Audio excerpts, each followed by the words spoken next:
What's going down, everybody? My apologies, my apologies. I don't know what is going on. For whatever reason, it's telling me StreamYard is down on my phone, but clearly it's not because I'm up here. So I don't know what is going on with the little StreamYard community.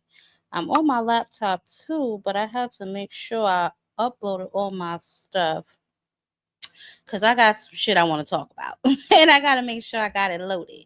So I just want to make sure everything is what it's supposed to be. That echo is killing me. Give me 1 second. Okay? I gotta make sure all my stuff uploaded. Just a second. I gotta find another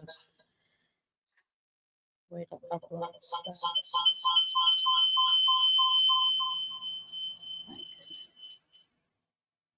Anyway, good afternoon, everybody. I know this is earlier than my normal time, but listen, I got some other stuff I gotta take care of. So I said, let me get this on out the way, make sure everybody know what's happening, and then we can move around. I do know Padley is fighting tonight. I think his fight starts at like 6 or something like that.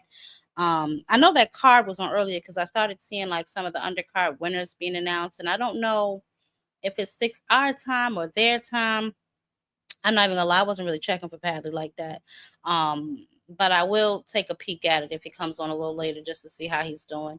I know ever since I think he's become a full-time boxer. I think he's been doing all right. I think he's been on a winning streak. Like I said, I haven't been really like fully invested up in him, but every once in a while I do take a peek to see what he got going on just to see if if anything I missed or just to see if he, how he doing, but he seems to be doing all right.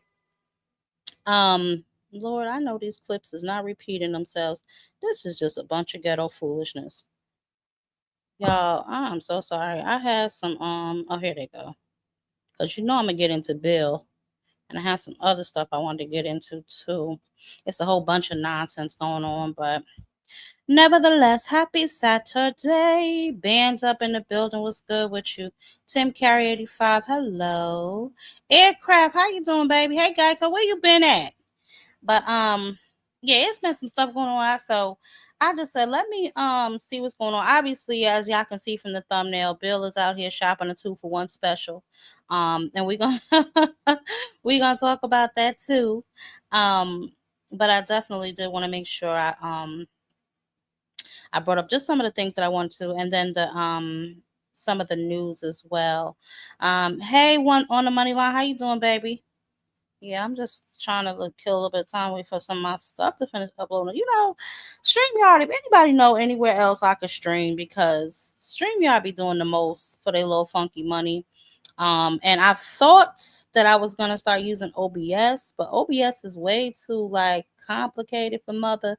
I'm not extremely technically savvy, so I don't know.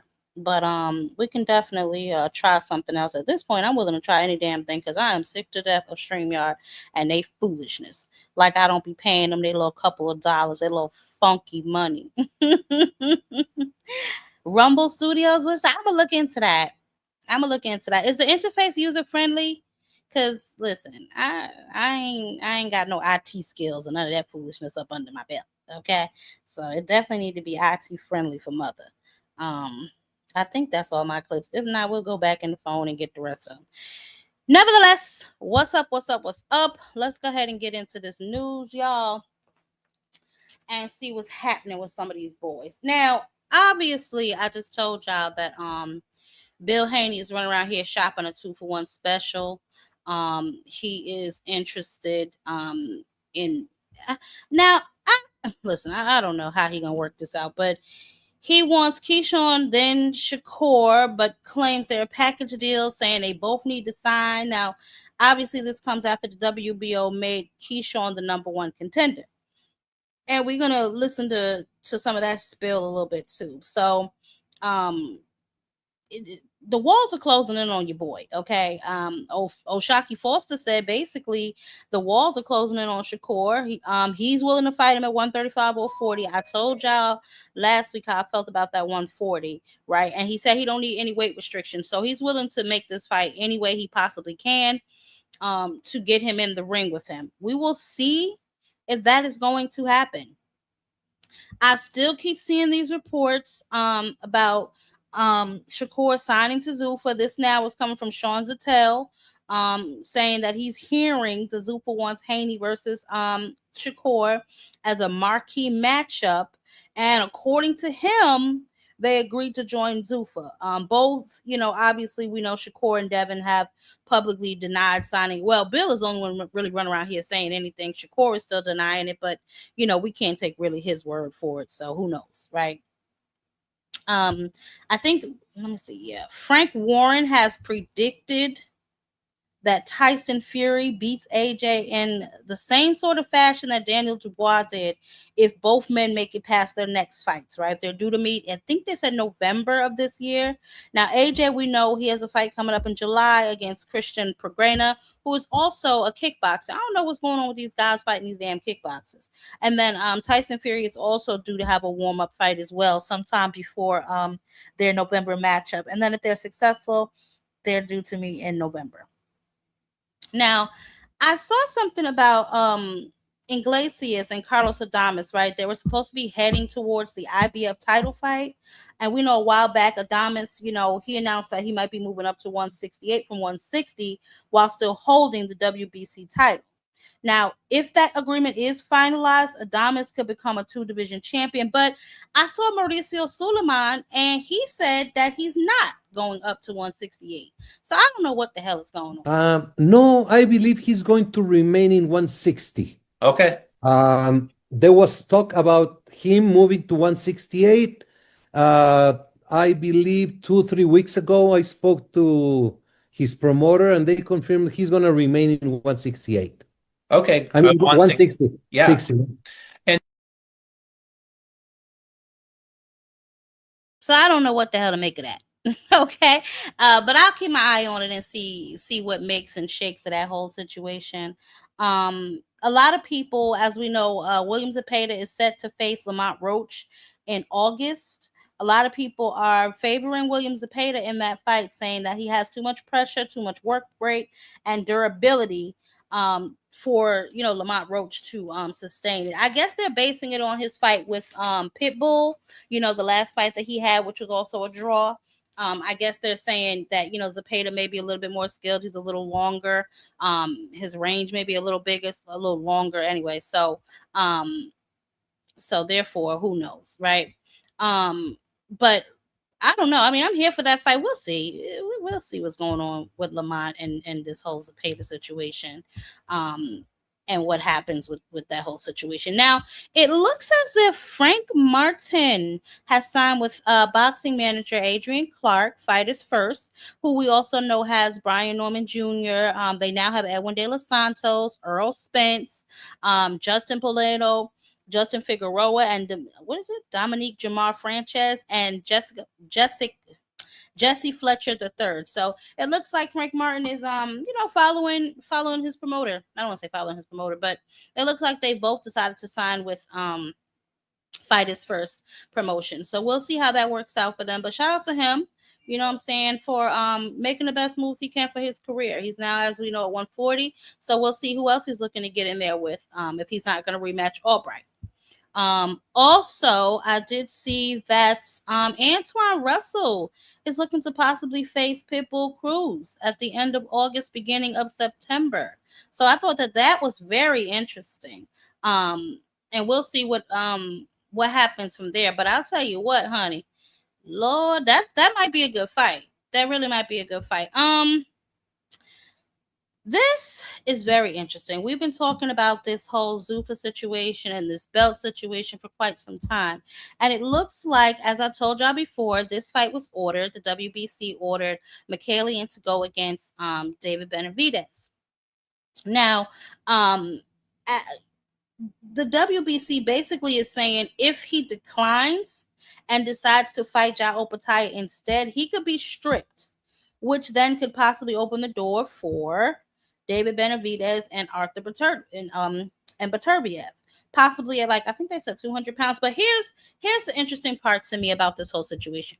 Remember last week, I told y'all that there was a convention with the IBF and the WBO. They were doing a convention to get together as sanctioning bodies to kind of be like, skirt this whole Zuffa situation. So now we're seeing, yes, yet again, if you go over there and play in the sandbox with these boys, you can be stripped. So now Michaelian has a decision to make if he's going to fight Jao Opetaia anyway and get stripped, so that fight will basically be for nothing, or if he's going to stay and fight David Benavidez. So I mean, either way you look at it, DB wins in my opinion, because if not, they'll just strip Michaelian and then they'll make this fight happen. So who knows? I'm definitely going to keep an eye out on this whole situation and how they're moving with these sanctioning bodies, because that's going to play a part as we get into a little bit of a later conversation too with this whole Devin and Shakur thing and the Keyshawn situation, because at least two of those boys are belted up. So we're definitely going to see if that's a situation that they're going to enter into. And if so, I don't want to hear anything else about legacy, because that's a bunch of poppycock. So we're going to see. I told y'all last week that Katie Taylor is set for her farewell fight against Flora Pill. And she's going to do this September 5th, okay, in the biggest stadium in Ireland. So shout out to her. Katie Taylor's given us some amazing fights, 3 specifically with Amanda Serrano. And so, she deserves to retire. She's been through some wars. So if she feels like it's time for her to move on, then hey, salute to her and all her future endeavors. Edgar Berlanga is making his debut, honey, under Zuffa, child. Yes, he is. I can't pronounce this man's name. I'm not even going to try, because I hate when I mispronounce people's name, because I hate when people mispronounce mine. So he will be making his Zuffa debut, okay, July 26th. All right. And I'm going to watch it just because, let's just be honest, I'll watch cats fight in the alley. So there's that. But I do want to see how he looks over there on Zuffa. I don't know this young man. I might pull him up and see if I can find some film on him just to see what he brings to the table. But, we're going to see. He may just be somebody for Edgar Berlanga to beat up on, build his confidence back, because this will be his first fight after the whole Shiraz debacle. So we'll see. I'm still waiting for Richardson Hitchens to announce him a damn fight. Okay. So we will definitely see what's happening with all of that. You got Hot Rod by TKO. The sanctioned bodies need to move all together and not sanction any fights on. Well, Big Dre, I think that's what they're doing, if I'm being honest. I think that's what that whole convention is about. I know so far it's the IBF and the WBO in the convention. I didn't see the WBA or the WBC. Listen here, we know Mauricio Suleiman, usually he's all about the money, but at this point in the game, I think that they have a point to prove, and I think they're looking to prove that. So we don't know, and we shall see. But my little nosy self definitely going to keep an eye out, because anytime politics are involved, things are going to get messy, right? Things are going to get sticky and things are going to get messy. Like I said, I really don't think that they thought this whole thing through when they incorporated Zuffa, especially being so open with the fact that they did not want to acknowledge the sanctioning bodies. They kind of campaigned on that at first, about not having so many belts and all this, but then you have to worry about the guys who do have the belts that you want to sign to your platform. What's going to happen to their belts, right? So we'll see. And listen, these guys got to do what's best for them and their families. So I 100% understand that, but I just don't want people running around here talking about legacy shit, especially, we'll see. Listen, like I said, this might be just a fight for Edgar to get his confidence back, because we saw what happened to him, in New York, so we'll see. That was the last time he fought, so he's been out for a while. What's it been now? 6 months, maybe 7, maybe longer than that, right? Because that was what Shakur he done fought Teal since then, and he fought Teal in January. That last fight, it wasn't this, it was last year, so he hasn't fought in a while. So maybe this is just something to see how he still look. Hopefully he's in a damn gym training. I told y'all that's Edgar Berlanga's problem. He spend more time with Jacob the jeweler than he do in the damn gym. So we'll see what he looked like. I don't think he has a new trainer or anything. I didn't see nothing about that. So I don't know. You know what I'm saying? We'll see how he moving over there on the new platform. But like I said, I'll remind y'all as the fight approaches, and we'll go into detail with them. But let's get into some of the June fights. That fight is today. The Christian Billy. I don't know if it happened already. I don't even know where my thing is at actually. Bam is on the 13th. Okay, against Antonio Vargas. June 20th, we got Oscar Collazo versus Joey. That's a pretty decent fight. Crocker on the 24th between Liam Praro. We knew that already. And then obviously the fight that we've all been waiting for. Boots versus Jaron Ennis, and we're gonna talk about that a little later too. And then Edwin De Los Santos versus Valenzuela. And that is, as we know, a Zuffa card.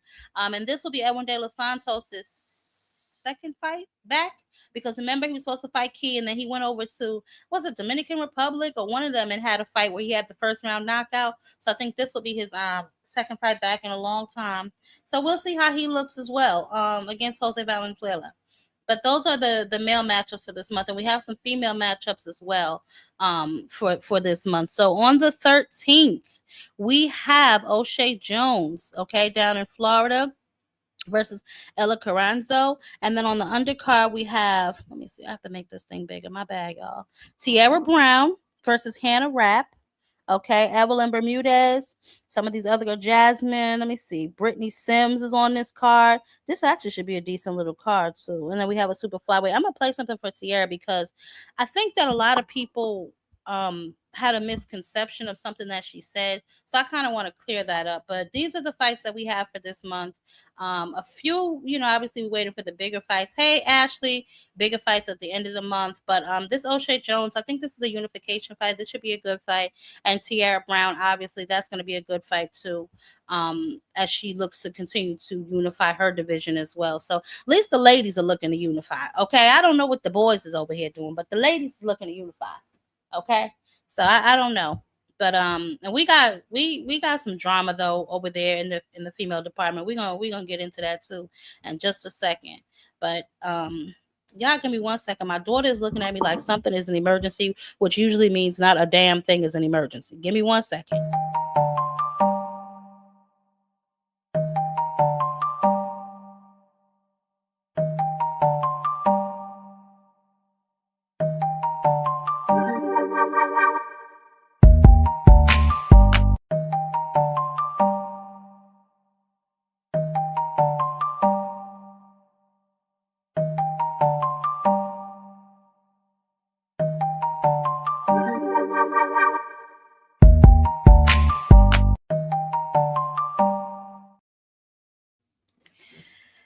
Yes, so like I suspected, it was not an emergency. And no, it's definitely not an emergency. You needing a new bathing suit is not an emergency. Bye. Anyway, sorry about that, y'all. Jesus Christ, kids.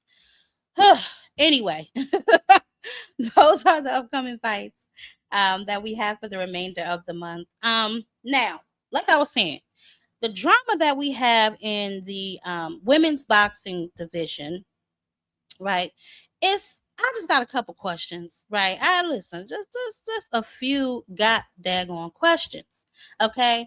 Especially surrounding the 135-pound, okay?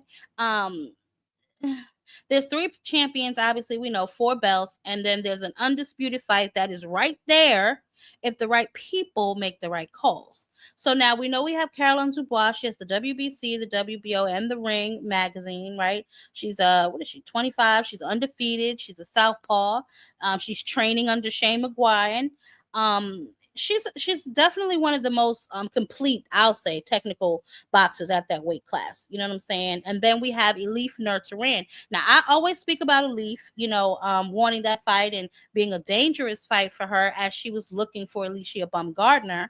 Elif Nurturan has the IBF belt. She is a champion. She's from Turkey. She is also undefeated, right? 8 knockouts, I think, in 13 fights.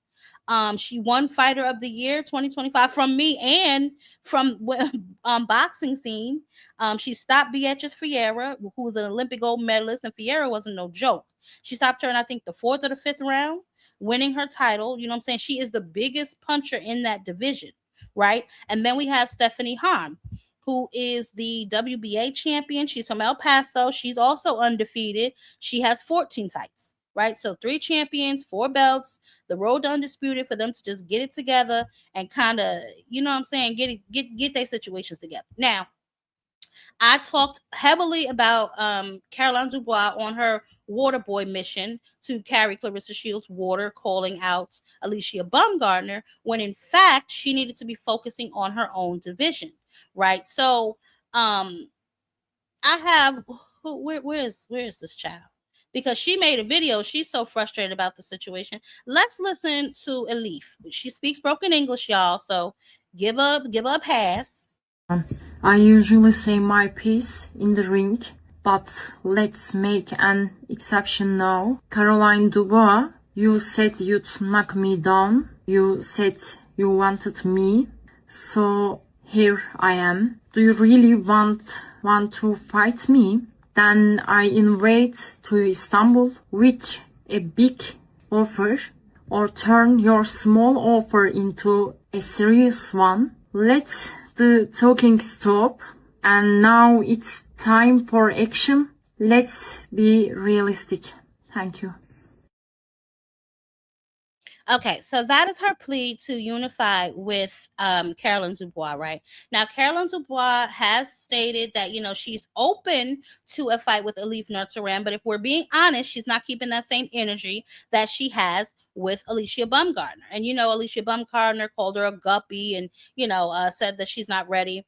And, you know, so on and so forth. I've made tons of videos about this, about how Caroline basically spent months publicly calling, you know, for the crossweight fight with a woman, you know, who looked at her as a guppy, you know, and I told y'all that Alicia was looking for the bigger fights for her and her division, and not so much, you know, looking at, you know, 135 pounders. So I don't know what Caroline Dubois is running around here doing. She's getting desperate, honey, or I don't know what she got going on. She's supposed to be trying to make the fight with Elif, but instead here she go crashing post conferences. I didn't come all this way just to see nothing. I wanted to see the winner. And obviously here you are, the winner, the champion. Congratulations on a phenomenal night. Your people really showed up, and I'm curious, you know, everyone talks about Kate Taylor, but we're champions. We're the champions of the 135 division. We're supposed to become undisputed. I'm curious, if you don't get the Kate Taylor fight, because let's be realistic, there's so many girls at this weight division. Everyone's calling out Kate Taylor. If you don't get that fight, who do you want? Caroline Dubois. If I don't get the Kate Taylor fight, I want to fight you. 100%. I 100%. I don't want to fight. That's what we're here for. I want to fight champions. You are holding 2 of the belts. 100%. And obviously our goals are to be undisputed. Undisputed. So if I don't get Katie Taylor, I know if you don't get Katie Taylor, then I don't want Katie Taylor. Let's do it. I don't want Let's Katie do it. Taylor. Let's do it. I'm being serious. I would love the opportunity. I appreciate that. Love the opportunity. Appreciate that.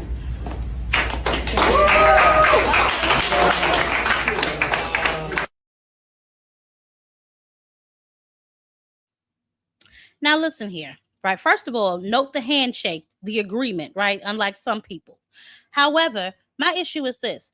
You were supposed to be fighting Elif. Elif out here, child, learning English to translate just to call you out for this fight that you have been telling her that you wanted to make, yet you pulling up on Stephanie Hahn. You know, you cannot run from Elif. Not saying that, you know, she is, but it just seems to me as if she's taking a gentler approach with Elif than she is with Stephanie. Damn sure a gentler approach than she's taking with Alicia Baumgardner. You know, so that just begs the question, do you really want to be undisputed? You need to be focusing on your own situation. You know, she basically Elif, she's basically saying you're the one who wanted me and here I am, basically.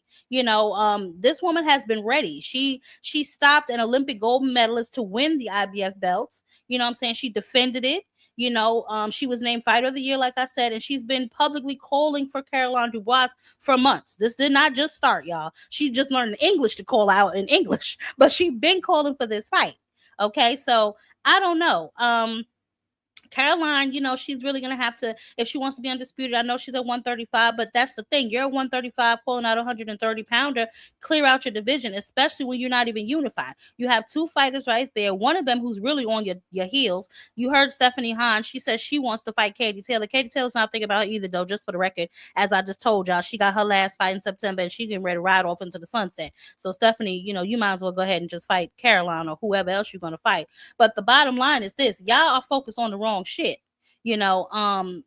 Never mind if Alicia is swerving you, which, whatever. She has her eyes on bigger fights. Amanda, and she wanted Katie. Now we know Katie's out of the realm. And honestly, I think Amanda is too, based on her latest interview. And I think I talked about this on somebody else's panel, but I wanted to make sure that I told y'all too, because I think I mentioned it. But Amanda Serrano, I don't think she's interested in that particular matchup, and not that she's scared, not that she's running. I think she has reached what she wanted to reach and accomplish with the tying with Christy Martin's record. Now she's looking to exceed that, but she only wants to fight her mandatories, and she said just as much, so.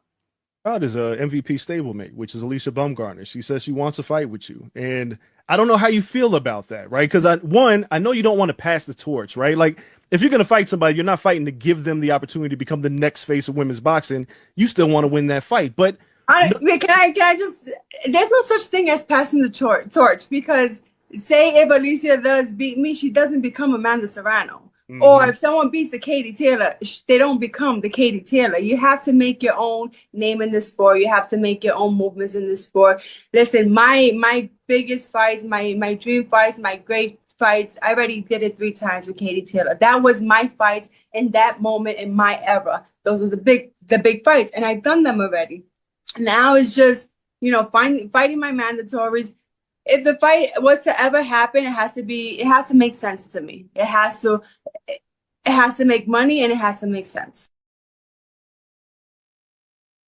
So I don't really know if she's really feeling that particular matchup. And she's another one who was like, listen, she's right. You know what I'm saying? You have to make your own path, and you have to carve your own legacy. You can't do it off my back, right? So I understand her situation. So that leaves now, who is Alicia going to fight next? Because she's been at 130 for a while. Not to say she has to move up. Shit, if she can make 130, maybe she's a natural 130 pounder. Everybody's not squeezing themselves down into a weight class that they don't belong in, right? And everybody's not going to balloon up just to give somebody else a fight when they may lose their, speed or agility, putting on that extra weight. So I'm gonna watch that situation carefully, you know what I'm saying, to see Alicia's next move and to see what else is going on. But I just want to circle the block back to Caroline again, because my poor girl Alif is out here begging for a damn fight. You know what I'm saying? And I just want to know what do y'all think, right? So here's an honest question. Is this a genuine sporting challenge? You know what I'm saying? Unifying the 135-pound division, or this is an in-house MVP promotional move dressed up as maybe a legacy fight? Because both things can be true simultaneously. You know what I'm saying? A real challenge, which is Alif. Not to say that Stephanie is not a real challenge, but a real challenge and a promotional play can exist basically alongside each other. But that's only if the motivation is pure, right? Are you picking Stephanie because you think maybe she's easier than Alif? Because like I said, Tiara has the IBF belt, so you're going to have to see her anyway. There's no MVP complication, no Jake Paul at the ringside, just the cleanest available unification fights in your own weight class. You know what I'm saying? That's most credentialed available opponent. And to me, that would be Alif. Stephanie Hahn, she's not bad, but I've been following Alif for a minute. That girl is cold. You know what I'm saying? They almost have similar fighting styles. They're both maybe aggressive. They both hit hard. You know what I'm saying? So I think that would be a banger of a fight. But crashing Stephanie Hahn's post conference, I just thought that was kind of tacky. She barely survived the damn decision, child. Leave her alone. You know what I'm saying? Goodness gracious. Caroline is very talented, you know, but sometimes I think she's trying to bite off more than she can chew. What's with everybody talking about they want the biggest fights without really even proving that they deserve the biggest fights? Like, you know, why don't you make yourself a draw first? Why don't you make your name popping first before you jump out the window and just keep calling the bigger name fighters? Because, and you know, you get in there with them and you don't look ready, then what happens to the trajectory of your career? At least if you build up enough momentum and then you take a loss, we know that you maybe have to start from the bottom, but at least you'll still have a name because you built it up, not because you were clout chasing somebody else's. You know what I'm saying? So I don't know. I don't think that it's not that hey, Ruben, baby, I don't know that it's not that she can't get a fight, Jacqueline. I think that I don't know. I think it's the fights that she's going after, right? Like, because we already seen Alicia's not interested in her. And Alif is chasing her, so it's not that she can't get the fight unless you're talking about Alif, because Alif is over here translating, child, learning how to speak English just to call her out. Listen to this poor child. I usually say my piece in the ring, but let's make an exception now. Caroline Dubois, you said you'd knock me down. You said you wanted me, so here I am. Do you really want to fight me?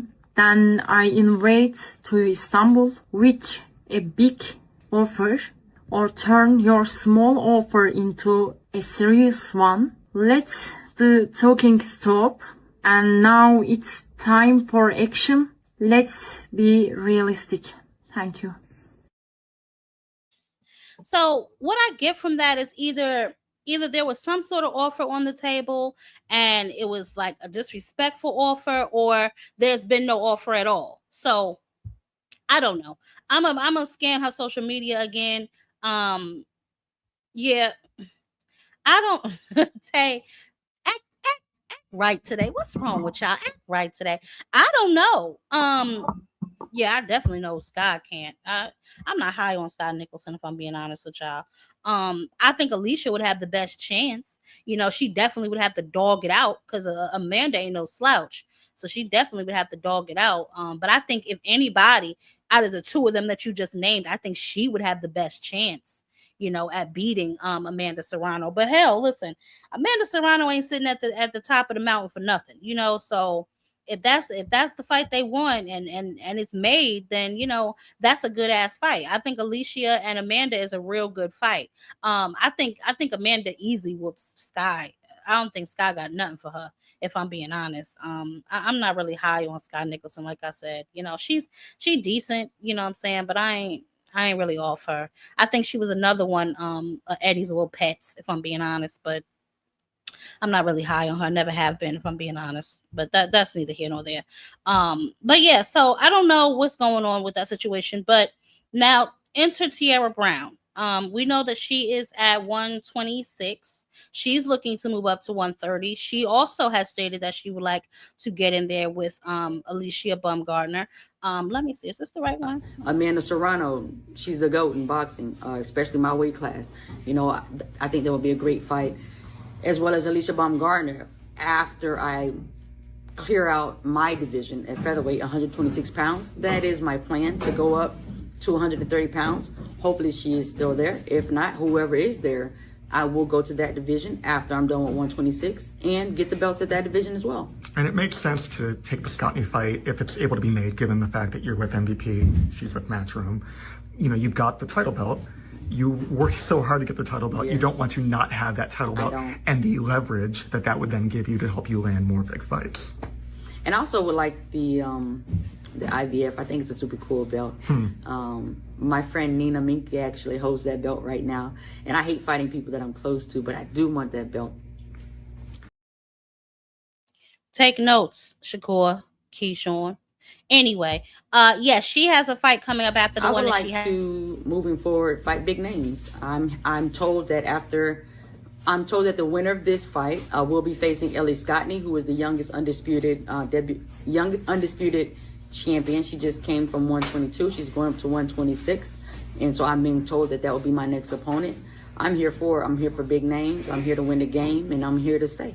What do you think of Ellie Scotney as a fighter? I love Ellie Scotney, actually. I don't miss any fights that she has. I think she's a dog. I think she's a tough opponent. And like I said, I'm here for whoever, whenever, wherever. But you still think that you are going to be able to tame that dog? Absolutely. I feel like God has a plan for me to always, show what I can do in his name, against all odds, always. Like when I fought Sky Nicholson, they were calling me old. They were saying she's so much younger, and at the end of the day, I was victorious. Sure was. Whooped her head. Sure did. Jacqueline, I'm going to need you to act like you got some sense today, okay, baby? All right? Eddie won't jeopardize. What is wrong with some of you? Oh, my God. All right, y'all. We're going to move right along. We're going to move right along. That's the woman's drama for this week. Let's move along because y'all crazy. Obviously, we know that O'Shaquie Foster is the man of the hour and has been since last Saturday. This man is on anybody's couch who will have him. And I'm telling you right now, I'm loving it. He keeping it real. He applying his pressure and he talking his shit. You know what? I ain't mad at him because Mother loves a good shit talker. Let's see what he talking about over here. Now, listen, Mother done forgot to label some of these. So hold on one second. Cambosis wasn't it? No disrespect. So hold on. Let's Cameras were moving everywhere, but it looked like he was taking some jury off. It looked like he was stepping back to take some jury off, like he wanted to show you in person, point blank. And I think that's what may have prompted you. Correct me if I'm wrong, champ. To say, hey, don't get disrespectful. Don't start being disrespectful. Was that did you feel the escalation from him? Right. So right before I said that, like, don't get disrespectful, I literally said, what you taking your jury off for? That's what I told him. I'm like, what you taking your jury? What you trying to do? And that's when you see me, like, my hat was to the front at first, and then you see me turn it to the back. And then when he raised his hand, that's when I was like, hey, don't get to being disrespectful with the woo, because I saw him taking off his jury, and I saw him trending that way. You get what I'm saying? So yeah, for sure, you caught it right. And I think, you can look at guys like Tim Bradley, an OG in the game, Hall of Famer in the game. A lot of pundits and everybody, we all feel like, man, this is just like the slide. The momentum is there. Everything is there. This may be one of the biggest fights in boxing and definitely one of the biggest fights of both of your careers, skill-wise, energetic-wise, the clamoring from the fans, man. You and Shakur would be a blockbuster. So, he was basically describing what had happened when Shakur, I guess, got into the ring. We saw him emotional. We played that clip last week of him getting very just very energetic. He was fiddling with his jewelry. I didn't know what the hell he was doing, but that explains it. O'Shaquie definitely explained it. Looked like he was taking off his jewelry. I don't know why he would have been doing that. You guys are prize fighters. Save it for in the ring if you plan on getting in the ring with him.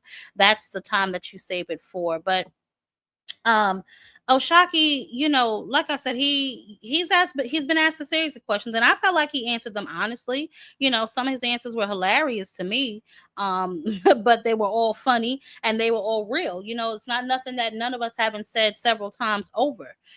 So it just is what it is. Hold on, which one is this? For Richardson Hitchens, you guys been going back and forth on X. Where's that beef stand today? And is that somebody else that you say, man, if I can't get him, how about you? But that's another guy with Zuffa again. Yeah, went over to Zuffa too. Yeah, so it ain't no real path for me to beat up Hitchison. That's somebody I would love to beat up too. I know what he built like. I just kind of let him talk now. It's hard for me to respond to a guy that's kind of delusional within himself. He just delusional, bro. Like the stuff that he says, it just don't make no sense. It don't line up with his character. I'm the best in the world. I'm rah-rah. I'm him. I'm this and that. But then you duck your last fight. You know what I mean? You wait in. Yeah, Duarte, you wait in, you may wait, and then the next day, the day of the fight, you may wait again just to say, nah, you don't want to fight. Like, I don't think the fans understand how deeply how deeply that makes you look weak as a fighter. I've never heard or seen nobody do that. Man, Like, check this out, Shock. That morning I was at that weigh-in. I was there. You know, we always out there. I got up super early for the official. I greeted everybody as they walked in, and I got the videos as they all came out. I talked to Oscar Duarte. I talked to Hitchens, and he seemed fine. He told me he was ready to fight. Another reporter even asked him, "What are you gonna eat?" And he said, "I'm gonna eat everything." So I don't know if something happened between there and then, but you know, it did leave a lot to question. And you think that those are the things that kind of bleed into his character or lack thereof? yeah, I mean, that tell you right there. What I said is true. I mean, he got heart issues. He do all this talking, all this running his mouth, but he a chihuahua at the end of the day. Well,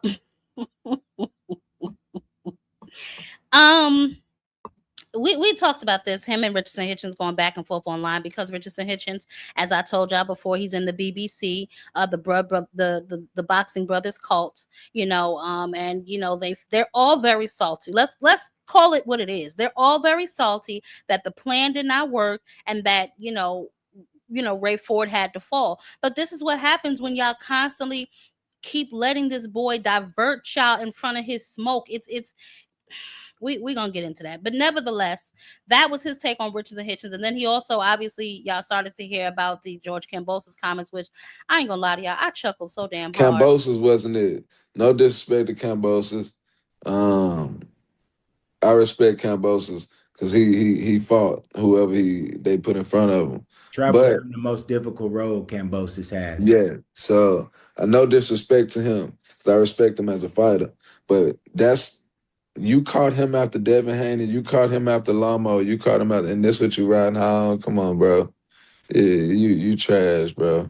And it's gonna be just a matter of time before he get exposed. He thought running to Zuffa was gonna save him.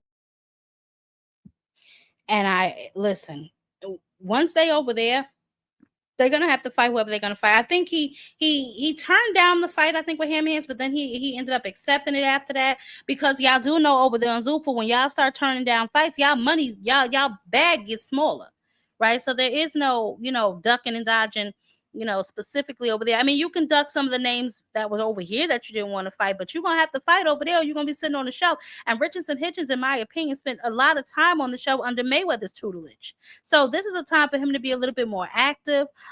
He's very selective, in my opinion, on the smoke that he wants to take, because he did not call Gary Antoine Russell when he was over here. He had the opportunity to unify, to come from up underneath that rehydration clause underneath the IBF. He did not take that opportunity against Gary. He didn't take it against Puelo. He just didn't take the opportunities, that were afforded to him in order to get some of the fights that we would have liked to have seen him in. For all the ish that these boys talk, it's like y'all have to start showing and proving. You know what I'm saying? I don't see nothing wrong with what O'Shaquie Foster said, if I'm keeping it real.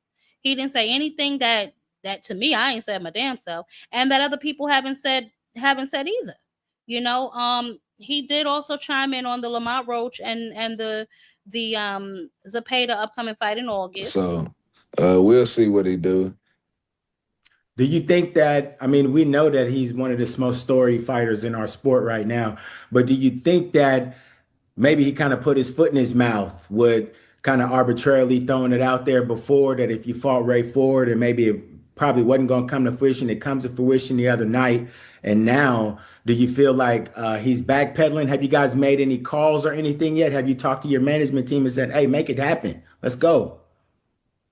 I mean, we trying to see what's up on the back end. We just don't know. We don't know how serious they is. He definitely put his foot in his mouth. So with the fans and with everybody, they looking for him to fulfill what he said. And now people genuinely wants to see the fight, because everybody know he the one helped Ray Ford. Everybody know that's who kind of Ray Ford mimic when he fights. So people like, man, now I want to see Shaq and Shakur. You know what I mean? So I think it got the fans excited, got people excited. and we might as well just make it happen. Was that something that was kind of in your mind as you were attempting to dismantle Raymond Ford and having success? Were you thinking to yourself like Shakur helped you? I mean, I was thinking, yeah, Shakur helped you.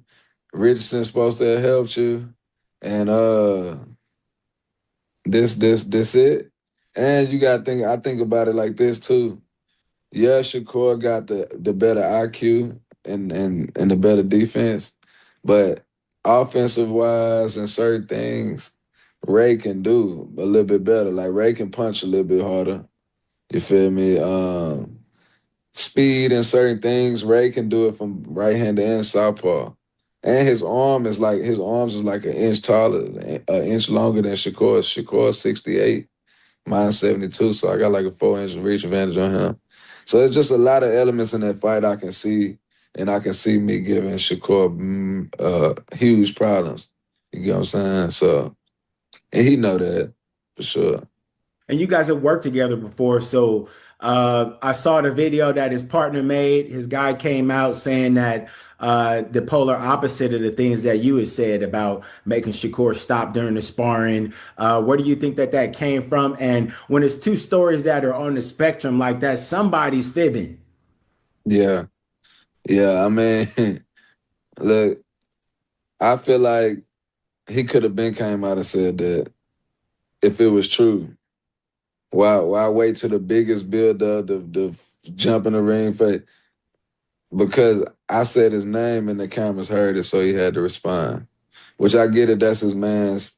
I don't have no problem with that. But him and Shakur know deep down what really happened in that ring. The difference between me and them, I'm willing to show. I'm doing what it takes to show them that the sparring, that I ain't lying about the sparring. See what I'm saying? I'm making I fought this little man to make the storyline great to fight him. So if I didn't believe, or if I was fibbing, I'd be bluffing right now. I wouldn't have fought Ray. I wouldn't have invited him to get in the ring. I would be saying his name, but then going other routes. So what I mean, look, Oshaki, to me, I know a lot of y'all think he's clout chasing, and I don't know where y'all getting that from, if I'm being honest, because he's been calling Shakur out for quite some time.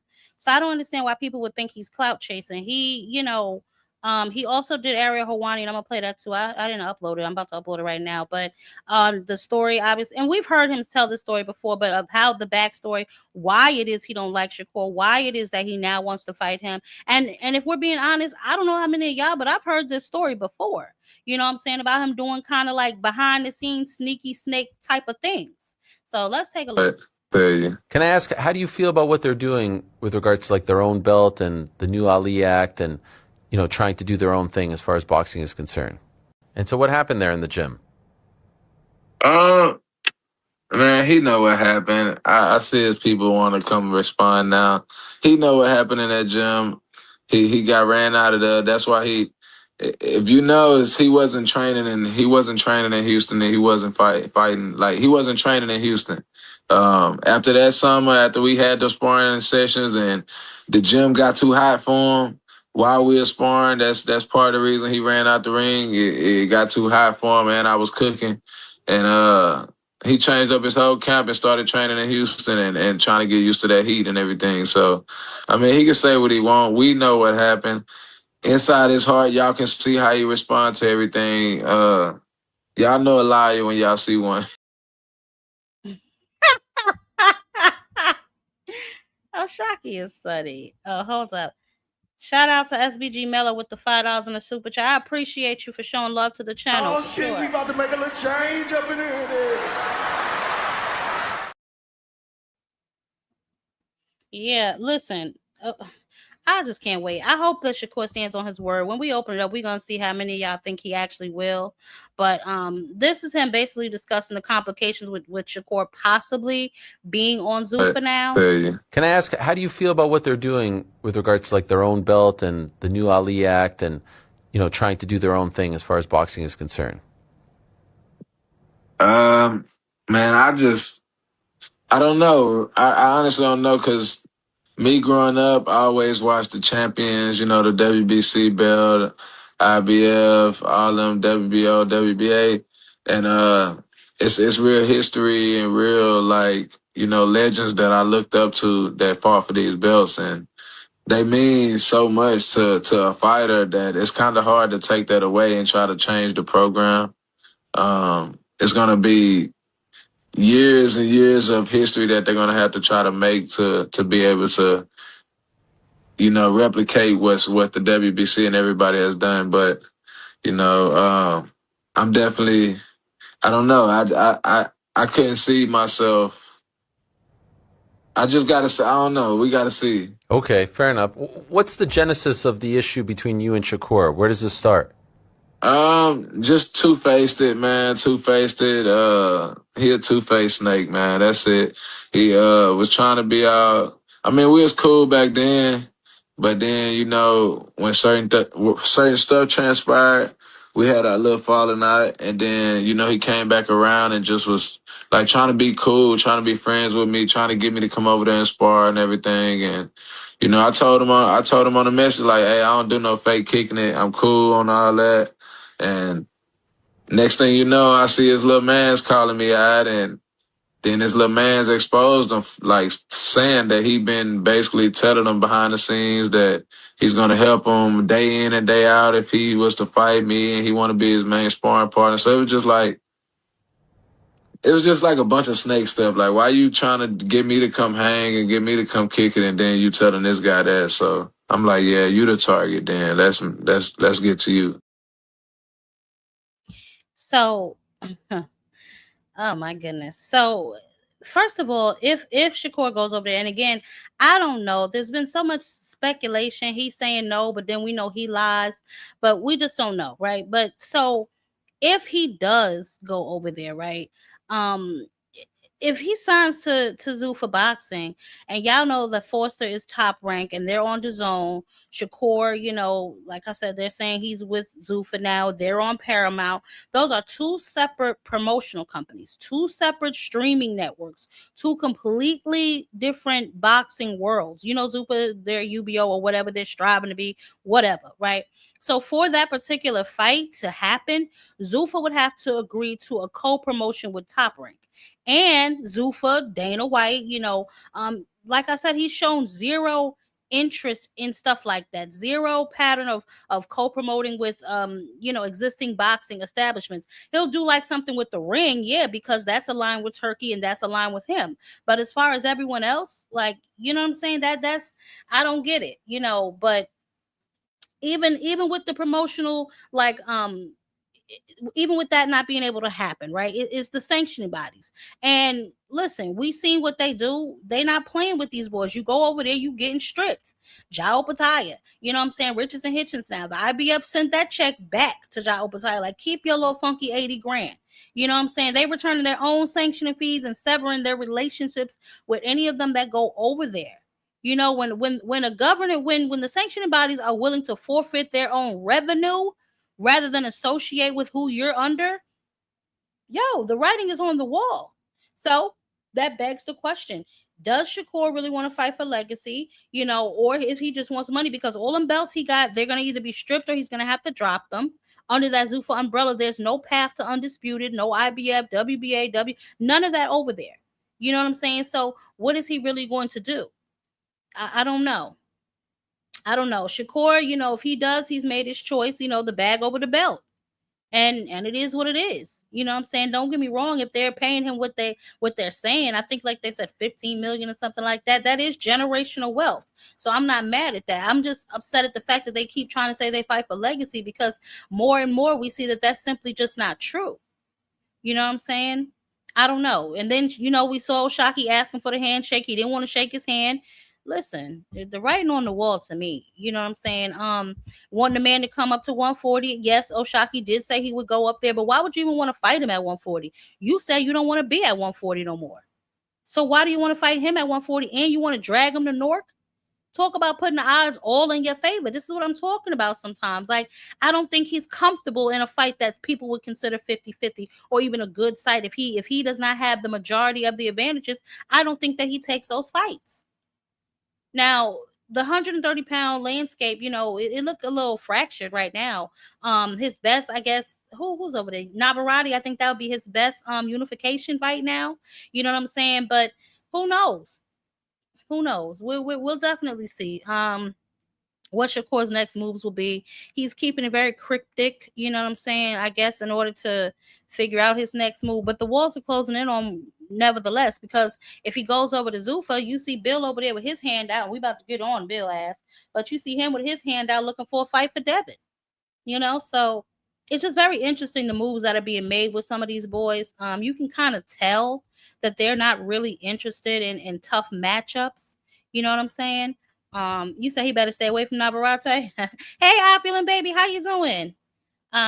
Stop. What? Tay, you just came here to act a fool today. Okay, so. But I don't know. Y'all let me know what y'all think. Like I said, I have nothing concrete that he signed over there. Although I'm not surprised if he does. A lot of them are going over there for the money. But you know, we've heard other people like Greg Hackett, and we talked about this last week too. Some of the guys that are not as known are not getting offered that big amount of money. And they're only offering them these big amounts of money just to make a splash in a newspaper. You know what I'm saying? Because they're big names. That's to entice the smaller guys to come over there. And let's be honest, if they're paying these guys all this much money as a startup company, you know damn well some of these lower tier fighters is not getting nowhere near that much. And they're probably going to have to fight twice as often.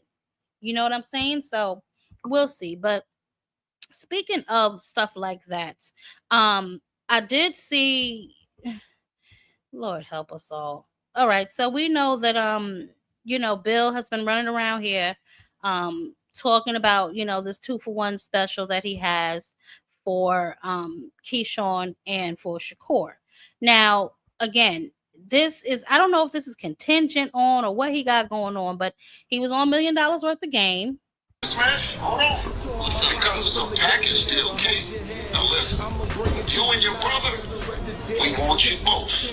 Now listen, you guys got to get together. You got to sign the agreement together that we're going back to back with you gentlemen, sir. Okay, and that's only right. Now, boy, I tell you, that damn Bill Haney is a slickster. Oh, my goodness. Geico, please. Taking over what? They ain't doing nothing but getting boys stripped and making their value even more depleted. That no one of any real market, I don't want to say that because that's not nice, but nobody that's like extremely marketable is going over there. You know what I'm saying? First of all, they're not even done building their roster yet. So if you guys are going to go over there to fight each other, why didn't you just do that on this side? You know what I'm saying? But like I said, it's a money grab. It's a money, you know. Listen, they got to do what they got to do for their families, and I ain't mad at that. Just stop telling people that you out here running around here looking for legacy, because that's just simply not the truth.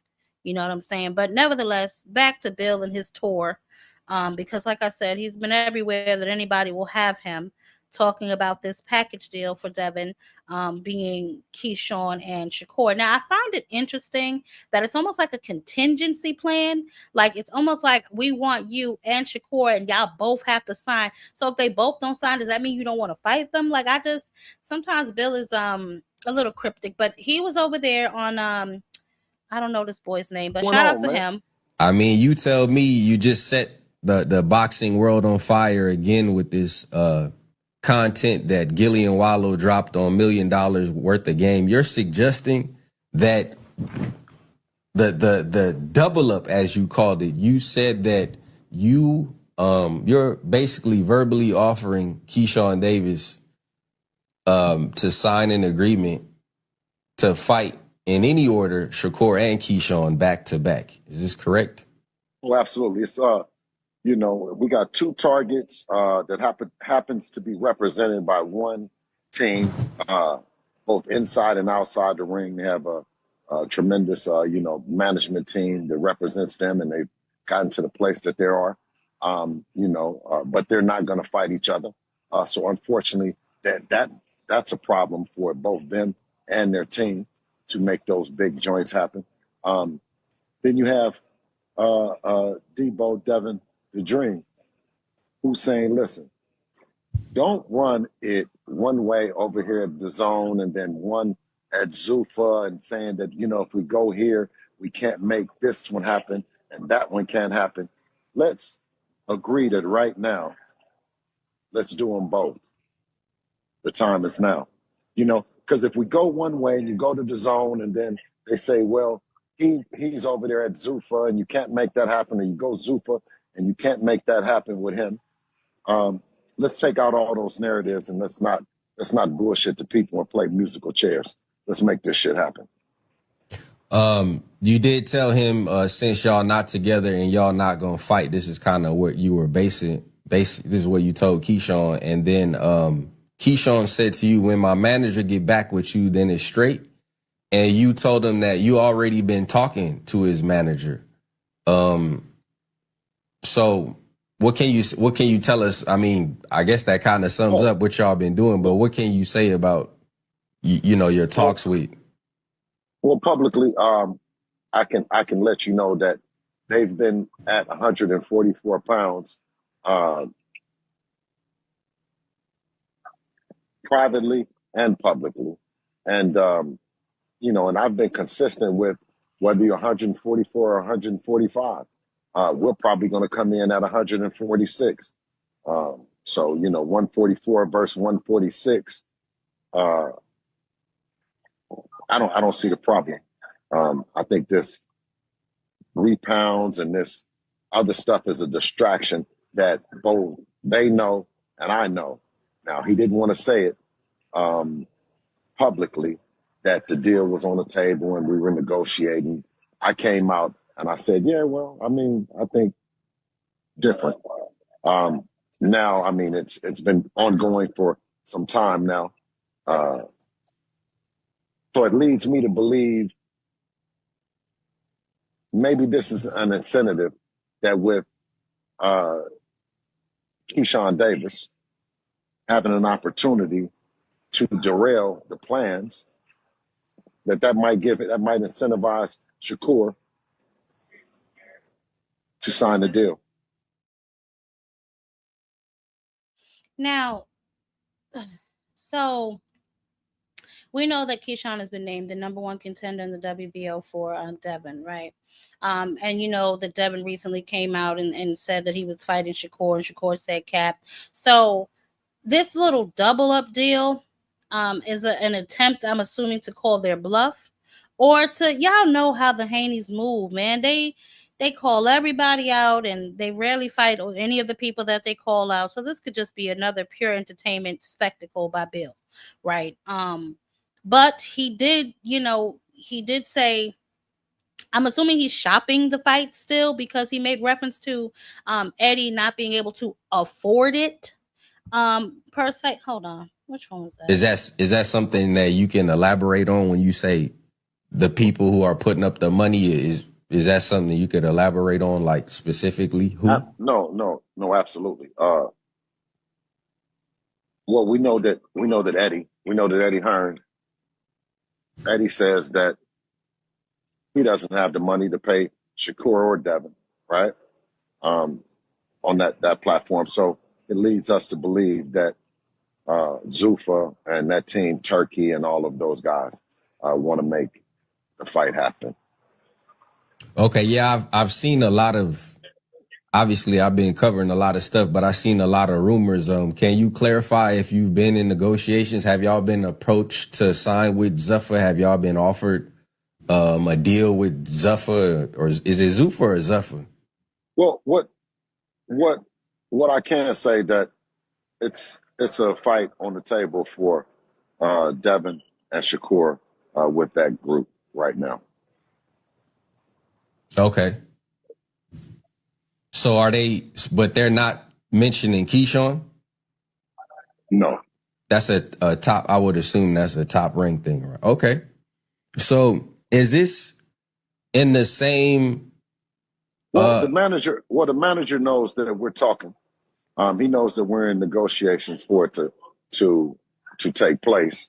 So I believe that the move that they've made to have Keyshawn Davis with the WBO, right, as a distraction, but it's a cute distraction in the sense of if he really wants to fight, we'll do them both. We'll do Keyshawn Davis and then do Shakur after. And that gives Shakur enough time to gain 2 pounds. Does Devin have a mandatory due, and if so, when? And would you ever drop the belt if there was a fight that you thought was bigger? I guess what I'm saying is, would you be handcuffed by the sanctioning body if you saw a better opportunity if they wanted you to fight a mandatory, for example? Well, I mean, I think Keyshawn Davis, he's publicly said that the belts don't matter. Also, Shakur said the belts don't matter, but that doesn't have anything to do with them being on the list. You know what I'm saying? If the belts get them in the ring, or the people get them in the ring, Debo then put the list out, and they're both on it. Okay.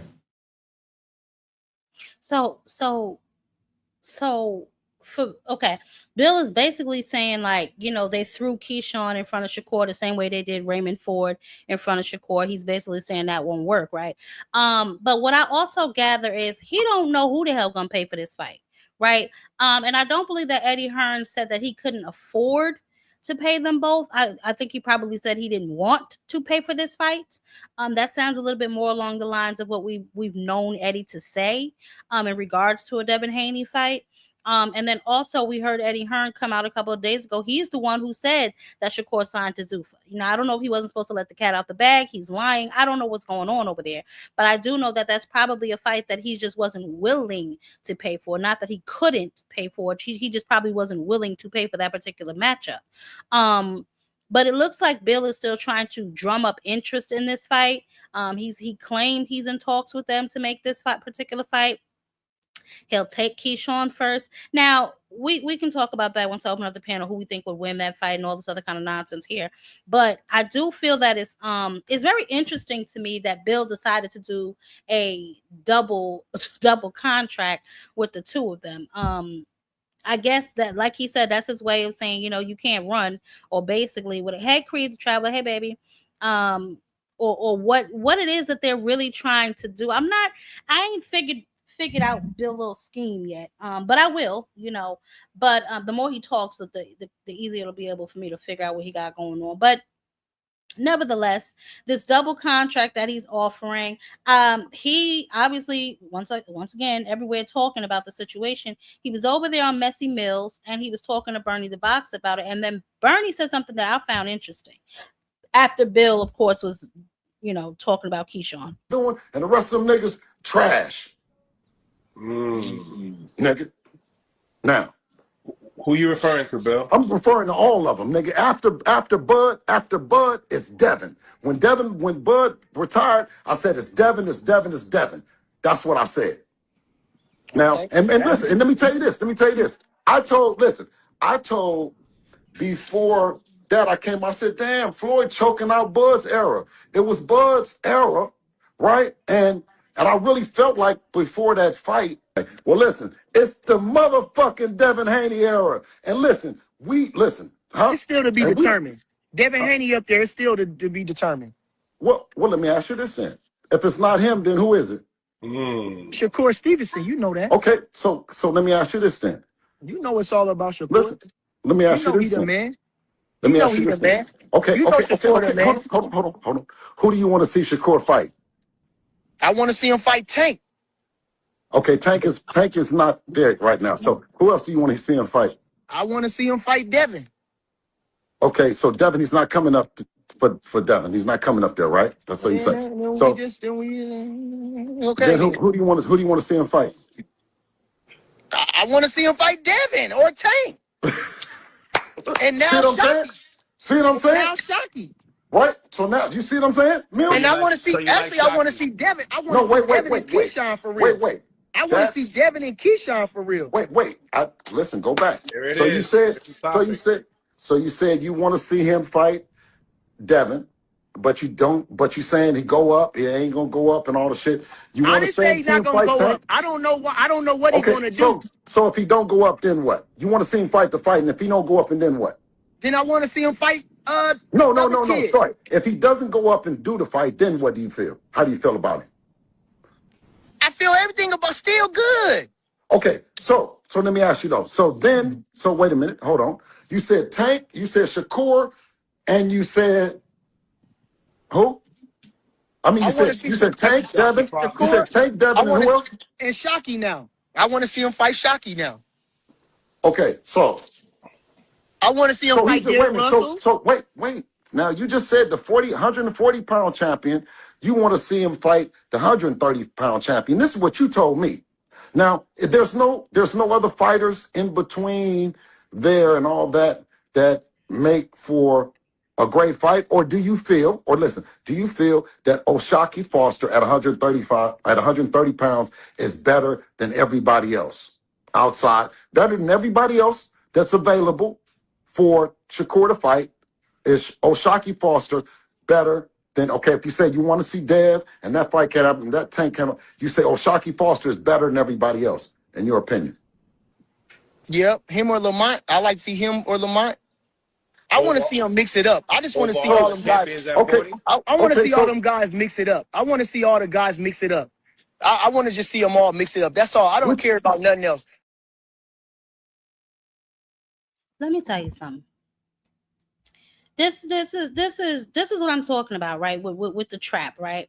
So if Shakur is signed to Zuffa, for Shakur to sign a joint agreement alongside with Keyshawn Davis in the same document, basically with Bill and Devin, that requires Zuffa's direct approval and participation, and also Top Rank's. A co-promotional arrangement between Zuffa and Top Rank, right? And I'm assuming they're going to send Devin over there because Devin, we know, is independent. Zuffa, like I said, he does not usually co-promote with anybody outside of Ring Magazine. So, Shakur would have that problem. If he signed to Zuffa, the problem would be if he doesn't want to sign the package deal, because he probably don't want to either. But would he even be able to, even if he wanted to, under Zuffa? You know what I'm saying? I don't know. I think this is another smoke and mirrors game by Bill. I don't know. It just seems like I want to buy a house. I'll buy a house, but only if your neighbor across the street sells me his house in the same agreement. Like, what? Signed together on the same deal? I don't know. Because saying something like that, you already know what's going to happen. You already know Shakur is not planning to go to 147. You saying you step on the scale at 146. Okay, Shakur said he's willing to go to 144. So if y'all are willing to accept 144, okay, now y'all got to find somebody to pay for it. So I'm assuming that's why he's pushing this whole Zuffa thing.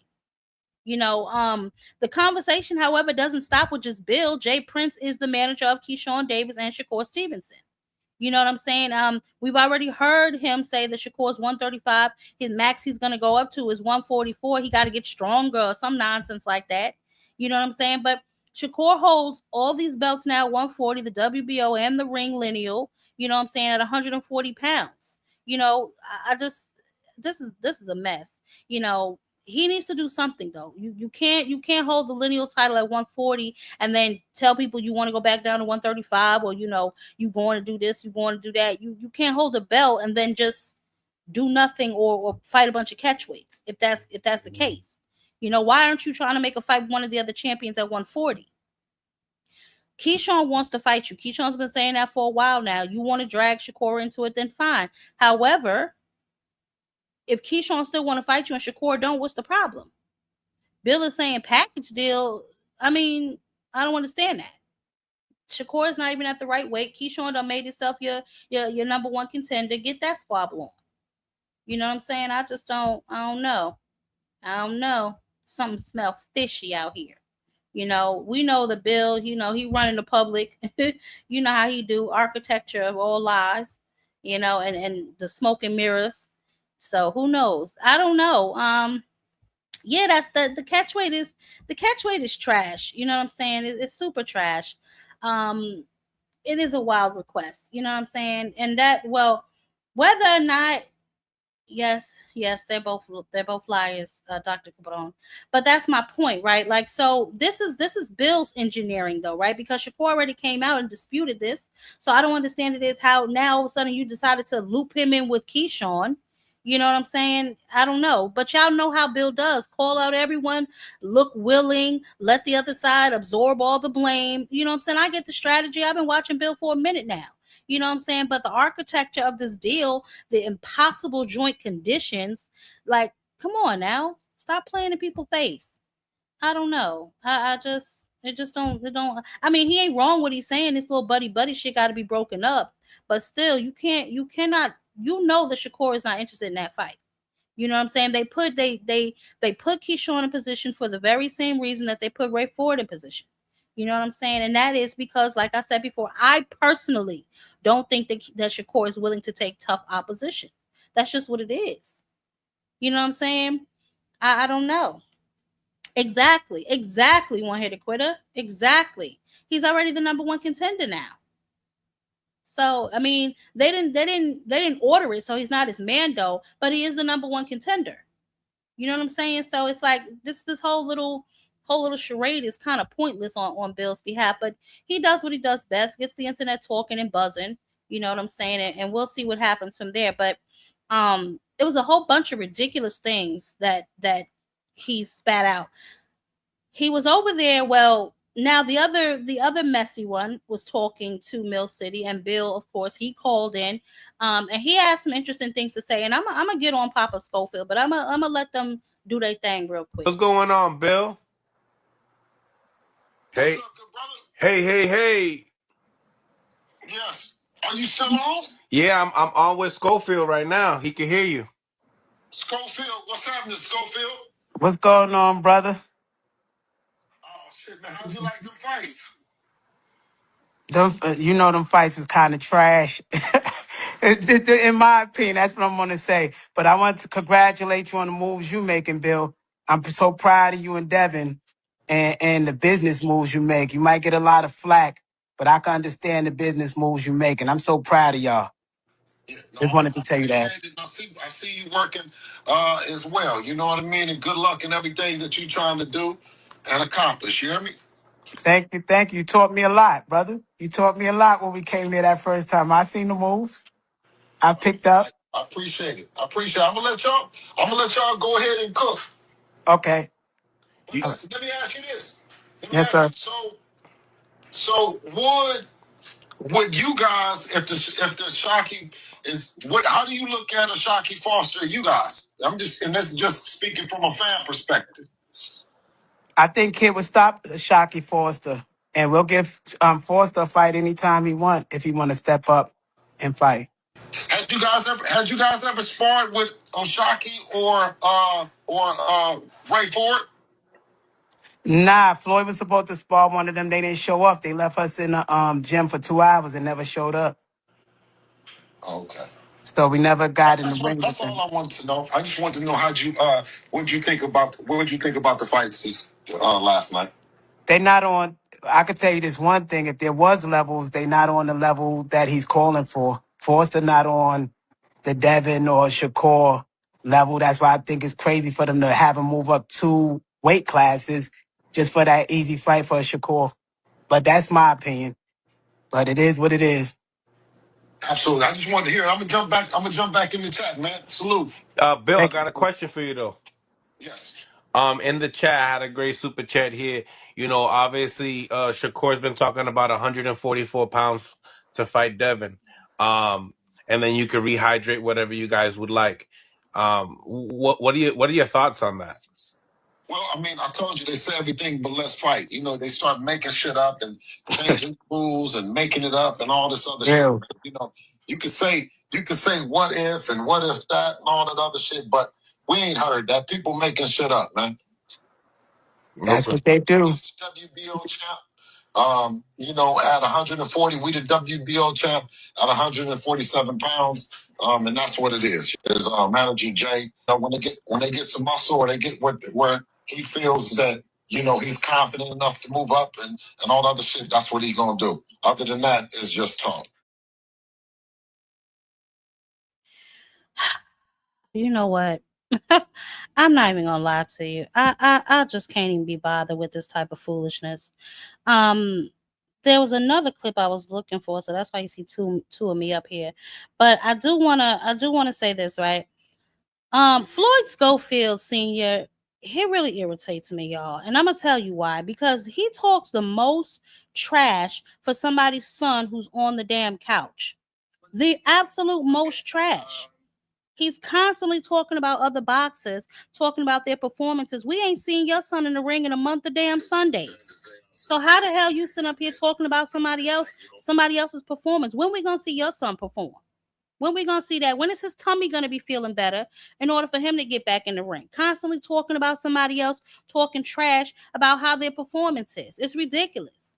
Y'all let me know if y'all think the boy would stop O'Shaquie Foster, because he got a lot of people he claiming he'll stop. You know what I'm saying? I don't know how true any of that is, because we haven't seen you in that ring in quite some time. So I'm not sure he's stopping any damn body. I mean, Tevin Farmer was a decent win for what it was, but let's not act like Tevin Farmer hadn't seen better days. You know what I'm saying? Let's not act like he wasn't in a war with Williams Zepeda back to back, and prior to that, another war with Muratalla. Let's just stop acting like this. Like, I just don't understand it. It's ridiculous to me. Listen. It makes no sense. And then you're gonna say, now on the level of Devin, you've been talking trash about Devin for how long now? Now all of a sudden he ain't on Devin's level? Please with that nonsense. Please with all of this crap. But here's what really took me out and almost had me have a heart attack. Well, I said that Xander Zayas is big and a tough guy. You know what I'm saying? Yeah. And also said Virgil Ortiz is very dangerous. And that don't think of that other big tall dude. He's just a freak. You know what I'm saying? Oh yeah. Fondora. Yeah, he's the Wemby. Yeah, he's the Wemby of the boxing. It doesn't mean that he can't be beat, but it's a extremely tall task. So when I say that we're definitely looking at him, you know what I'm saying? We'll fight any of them at 147. But of course, we like the way that Xander looked, you know what I'm saying? And now we're gonna look at him with him in boots, you know.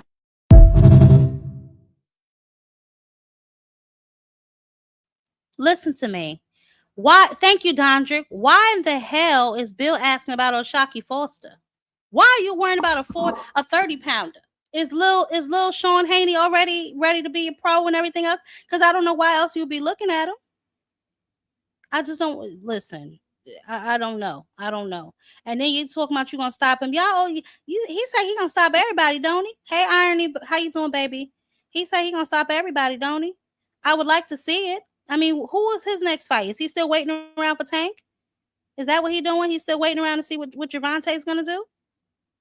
Because he ain't been in the ring in a while. He's too young to be getting so much rust on him. Man, y'all let me know what y'all think. Y'all think Bill is full of cap again? Because we know he like to call out everybody and barely fight anybody that he calls out. That's been his MO for quite some time now. And he love to pin it on the other people. You know what I'm saying? But sometimes there's just no real possibility of some of these fights being made, and he knows that.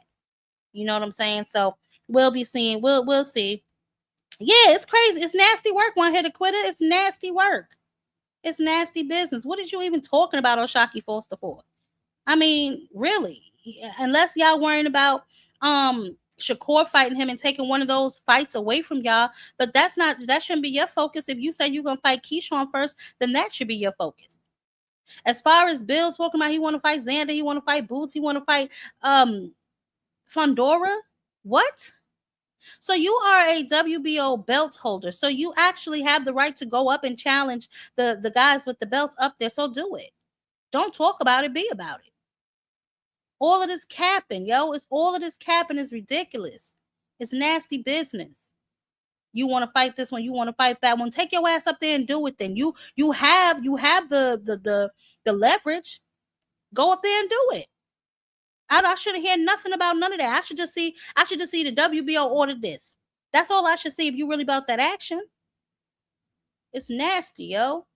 But anyway, speaking of one of the best fights happening this month, as we know, yesterday they had the what they wanted to call it, the tape, tail of the tape, or whatever the hell they wanted to call it, where they sat down with Boots and they sat down with Xander and went through some of the footage that these went through each of their footage with them and talked about, what they plan on basically doing when they get up in the ring with each other. Now, I'm not gonna do this because I like Xander, and like I said, we're gonna big Xander up throughout this whole situation, because he moving to me like these boxers should be moving, challenging themselves. I said it before. He do not have to fight Jaron Boots Ennis. You know what I'm saying? He's fighting him to prove something to himself, and that's what we want to see from our young champions. So they sat down. They sat down with what's that man named? Showbiz, I think, They sat down with him. Used to have somebody hurt. Now I want to finish him right away. Now I take my time. You learn that with experience.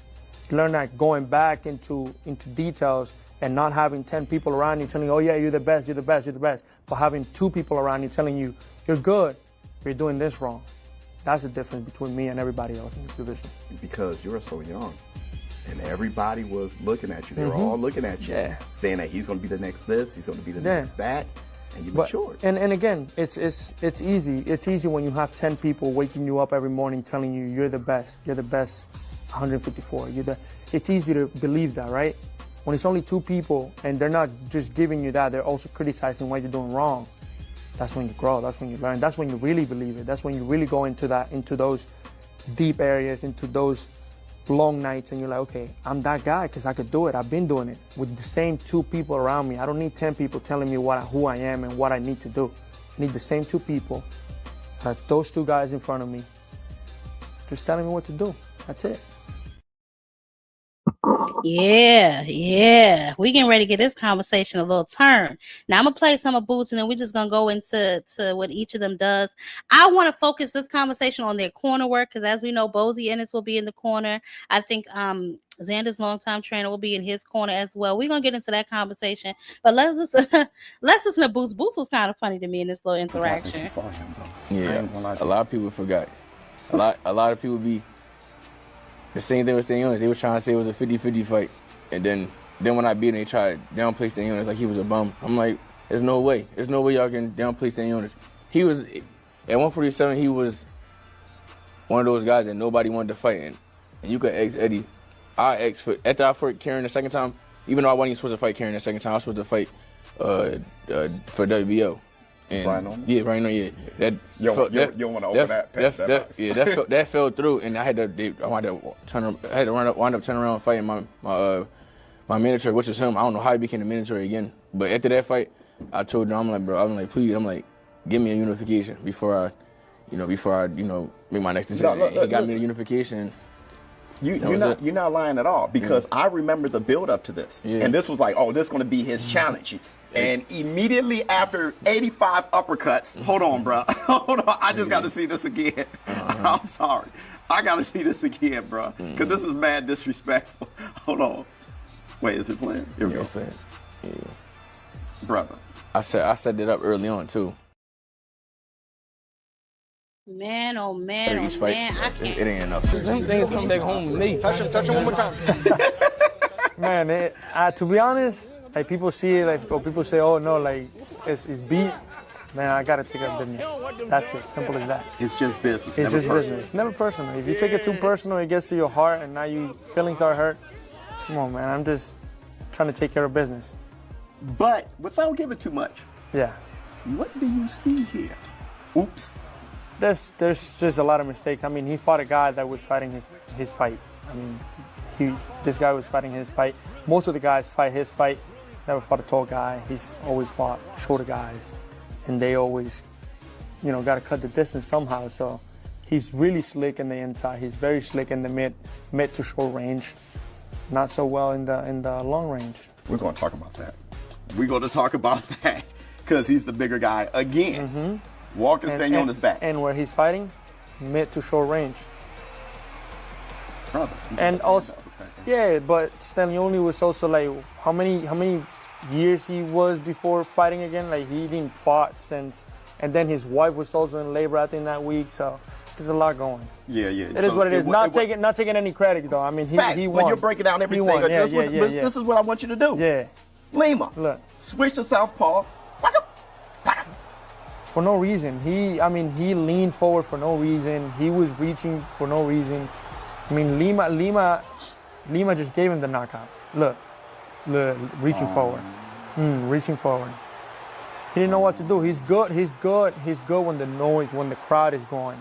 When the crowd is quiet, when the momentum is slowed down, he doesn't know how to act. He doesn't know how to do it. Wait, who are you talking about? I'm talking about Boots. He's good at those moments. He's good there. He's good when there's chaos going on. When there's no chaos, he doesn't look good. So he's a momentum fighter. He is a momentum fighter. So do we agree? Anyway, boy, June 27th, Barclays Center, Brooklyn, New York. The Zone pay-per-view, Xander Zayas versus Jaron Boots Ennis. Y'all drop it in the chat who y'all got in this fight. And I told y'all, we're not going to do no slander, because Xander does not have to take this fight. But I really want to know. Drop a Z if you got Xander or a B if you got Boots. I want to know who y'all got in this fight. Okay? This is I can't wait for this. I can't wait for this fight. I'm not even lying to you. I cannot wait for this fight. I think let me see. Did I have the clip of them training? Let me see. I listen, Xander, he's 23 years old. He's a unified champ. He's walking into what people would consider one of the hardest fights of his career thus far. You know what I'm saying? And the answer that he said, listen, Boots is a momentum fighter and nothing changes with him. And he gonna go in there and handle business. Do we believe him? Do we believe him? Let's see. Like I said, he did not have to take this fight, y'all. He is 23-0, 13 knockouts. He holds, the WBO and the WBA. You know what I'm saying? He is the champion, the unified champion. He could have named any comfortable mandatory, defended his belts, built his record, grown on his own platform, and let Boots overpay somebody to get in that ring with him because we all know they running.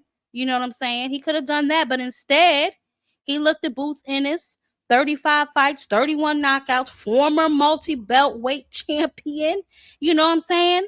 A man moving up in weight, and he said, yes, I will fight him. Come on, man. That. I mean, now, regardless of what we think will happen into that fight, we got to say that is what we expect from our champion.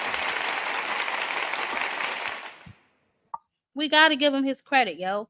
We definitely got to give Xander his credit. Before we get into this breakdown, because I want to know what y'all think about the corner work. I want to know who y'all think, I know Xander, and this is no shot at Xander, but Xander, last time I looked at him, he did look like he needed a little, chunky camp, and that's no shot at him. That's no shot at him at all. He did look like he needed a little chunky camp, though. But before, y'all make me sick saying stuff. Listen, I just got to call it what it is. He just looked a little, little plunky plunk, but that's nothing. He can get rid of that. But he has to do that before he starts training. So will that play a factor in it? You know what I'm saying? Y'all make sure y'all smashing the like button. Y'all make sure y'all are supporting the channel. And now let's go ahead and get into I'm just saying, Jacqueline, he did. He looked like he need a little fat camp. But anyway, back to the matchup, because y'all so silly. Back to the matchup though. What do we think though? Hold on, let me see. Who got Xander and who got Boots? I ain't even take a look. Let me see what y'all talking about over here. All right. Hey, Jupe, how you doing, baby? Hey, Toussaint. Xander on dog food. Oh, come on, y'all. Don't call him that. Let's be nice. No, the fight is in New York, baby. The fight is in New York. Let's see. Xander, let's see. No. Padley might get. Oh, really, Dondrick? Damn. Padley might get stopped, y'all. There go Shakur, little claim to fame. Let me see. That's no interesting take for Xander. Yeah, I know one hit it. But listen, okay, so we got Boots by KO. We got Boots.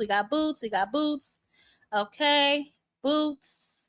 Xander's fully confident. I like seeing him break down the film. Nixon 4, Boots and 3. Dr. Carp. Go somewhere and sit down.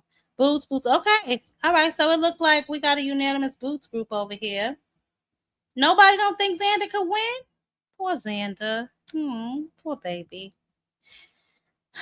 Well, let's see. Whatever. He is confident though, Jupe. You're 100% correct. He is confident in himself.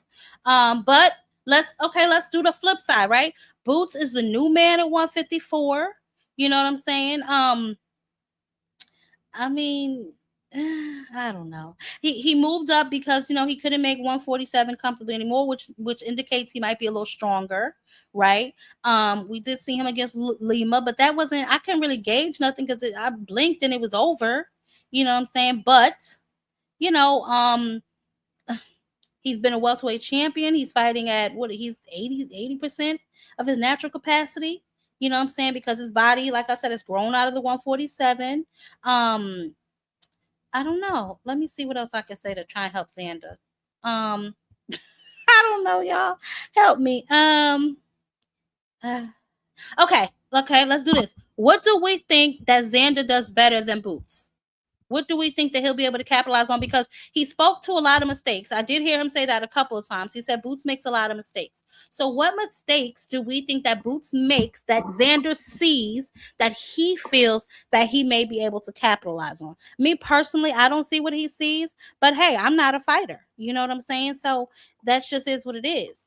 Oh, Padley's in a dog fight, Dondre. You gotta keep me abreast, Dondre, on what's going on, baby, because I'm over here doing this. I ain't watching no damn Padley.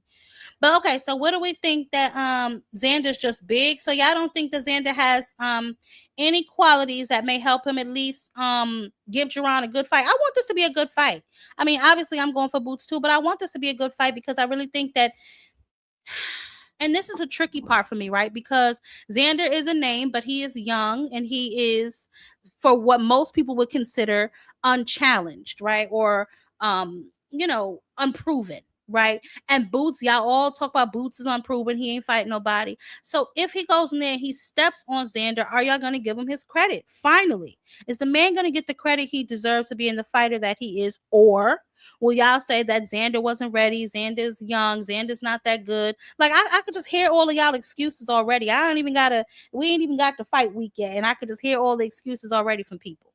So what do y'all think that he may be able to capitalize on that Boots does incorrectly?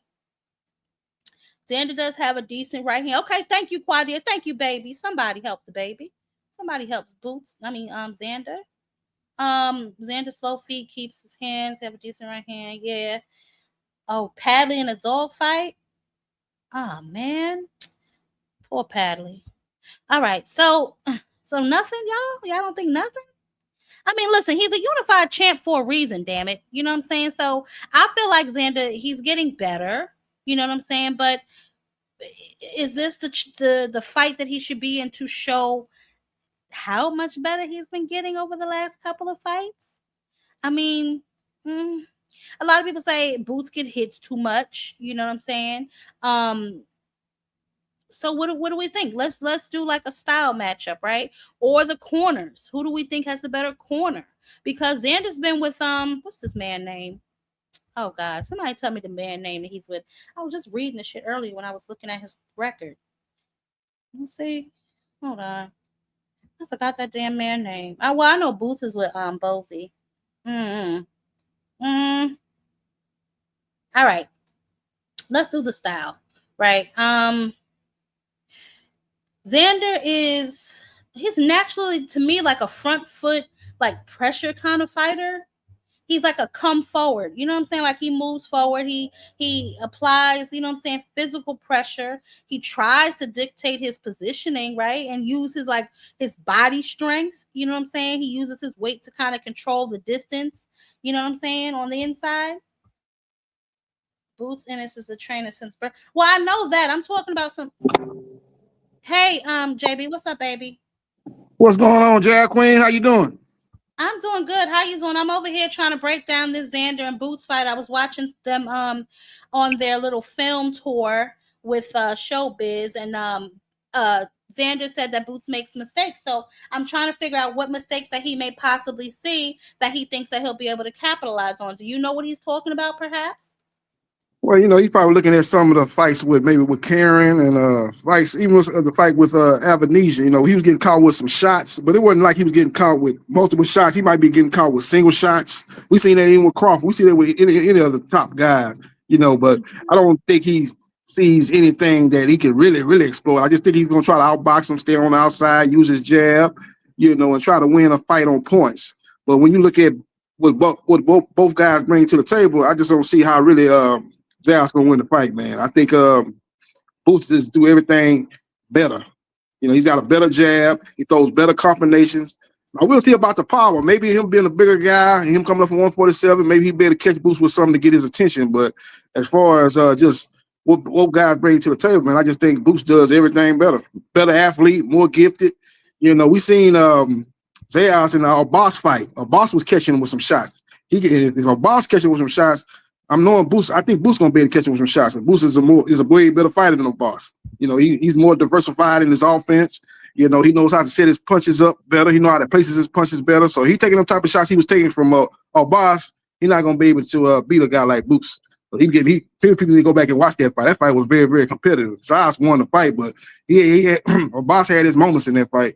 And if a boss, a guy like that that's limited in my opinion, is able to catch Zayas, a guy like Boots who's more talented and more gifted, he's gonna be able to do some work on him.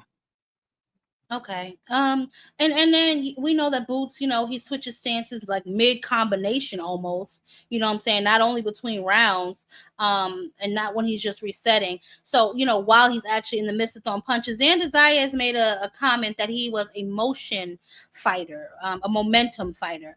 Do you think that that's true? I guess he was basically saying, hey, aircraft baby. He's basically seeing, He basically saying that Boots needs the crowd to basically keep him like wound up and to keep him energized. I think that's the clip. Each fight, it ain't enough. Them things come back home to me. Touch him one more time. Man, to be honest, like people see it, like people say, oh no, like it's beat. Man, I gotta take up business. That's it. Simple as that. It's just business. It's just business. Never personal. If you take it too personal, it gets to your heart, and now your feelings are hurt. Come on, man. I'm just trying to take care of business. But without giving too much. Yeah. What do you see here? Oops. There's just a lot of mistakes. I mean, he fought a guy that was fighting his fight. I mean, this guy was fighting his fight. Most of the guys fight his fight. Never fought a tall guy. He's always fought shorter guys.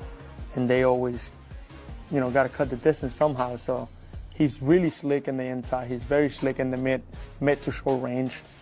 Not so well in the long range. We're going to talk about that.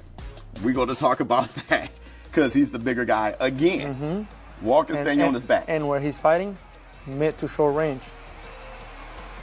Brother. And also, yeah, but Stanioni was also like, how many years he was before fighting again? Like he didn't fought since, and then his wife was also in labor I think that week. So there's a lot going. Yeah. It is what it is. Not taking any credit though. I mean, he won. When you're breaking down everything, this is what I want you to do. Yeah. Lima, look, switch to southpaw. For no reason. He leaned forward for no reason. He was reaching for no reason. I mean, Lima just gave him the knockout. Look, reaching forward. Reaching forward. He didn't know what to do. He's good when the noise, when the crowd is going. When the crowd is quiet, when the momentum is slowed down, he doesn't know how to act. He doesn't know how to do it. Wait, who are you talking about? I'm talking about Boots. He's good at those moments. He's good there. He's good when there's chaos going on. When there's no chaos, he doesn't look good. So he's a momentum fighter. He is a momentum fighter. Do you agree with that? No, I don't agree with that. I think if you go back and look at the Karen fight, the rematch, you know, Karen gave him some problems, but he was able to persevere and win that fight convincingly. So most of his fights, he has steamrolled his opponents. You know, he's that good, he's that talented. He steamrolled most of his opponents. The only fight we could say that was semi-competitive was the second Karen fight, and he was able to get the job done. And I disagree with Zayas saying that Boots is not good from the long range. I remember when he fought, I can't remember the guy's name. He's from Canada. He fought Lipinets before he fought Boots. And that fight ended up being a draw, but a lot of people thought that guy from Canada beat Lipinets. Boots beat him from long range. Go back and watch that fight. That fight was in Carson, California. You know, Errol Spence was in the crowd, and Boots called him out after the fight. He beat him from a long range. He controlled that fight with the jab. So Zayas need to go back and watch that fight, talking about Boots can't fight from the long range. That was Castile Clayton. Oh, okay, Castile Clayton. Oh, thank you, Anthony. Yeah, there you go. Yeah, exactly. Castile Clayton. Yeah, he beat him from a long range. He won that fight with the jab, controlled him with the jab before he stopped him. So I disagree, man. Boots can do everything. Ain't nothing he can't do in that ring. You know, he just needs the fights to, get people watching it and put him on that level, put him on a pound for pound list, which he definitely had a talent to be on. I agree, right? Like, so I don't think anybody in Xander's, what does he have, like 23 professional fights, has shown him like the Philly shell at that level, in the stand swishing, with the 31 knockout power in the same package, that combination together, to me, the single technical challenge, that's what's gonna happen. And then I don't know how Xander's chin is, you know what I'm saying? I don't know, I'm gonna have to watch his jab. I'm gonna have to watch, how this all plays out. But as far as what he's saying, as far as what he thinks that Boots brings, like calling him a momentum fighter, and basically saying that all the guys he fought was smaller than him, and making the stance that Stanionis was coming off of an extra long layoff and his wife was pregnant, or whatever nonsense he was just saying about that. I'm not really sure that he's reading the room correctly. You know what I'm saying? I'm not really sure that he's given an accurate assessment of Boots' skills. Like I said, Xander's blueprint, he's probably going to try and move forward, apply some sort of physical pressure, try to dictate the positioning, and use his natural weight, and to control the distance on the inside. I mean, listen, that may have worked previously. I'm just not sure that's going to work on Boots. You know what I'm saying? Yeah. That's a game plan that he should be trying to work with on Boots. He's the one, he said something about you're gonna have to go to plan B and plan C and all of that, but we'll listen. Dr. Eugene, what's up, baby? No, he's not gonna do that. He don't have an inside game. He don't have an inside game, so he's not gonna. Xander? Yeah, he has zero inside game. So when they get close, because he have no inside game, he can only hold them and wait till the ref break it up. So you think he gonna clinch and then try and get back on the outside? Yeah, his whole game plan is to stay on the outside and use ankles. That's why he said Boots have no outside game, and he think that because of the camera fights. So he think that he can literally jab his ass from the outside and move around. That's what he said too. That is what he said. Have somebody hurt, now I want to finish him right away. Now I take my time. You learn that with experience. You learn that going back into details and not having 10 people around you telling you, oh yeah, you're the best, you're the best, you're the best. But having 2 people around you telling you, you're good, but you're doing this wrong. That's the difference between me and everybody else in this division. Because you were so young. And everybody was looking at you. They were all looking at you, saying that he's going to be the next this, he's going to be the next that, and you matured. And again, it's easy. It's easy when you have 10 people waking you up every morning telling you you're the best. You're the best 154. It's easy to believe that, right? When it's only 2 people and they're not just giving you that, they're also criticizing what you're doing wrong. That's when you grow. That's when you learn. That's when you really believe it. That's when you really go into those deep areas, into those long nights, and you're like, okay, I'm that guy because I could do it. I've been doing it with the same 2 people around me. I don't need 10 people telling me who I am and what I need to do. I need the same 2 people, those 2 guys in front of me, just telling me what to do. That's it. I'm worried that Xander is not really grasping the severity of the situation that he's in. But who knows? You know what I'm saying? Like I said, I like Xander, and he gonna come to fight. He definitely not gonna come to lay down. That's why I said I don't really want to, disrespect him or anything. Because like I said, he doesn't have to fight Jaron Boots Ennis. You know what I'm saying? He's actually challenging himself. So we need to give him credit for that alone. No, I ain't getting the credit for that shit. Exactly. Oh my goodness. Dr. Eugene, what is wrong with you? We were just talking about somebody else's panel, and they was like, yo, he said before Boots even fought that, hey, I'm either gonna get him or I'm gonna get Ortiz. Either whoever the winner is, or if they don't fight, I'll just get whichever one of them I can get. So he want the smoke, but at the same time, it is other factors. Like Top Rank signing with the Zone, that was a fucking factor. Yeah. And even if Top Rank didn't pressure him to fight him, he still saw what happened to Ortiz. And he a big 54. So he don't have time to sit on his ass for a year or 2 because he didn't take the fight. Because in a year or 2, he might fuck around and gotta go to 68 with no momentum. He just came off of the Super Bowl. He just came off of fighting in Puerto Rico. So he got fans and he got momentum, and he gonna just stop all of that and not take the Boots fight. He pretty much got to. I wouldn't say you pretty much got to, but I feel what you're saying. All right, so let's get into the corner work then, right? Because I found a man's name. What's this? Javier Centeno. That's he's in Xander's corner, and obviously we know Boots Ennis, you know what I'm saying, is in Boots' corner. Javier Centeno, he's the owner of, I guess, that boxing gym that they're out of, which is Sweatbox Boxing Gym in Florida. You know, I guess he used to box, you know, or he had a license to box or something like that. But he's in Xander's corner. What kind of instruction can we expect from Bozy? Well, first I'll say TD Puerto Rican, and he cover boxing period, not just Puerto Rican, but boxing period. Yeah. And he was talking about him, and he was like, yo, that guy is a good trainer, and he come with a good game plan. But the thing is, when it comes to Boots, Bozy is his father, so he done taught him the game for so long. Where when a lot of people watch them fight, he don't give a lot of instructions because he already know what it is. So he just tell him some shit that like make like, yo, you bullshitting. So it ain't turn it up, use the right. He just said, yo, you bullshitting, yo, get him out of there. But he know what that mean. You feel what I'm saying? So so they have a way of talking to each other because they've been working with each other for so long. I mean, Xander and Centennial, he's been with him what, 12 years? Okay, 12 years. Okay, he basically been with him for pretty much his whole career, coming up from the amateur.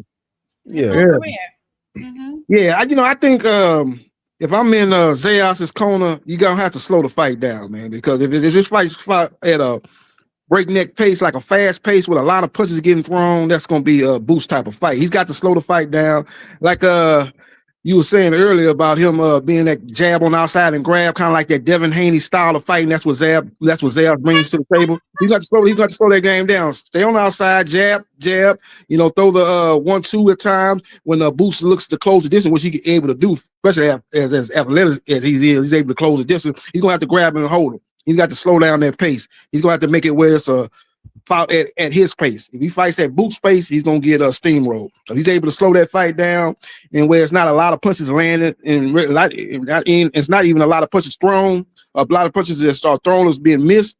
And that's gonna be Zayas type of fight. This fight's gonna be about pace. If he's able to slow down Boots and slow down that pace, he'll have a chance. But if he's not able to do that, and Boots is getting off his repertoire and his arsenal, he's gonna get steamrolled like all the other opponents that Boots has fought.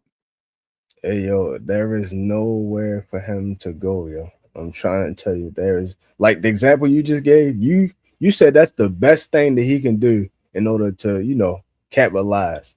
Guess what? That won't work neither, because now you're playing into his hand. Boots need to go to the body and not head hunt. But however, hold on, because he has two trainers. He has the Centennial guy, and then I'm reading he has Mike Basil. He's a man that's been in the business for 30 plus years in the sport. He, you know, he's also going to be in his corner, I believe, for that fight. Not to say it's going to make a difference. I'm just saying he has experience in the corner, you know, that may be able to guide him through this fight. Not saying it'll work. I'm just saying that he, you know, he's not going in there blind, or at least, you know, he's going in there with guys that has, you know, background in the business and people that he's been working with for quite some time. None of that is going to help, bro. That's what I'm trying to say. Like, yo, like to be honest, it don't matter who the trainer is. It's like putting somebody in there with Bruce Lee. Like, yo, go in there, yo. That's still Bruce Lee. It don't matter who your trainer is. That's Bruce Lee. He about to kick the shit out you. Boots just a better fighter. If both guys bring their A game, it's over for Zayas. I like Zayas. Give him credit for taking the fight. He's a level-headed guy. You know, when you see him do the interviews, he's a good guy. He'll be able to bounce back from this fight, but it's levels to this, and he just Boots on another level. You know, both guys bring their A game. It's Boots all day. He gonna have to hope that Boots have an off night, and he got to do what I said he should do early. He got to stay on the outside, jab, hit him with the 1-2, clinch, tie up, slow the pace down. That's his only chance, in my opinion. And even that ain't gonna work. But that's what I'm saying. Why it's not gonna work. He had no inside game. So once you clinch, while you holding me, I'm punching you. I'm gonna get at least 2 of them off before you tie me up and stop me. So that's gonna happen. It's 2-1 right there. While I'm on the outside, you can't reach me with your punches, but I can reach you. So you might think you're getting a jab off. I'm gonna keep ducking them, and I'm gonna keep hitting you in the body. So now I'm getting my body shots in while you missing the jabs. Because if you look at all his jabs for his whole career, them bitches in like the 20% or less, 20% or less than landed jab wise. Yeah, that's bad. All right, so Their jab not even good as Haney's jab. That's bad. Child, we done been down this little Haney road earlier. So Jamie from New York says basically you're saying that Xander can't win whatsoever. Is that what you guys are saying? Yes, it's That's what we're saying. Yeah, We're not gonna do that there. I think the fight for Boots at 154 is Fundora. That's the only guy got a shot to beat Boots. He'll beat Ortiz too. Ortiz is tailor made. Ortiz is tailor made for Boots. He'll steamroll him too. The only guy the guy there's a fight to be made is Fundora. Yeah, that'll be a fight where you can make a case for either guy, in my opinion. He could sleep him just as fast. That's what. Shout out to Band Up in the Cash App. I appreciate you, Band Up. Hold on, let me play the super chat song. Y'all go ahead. We about to make a little change up in here. Shout out to Band Up in the Cash App. Listen, if you guys are not subscribed to the channel, make sure you are subscribed. Make sure you guys are supporting the channel, and make sure you hit the like button. If you can't do nothing else, do what's free. Smash the like button. Well, go ahead. Finish up. Yo, shout out to Band Up, yo. I fucks with him, yo. I ain't gonna lie. Band Up be talking in third person. So one time I heard him talking and shit, I was looking around and shit like, who we talking about? Because you know how we got our faces, but we don't have our names up here. I thought he was talking about somebody else and shit. And then the guy hit the button and the names came up. This motherfucker talking about himself, yo. I'm like, what the fuck? Yeah, that's crazy. Why ain't y'all names up here? I just realized that. So I can see them back here, but I can't see them on the screen. Oh, that's weird. But yo, was like, yo, your boy Band Up about to get off and shit. I'm like, yo, what do you mean get off work? Yo, who Band Up? Shout out to Band Up, yo. I fucks with him, yo. Real shit. Go ahead, Jupe. Hey y'all, how y'all doing? Hey, baby. Hey, I was gonna say, yeah, I also pick Boots to win, and I'm being honest, I'm more of a Boots fan, of course, but I don't believe that this is just like this easy fight that he's just gonna just obliterate him and Xander has no chance. Because as much as like Boots, as great as Boots is, as much talent I see as Boots and skill, we still have to see it tested against different styles. This is he only has one fight at 154, and I think that y'all are like, well, not everybody. I know y'all mean well, but like y'all downplaying Xander. I don't say downplaying Xander. Maybe I just don't see it, and that's fine because everybody has their own opinion. I think Xander is very confident, and also Top Rank has a track record of not putting their guys in fights they don't think they can win. They have the best matchmakers in the world, so I just don't think like Boots has one round at 154 total. We don't know how strong Xander is in comparison to Boots. I think he might be the stronger man in the ring. We don't know how that will work. I got Boots winning, don't get me wrong. But Xander might, I'm trying to think of all the fighters he's fought. Xander might be the most fundamentally sound. I just think that he does a lot of things well, and Xander don't make a lot of mistakes.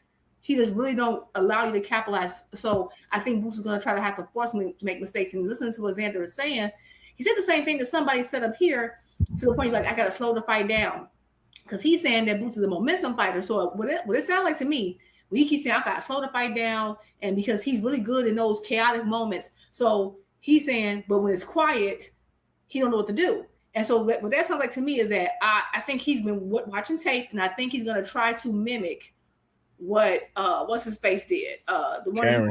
Karen. I think he's gonna try to mimic that. And Xander does have good feet. He has good feet, so. I think what it sounds like he's gonna try to do to me, this is just what I think he's gonna try to do. I think he's gonna go in there, he's gonna move around. I think he's gonna try to frustrate Boots to try to get him to force a knockout. Because sometimes Boots, the reason why Boots doesn't sometimes get a knockout is because he tries to force it. Because now he does like the action. He does. Does I think that means he's a momentum fighter? No, because I've seen him fight from long range. And it sounds like Xander is gonna use his. I think Xander is bigger. I know it has their height and reach the same, but I know Xander's definitely. Yeah, Xander looks bigger to me. Yeah, he's definitely bigger, and I think his reach. So with that height and reach, and he has a really good step in jab. I think the problem is going to be the speed difference when he tries to do that step in jab, get in and out. I can see him getting caught with stuff, but it's also a risk because Xander can come back and counter. Xander's a really good counter puncher. So I think this fight is a good fight, and whoever wins, I'm giving them full credit no matter what.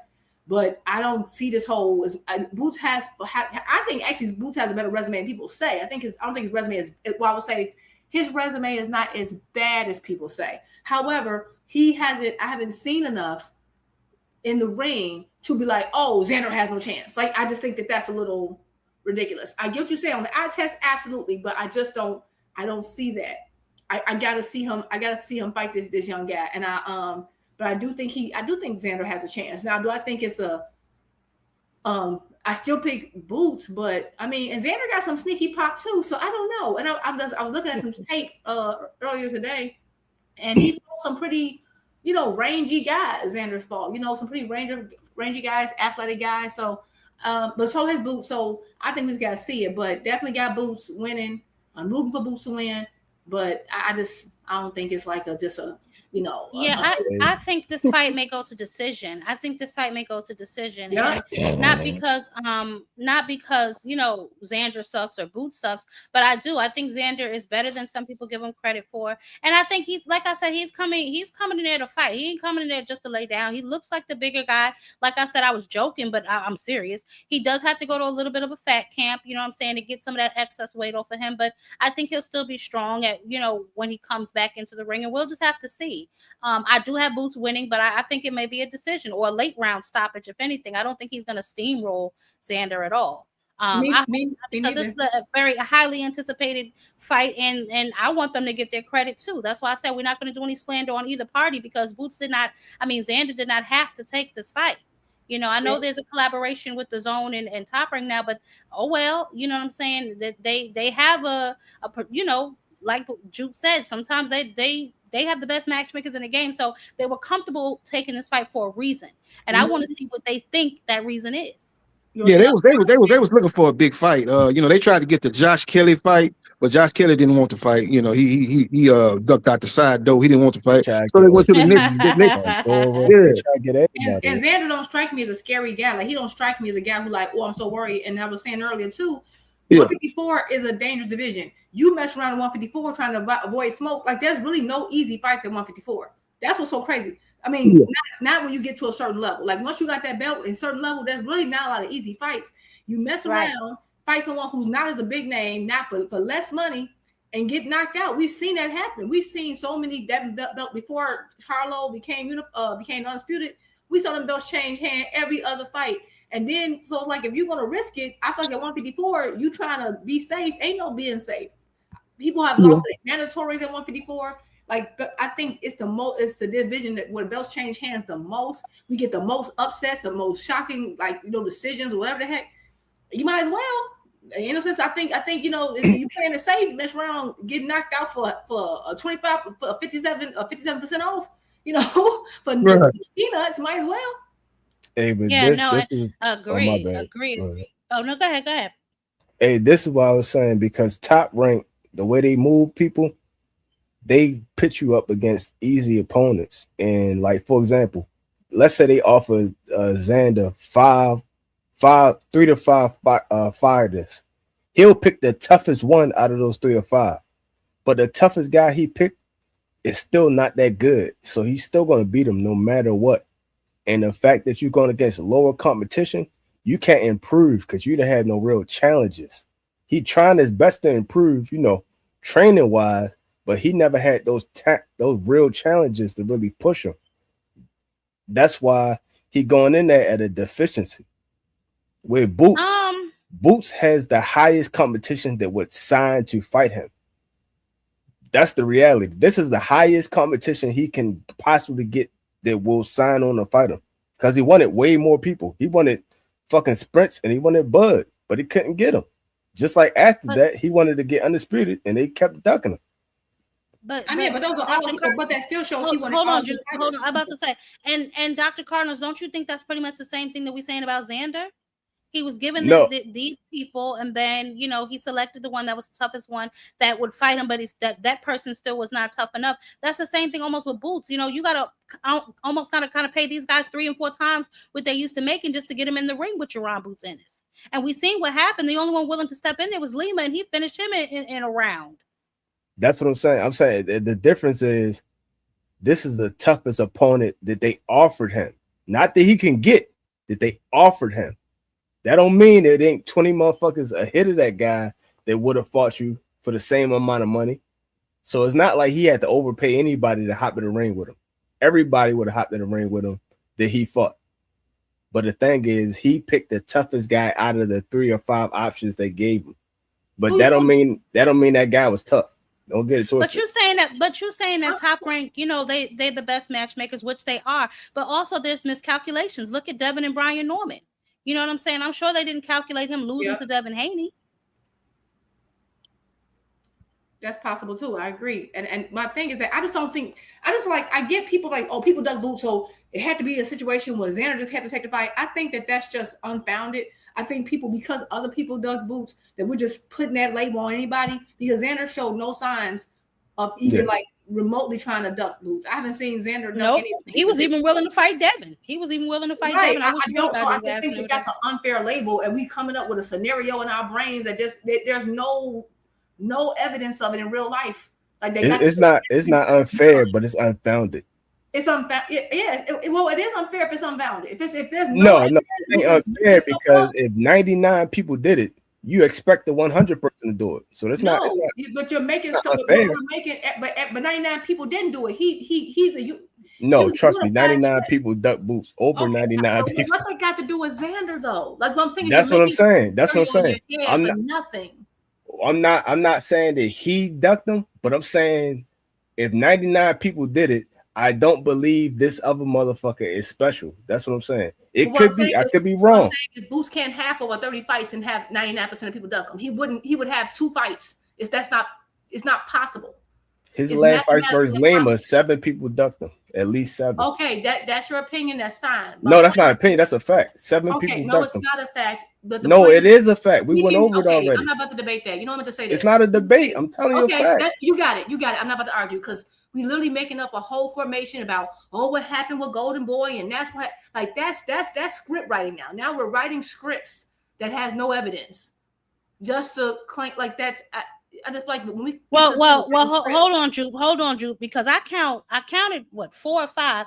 Who the other 2, Dr. Eugene? Because I counted Josh Kelly, I counted Conwell, I counted Rashidi Ellis, I counted Virgil Ortiz, I counted Sergio Boychuk, Boychuk Bochum, and it was 2 other motherfuckers. I gotta actually look at the list, but we went over it a couple times on YSM Live and somebody else live. I think it might have been G. I made a video about it too, and I gotta go back and watch my own damn video because I named everybody in my video. So it was really about 6 or 7, Jude. So that's not an exaggeration. Somebody said this shit and they was like, "That's not true." And then YSM posted the Instagram or not Instagram. I think it might have been a tweet. When the manager of the guy said, "Yeah, we turned that down because Rashidi Ellis." He sent Rashidi Ellis an offer. They didn't like the offer at first, but when they caught wind that Boots had moved on and was going to fight Lima, they tried to accept the offer, but it was too late. But it wasn't just him. It was Conwell too, and it was Josh Kelly. After Josh Kelly beat what you call it? So he was supposed to fight him. I think the tweet I'm thinking about was the Boychuk tweet. His manager. That's my thing too. Every offer, every time, if you offer someone a fight, every offer that they don't accept to me, I don't automatically accept as a duck. It depends on the circumstances. So no, just because someone offered you a fight and you didn't take it, that doesn't automatically mean you're a duck. So I have a higher, because that's the case, everybody gonna be a duck at one point in their career. So no, that's why I'm not saying that those people did or didn't. I will have to get more information. But my thing is, just because they offered a fight and didn't take it, maybe they had a better offer from somewhere else. We don't know. At the end of the day, it's all circumstantial. Now, somebody who I actually think did duck Boots for sure was Brian Norman. That was absolutely a duck, and I love Brian Norman. That was a duck. Well, hold on, because it depends on the situation. Yeah, the situation definitely does depend, but at least 3 of them I know for a fact that they would have been making the most money they ever made in their career. And so that to me is absolutely a duck. You gotta give me. I need receipts. I just can't. I don't go around calling people ducks just because they didn't a fight didn't happen. That's just me. I need some receipts. That's all. Well, What was Zayas? What was Boots? Was Boots Zayas after he beat up Boss? He tried to get the fight with Josh Kelly. Didn't have. Did he try to make a fight with Devin Haney too? Or they just was just like preliminary negotiations? Well, Devin Haney was clout chasing. Devin Haney was clout chasing as usual. Yeah. He was Okay, so Boots was the second option. Basically, he tried to make a fight with Josh Kelly because he wanted to unify, try to get one step closer to undisputed. That fight fell by the wayside, and then he went for Boots. He got the Boots fight. So, he tried to make it happen. He tried to fight the best guys. You got to give Zayas credit, man. He tried to make the fight with the top guys at 154.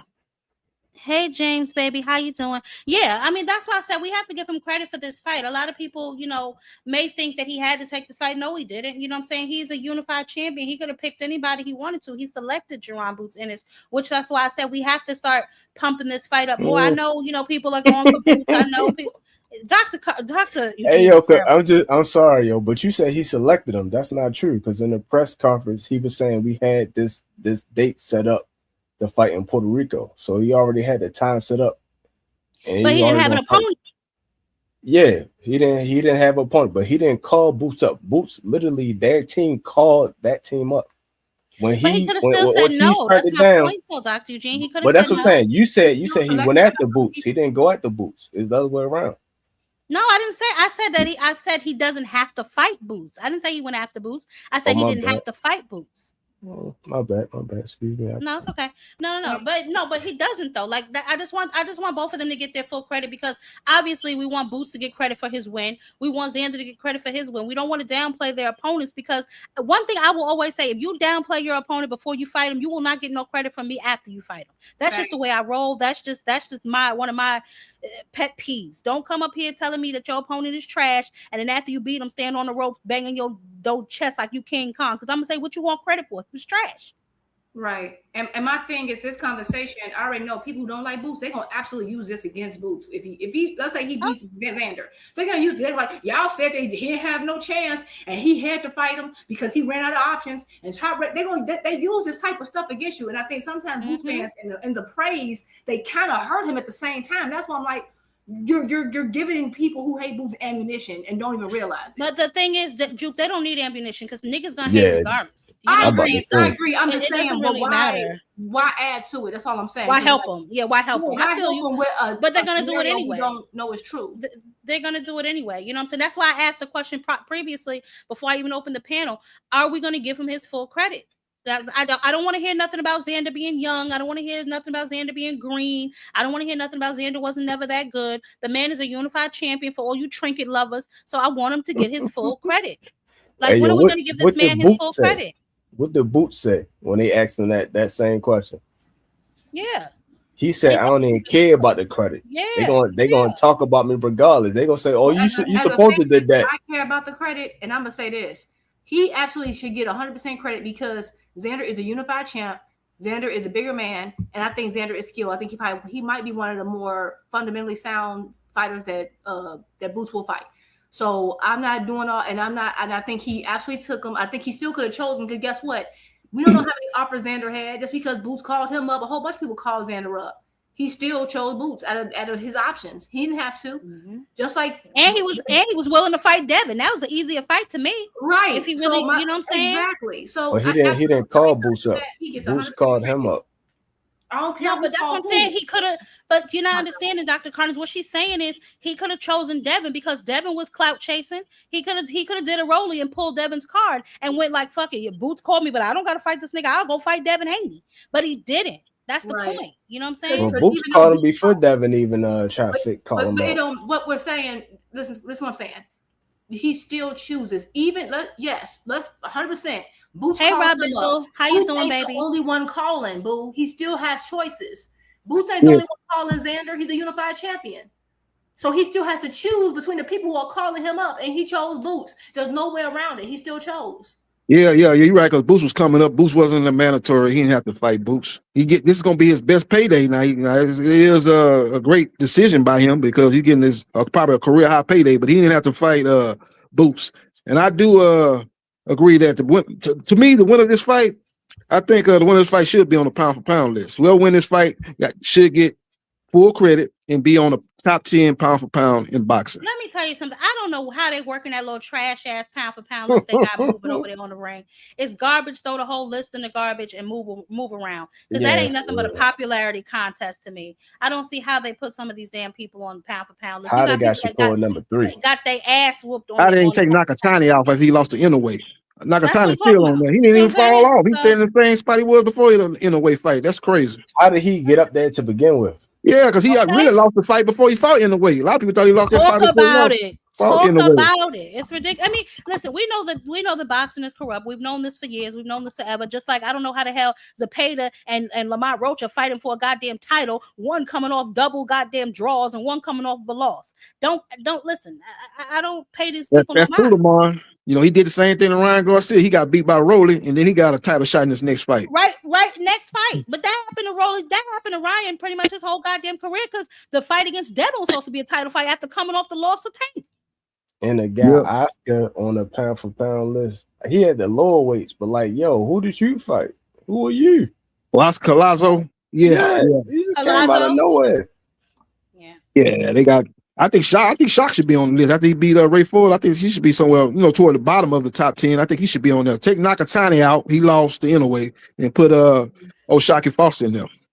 Speaking of O'Shaquie, and we talked about him earlier, JB, I don't know if you were up here, but I played a couple of his clips of him talking about, Shakur being emotional after the fight, and what he thinks he'll do, and then obviously the situation where Shakur was taking off his jewelry, looking like he wanted to fight him, and all that other cameras were stuff. moving everywhere, but it looked like he was taking some jewelry off. It looked like he was stepping back to take some jewelry off, like he wanted to show you in person, point blank. And I think that's what may have prompted you. Correct me if I'm wrong, champ. To say, hey, don't get disrespectful. Don't start being disrespectful. Was that did you feel the escalation from him?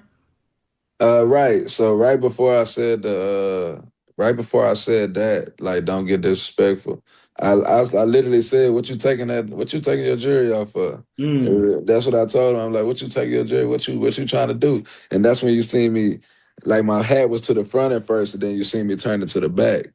And then when he raised his hand, that's when I was like, hey, don't get to being disrespectful with the woo, because I saw him taking off his jury, and I saw him trending that way. You get what I'm saying? So yeah, for sure, you caught it right. And I think, you can look at guys like Tim Bradley, an OG in the game, Hall of Famer in the game. A lot of pundits and everybody, we all feel like, man, this is just like the slide. The momentum is there. Everything is there. This may be one of the biggest fights in boxing, and definitely one of the biggest fights of both of your careers, skill-wise, energetic-wise, the clamoring from the fans, man. You and Shakur would be a blockbuster. What do y'all think about that? Do y'all agree? I mean, listen, we're gonna, since the panel's open, we're gonna talk about it. Do y'all agree that Shakur and O'Shaquie is the fight to make because of the animosity, because we've seen that he sent Ray Ford on a dummy mission and he failed, because of all of these boxing brother cults that they got going on? It's corny as hell to me how they're ganging up against O'Shaquie. First of all, this whole boxing brother situation is just gross, but just the simple fact that for whatever reason, they're all ganging up on O'Shaquie Foster, and they're all sending on W. Like, I don't know if y'all see, I read things differently, right? Like, so for me, with Bill Haney and this whole double contract situation with Shakur and Keyshawn, and I'm gonna get y'all take on that in a second, with saying that he wants both of them, he's gonna take Keyshawn first. But even prior to him saying that he'll take Keyshawn first, y'all remember months ago Shakur was on was it Aiden Ross, that channel with him and Bud sitting there at the Gamers house, and they were saying that, oh, Keyshawn about to fight Devin. Keyshawn gonna fight Devin. Why is it Shakur keeps sending all his minions to handle his smoke? What is that about? Yeah, that's crazy. First of all, if Shakur's got to fight either O'Shaquie or Haney, he fight anybody else in his next fight, that's a straight duck. He got to fight one of them two guys. You don't want to fight Haney, you don't want to go to 147, you don't feel like you're ready to go up there, well, fight O'Shaquie. He just beat your man. That should be the next fight. Y'all got a history. Y'all did the face-off. The people are talking about you and him. It's percolating right now. Make the fight happen. Now, as far as Shakur and Haney goes, I think that fight probably can happen down the line. I don't think it's going to happen next. I think what Bill Haney been talking about here, doing all these interviews, saying, oh, we want you guys on a 2-fight deal. That's not going to happen. You know, you basically trying to throw stuff out there like, okay, well, y'all trying to team up, then why don't you team up on this contract? We're gonna fight both of y'all back to back. I just think that's cap. I think he ain't trying to fight. I think Bill probably really don't want to fight Keyshawn, but now that the WBO mandated that fight because James Prince obviously went to them and petitioned for the fight, that fight's got to happen or he's gonna get stripped. He's trying to throw another obstacle, another roadblock to prevent that fight with Keyshawn from happening. And this is what I'm talking about. I want to direct y'all attention to Ace Ostein's comments. Foster does nothing for Shakur Stevenson's career. See, this is the type of sick individuals that we're dealing with when it comes down to Shakur getting in the ring with somebody who can actually pose him some sort of threat. Here they go. Everybody want to turn into Elon Musk. Everybody want to be Bill Gates. Now everybody is a resume analyst and all of this other kind of shit. What did Padley do for Shakur's career?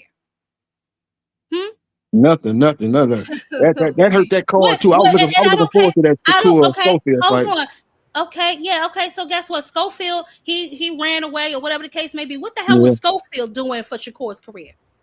Good point. Yeah, his daddy talked so much noise. That was the best fight on the card. They took that off, and it just the whole card wasn't the same. But fighting Padley, he stopped Padley, but that nobody wanted to see that. But what do these fights do for his career? Is my question. You talking about these fights do nothing for Shakur's career? Which fight in his career did something for his career?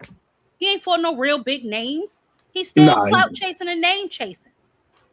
Yeah, his best wins obviously his last fight against Teofimo, but Teofimo had been exposed before Shakur fight him. Ain't like he ain't been exposed before. Shit. Yeah, he was known to have trouble with boxers, slick boxers. He got beat half to death by Cambosis.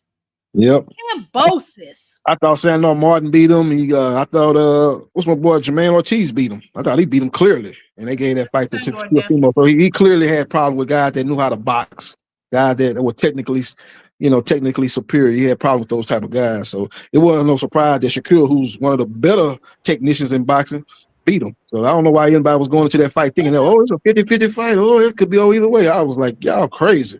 This man clearly had a problem with boxers. And he fight one of the purest boxers in the game. He gonna lose that. Ain't no way he gonna win that fight. Right? We don't know that, right? Like, so Shakur, and this is and I'm not saying it's just about him because it's not just about him. I'm talking about all of these boys in totality. I am tired of them claiming to be the best when none of them are fighting each other, right? All 7 of y'all can't be the best. Stop holding hands, singing Kumbaya, and mix it up so we can tell who's really the best. Now, Shakur, you done got one of your mans knocked off. You're trying to get your other one in the ring with Devin Haney to see what kind of work Devin Haney put on him. Like, these are all smoke and mirrors, and I don't understand how nobody sees this. Yeah, Shakur got to step up. You're hearing that he's going to go to Zuffa, and I don't know who he's going to fight over there in Zuffa. Zuffa don't really have a great roster as we speak, standing here today. They don't have a great roster. So, what they got over 135. What they got? Rayo over there, De Los Santos. Nobody want to see that again. They got what they got? Rodriguez at 147. They don't have a lot of. They got his other homeboy over there. What's his name? Africa. He over there, so they ain't gonna fight. So Edgar Berlanga's in a trash ass fight coming up in July. Yeah, they all on the same card. Yeah, Hitchens and Berlanga and Devchenko, all Keith Connolly clients. They all gonna be on the same card. I think it's gonna be the day after Errol fights Tim Tszyu. So they're gonna be fighting over there on over there in the Apex over there in that warehouse. They're gonna be fighting over there. So. Well, I think they're actually gonna fight in New York. I think they're gonna actually have that in a real arena. They're gonna put that card on the real arena. I don't think they're gonna put that over there at the Apex. What card? That Zuffa card, July 26th. Hitchens and Berlanga. I think it's gonna be in New York. I'm hearing. I think it's gonna be in New York. It's not. Devchenko. Neither one of them got the fan base. Put them in the basement. But back to what we were just talking about. So, first of all, what do y'all think about this double contract situation? The Boxing Brothers unite. Bill wants both Keyshawn and Shakur. What do y'all think about Bill running around here talking about this double up? What do y'all think about that? Before I say about the Shakur thing, I just want to throw that out there. Hey, yo, Zandy is the number 2 best motherfucker in 54. I'm giving him his credit, Clip. I'm giving him his credit.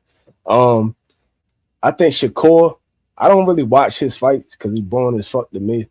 So to be honest, as long as he fight anybody, just talk less and fight more. That's all it is. Nobody gives a fuck. You get paid to fight. You don't get paid to type and tweet and yell and scream. You don't get paid for none of that shit. I'm talking about. Speaking specifically from Bill Haney's angle, the double contract situation. He a capping ass motherfucker too, but at least he's smart with it. He doing it for a reason.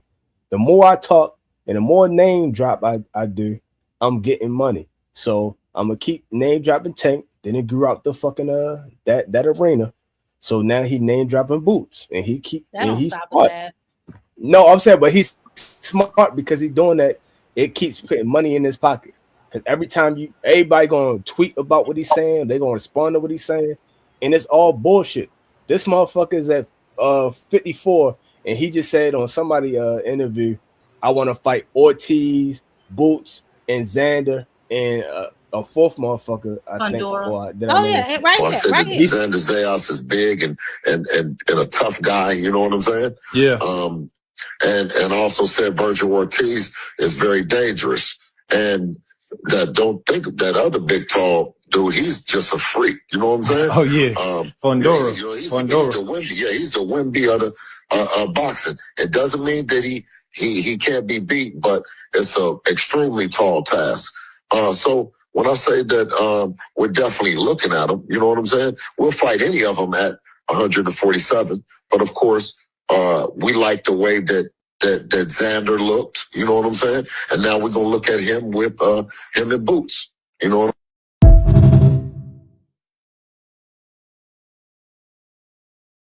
So here's the thing then, right? Like he said we'll fight any of them at 47. Who the hell was he talking about? Because all them fighters he named is at 54. That's what I'm saying. Yeah, I don't think he wasn't talking about fight. Come on, y'all. That's too stupid to even make sense. He's stupid. That's We're the talking whole about point. Bill Haney though, too, Cent. Yeah, but he was saying he's looking at them at 54, but he'll fight anybody at 47. I just think it kind of got misconstrued because why the hell would you expect any of them to fight Devin at 47? It just don't even make sense. You feel what I'm saying? So even if that's what he meant Hold to on, one at a say, time. I'm gonna. Even if that's what he meant to say, I'm gonna ignore it because you're clearly trying to get attention, saying some dumb That's shit. what I'm like that. saying. That's what I'm saying. Like, Bill is one. He's not a person that minces words. Bill is very careful with his words. So he said what he said, right? Like you said, just for clout chasing and attention. When we all know that his ass is not about to fight any of them niggas that he named. It's not. The only reason I'm saying that he said that on purpose is because he's previously talked about fighting Xander. So why would you be worried about what Xander and Boots is doing at 154 if you don't plan on fighting them? And he never caught any champion out at 47. If you haven't noticed, all these boxers is not talking about people in their weight class. Right. That's crazy to me. Like, what are y'all doing?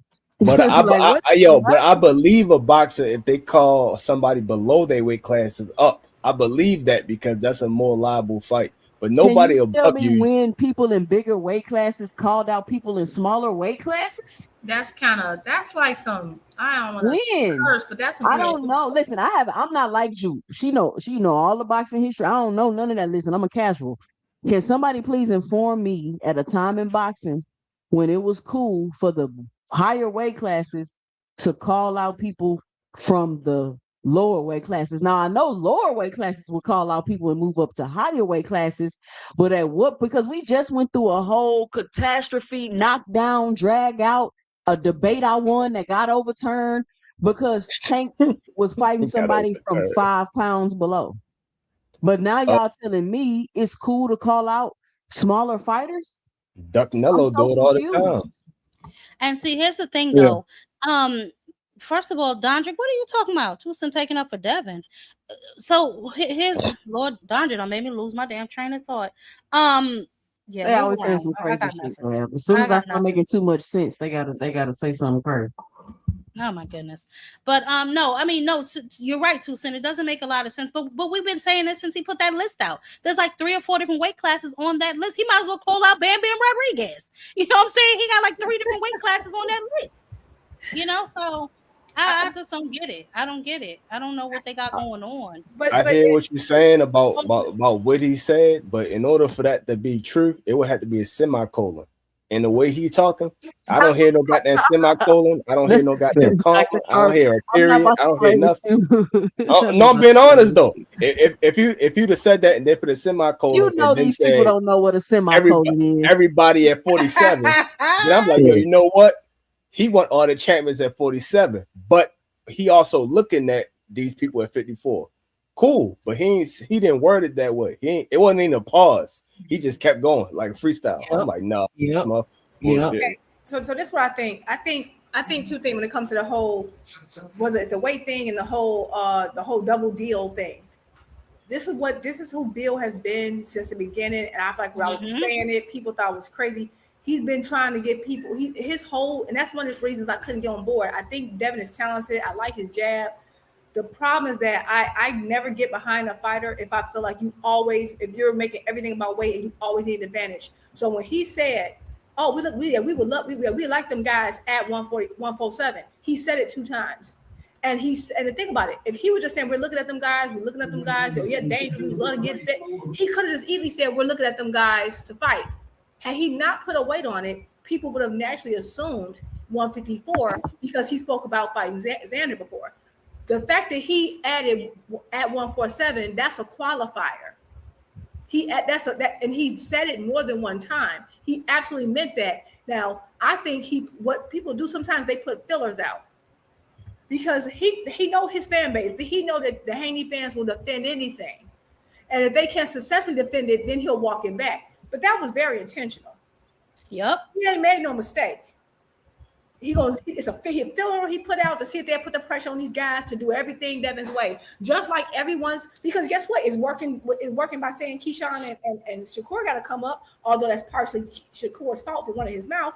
But no one puts pressure on him. When it was Tank's the bigger star. He was real small. No one cared. Oh, you got to come up here. Everybody come to me. It's all about everybody got to come to me to make me comfortable wherever I feel like it. The first person he tried that with was Gary Allen Russell, 126. He literally called out a 126 pounder to come up and fight him before, and people sided with Devin. That's what I said earlier, Jupe. That's what I said earlier. I said they call out everybody and fight nobody. They're always doing this, and they've been doing this for so long. I've been watching Bill's tired ass. That's why I said he's not fooling me. All of this whole concessions where it got to be both of y'all. You know damn well Shakur said he's not coming to 147. What are you talking about? And then, with now, I don't know how they placed Keyshawn so quickly in the WBO contender. Obviously, once again, them putting roadblocks in front of Shakur, protect the king. But still, they always calling out somebody and they never fight nobody. And it's always the other person who gets the blame. Yep, because he goes around channel to channel. He builds up that army, and then they just attack everybody online if you disagree with it, and it's intentional. So that whole, I need a 2-for-1 on a contract, all these public negotiations. Again, he wants to keep that. Devin to fight anybody. Devin to fight anybody. That's just some BS. And what I said on Tuesday channel last night is I actually believe I wouldn't be surprised if the Haneys and Shakur were in the mix, just doing this mess, knowing they ain't about to fight next. That's just my opinion. I think. Shakur, I would not be surprised. I remember back in the day when it was like, if it get too hot, we moving up, and we gonna wait and we're brothers. They were like, that was the first 2 brothers. We'll fight for everything in the end. And I love Shakur, but y'all know he's a little sneaky. I think the fight to make to me is O'Shaquie, because you said you said you want to go back down to 135. Fine. I feel like this fight is already made. It has a buzz, and this man was your mandatory in 2 different divisions. And then you put another stipulation out there, and he fulfilled it. And I think it's a really good fight because we haven't seen Shakur fight a style anything like O'Shaquie's. I want to see what happens if he goes in the back foot and you have to cut the ring off. I want to see if he can, take away your lead hand. And how do you, do you make any adjustments? That's what I want to see. So all this, but I am tired of this weight fluctuation. We don't know who's the best at who because everybody's hopping around like bunny rabbits. It's annoying.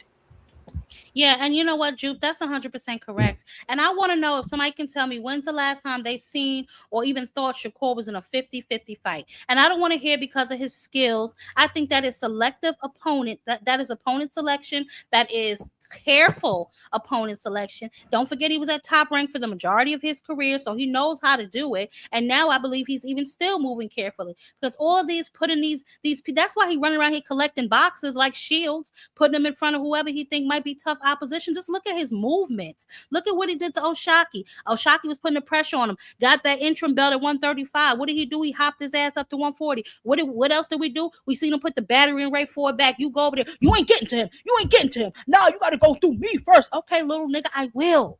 Now look at you. Devin Haney calling you out. What you do? You slide Keyshawn in front of you. All of this is so that they can fall and he can be the only one standing.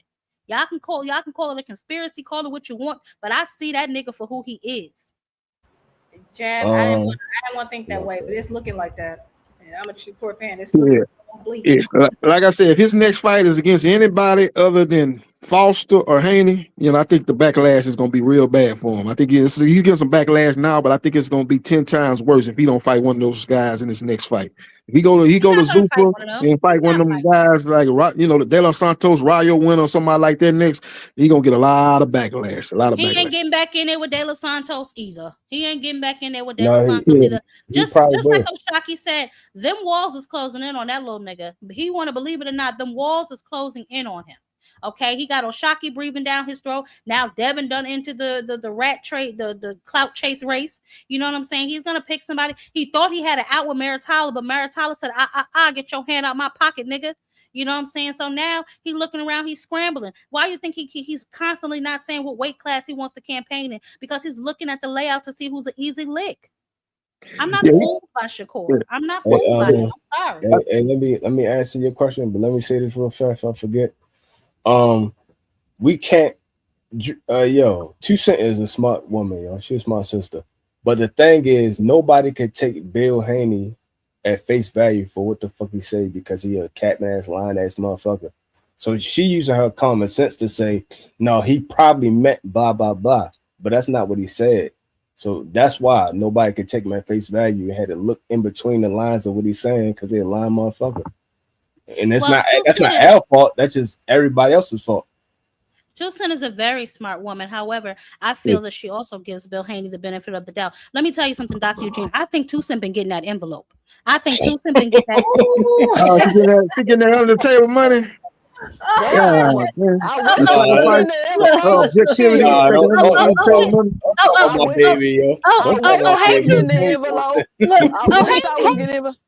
Hey, Tucson, I didn't know you was up here. Hey, girl. But this what I'm saying, though. This what I'm saying, though. You said I didn't know you was up here. Even if he meant 147, the shit is too stupid to even give him any attention for because he's saying that shit for attention. Agree. Yeah. Agree. He putting out feelings. That's what I'm saying. So you a smart sister. You gonna see it and say either he capping or he probably misspoke. Other like fans of fucking Haney, they were cursing and arguing and saying that's not the case.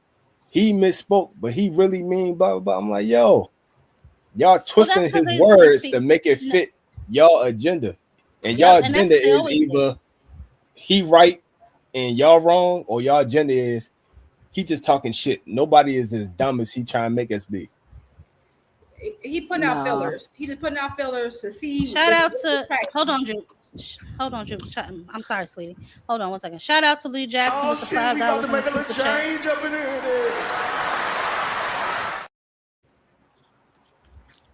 Bill said O'Shaquie backed him in a corner, and now he's unifying or fighting a better opposition. A motherfucking coward. Yeah. Go ahead, Tucson. Well, what Bill likes to do, he just likes to. He don't ever answer nothing. He like to answer your question with a question. He like to talk in circles, and then because what he likes to do is get on these panels. I want to talk to the people. He want to hear what y'all say, so he can infer things and just put things out there, so you can make up your own conclusion. Yep. Like he did with Jab and shit. When Jab asked his ass that question. Well, he tried, you know what I'm saying, and that's why he don't like me. He called me what did he call me? He called me trap queen.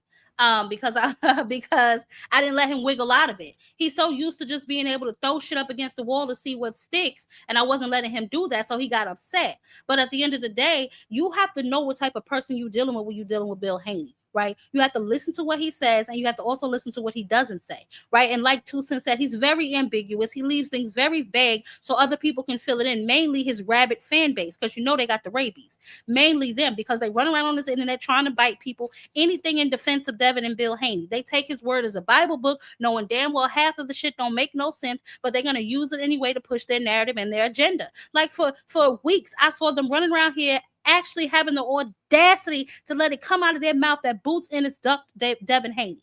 It was the most ridiculous thing that I've ever heard in my goddamn life. Yeah, that was crazy. Everybody know that. Oh shit, she multiplying, yo. It's Why two am I of up them. here twice? Yeah, you up here double. I'm gonna kick the other one, 2 cent. Okay, I kicked the right one. You Okay, can't, hey, you yo, good, y'all 2 cent. can't put water on her, yo. Y'all put water on her. You know what's gonna happen. She gonna multiply, yo. That's funny. I don't know why StreamYard keep kicking me off. Yeah, I mean, he said if the fact that he felt comfortable, they felt comfortable trying to make it look like Boots was ducking them, let you know they will go to the extreme and say some extreme things. And again, if it gets too much pushback or they start getting called ducks or whatever, he might try to walk it back, but they've done worse. So yeah, he absolutely meant 147. But that's why he's out here with this mass campaign. If you any YouTube channel you turn to, like he was on the Boxing Boys, then he was on Mill City, then he was on he was over there on he was over in Johnson South Central. Yeah, that's what I'm saying. He goes where he thinks the mass people and he can get the most coverage for his nonsense. That's how he spreads it. Yeah, you know what? Haney ain't fought since November, so he's trying to keep his name relevant. And I'm gonna say this: I do think he's trying to make the Shakur fight because I think they realize that the only way they're gonna make the money they gonna come from making this fight somebody like Shakur. So maybe Netflix is putting the money up for that fight that's gonna satisfy what Haney gonna want and what Shakur gonna want. But Shakur don't want to go to 147 right now. But I do think I thought it was cat when I first heard it. But I actually think he probably will take that fight beat to the money that they gonna want.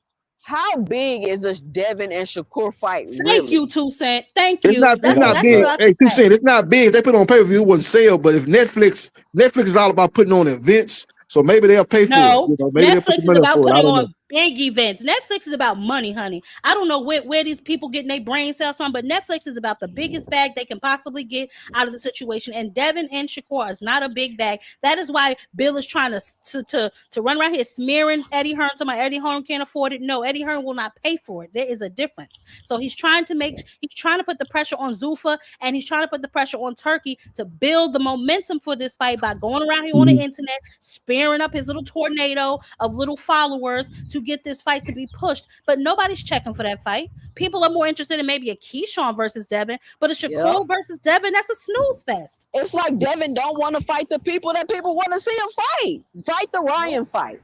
Like that's it. Hey, can I ask you a question? My bad. I'll go after you.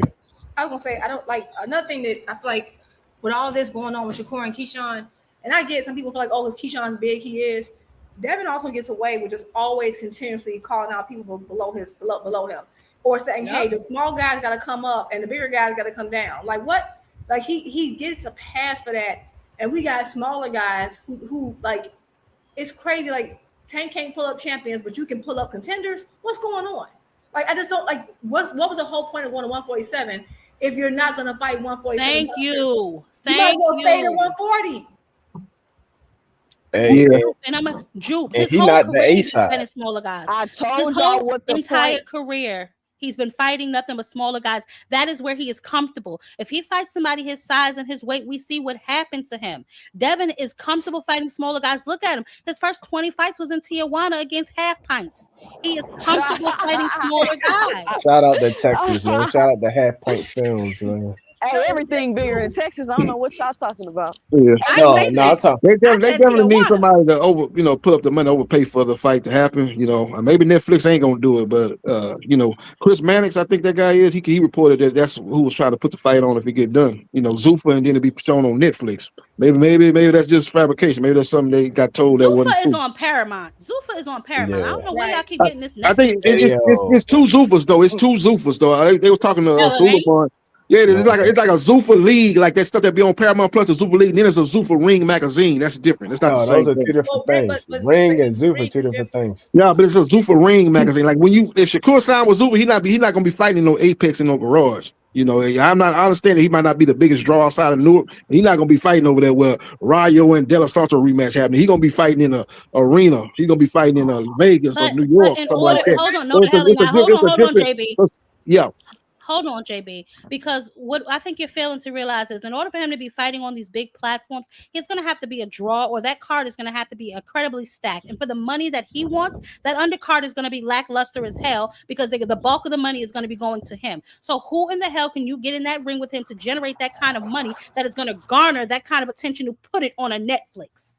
Yeah, I agree with you. I say I don't think he's a big draw and stuff, but maybe somebody will be trying to secure him in being a big name, one of the bigger names in boxing, to get their platform kind of off the ground and running. Kind of like what the Zone did when they first got on the scene. They were signing all these guys that really wasn't worth the money that they were signing them to because they was trying to get established here in the U.S. They was paying Boo Boo a lot of money.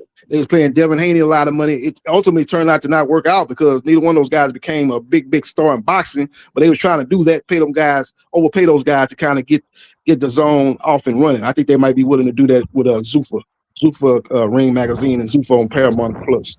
So it's not that it's two Zuffas. So what it is, he said it. So there's Zuffa, and then there's Ring / Ring. Yeah. There's two different things. He was saying that the Zuffa fighters can fight. Remember, they said can they fight for the other belts? And Dana specifically said they can fight for the two, meaning they can fight for the Zuffa belt and the ring belt. Yeah. It's not that they're two. They're still two entities. Now, what they can do is say, for example, we were reading the article about how this whole thing with Conor Ben. They said he signed to Zuffa, but they didn't pay him with Zuffa yet. That's why he hasn't been on the Zuffa card yet. That's the reason why. And they said that whatever money they gave him, they paid. So some of the people who work for Zuffa still. They work for Zuffa, but they're not. But they also get like independently work for cards and things. Yeah. Well, the reason. Hold on. The reason they had to make that distinction, Jew, is because the UFC fighters got in their feelings about how much money that. Who the hell is in the elevator? 2 Cent, you and your husband going through. What do y'all got going on over there, girl? I'm outside. Somebody pulled up with some music playing loud. Oh, no, what I was going to say is the reason that they had to make that distinction is because them UFC fighters got very upset when they thought that Conor Ben got $15 million from Dana White. So they had to quickly make that distinction that TKO is the one who paid Conor Ben. So you're right. He's not necessarily fighting under the Zuffa umbrella just yet. He's parallel, right? Because we know that TKO and Zuffa are like parallel because Dana White and Turkey, they're holding hands and they're friends. So that's the reason why he's not necessarily signed to them. But you're right, if they get signed under those umbrellas for whatever reason, they're like intertwining those two. If they can get them a big enough fight, they can fight on Netflix. But again, they're going to need a stellar partner for that.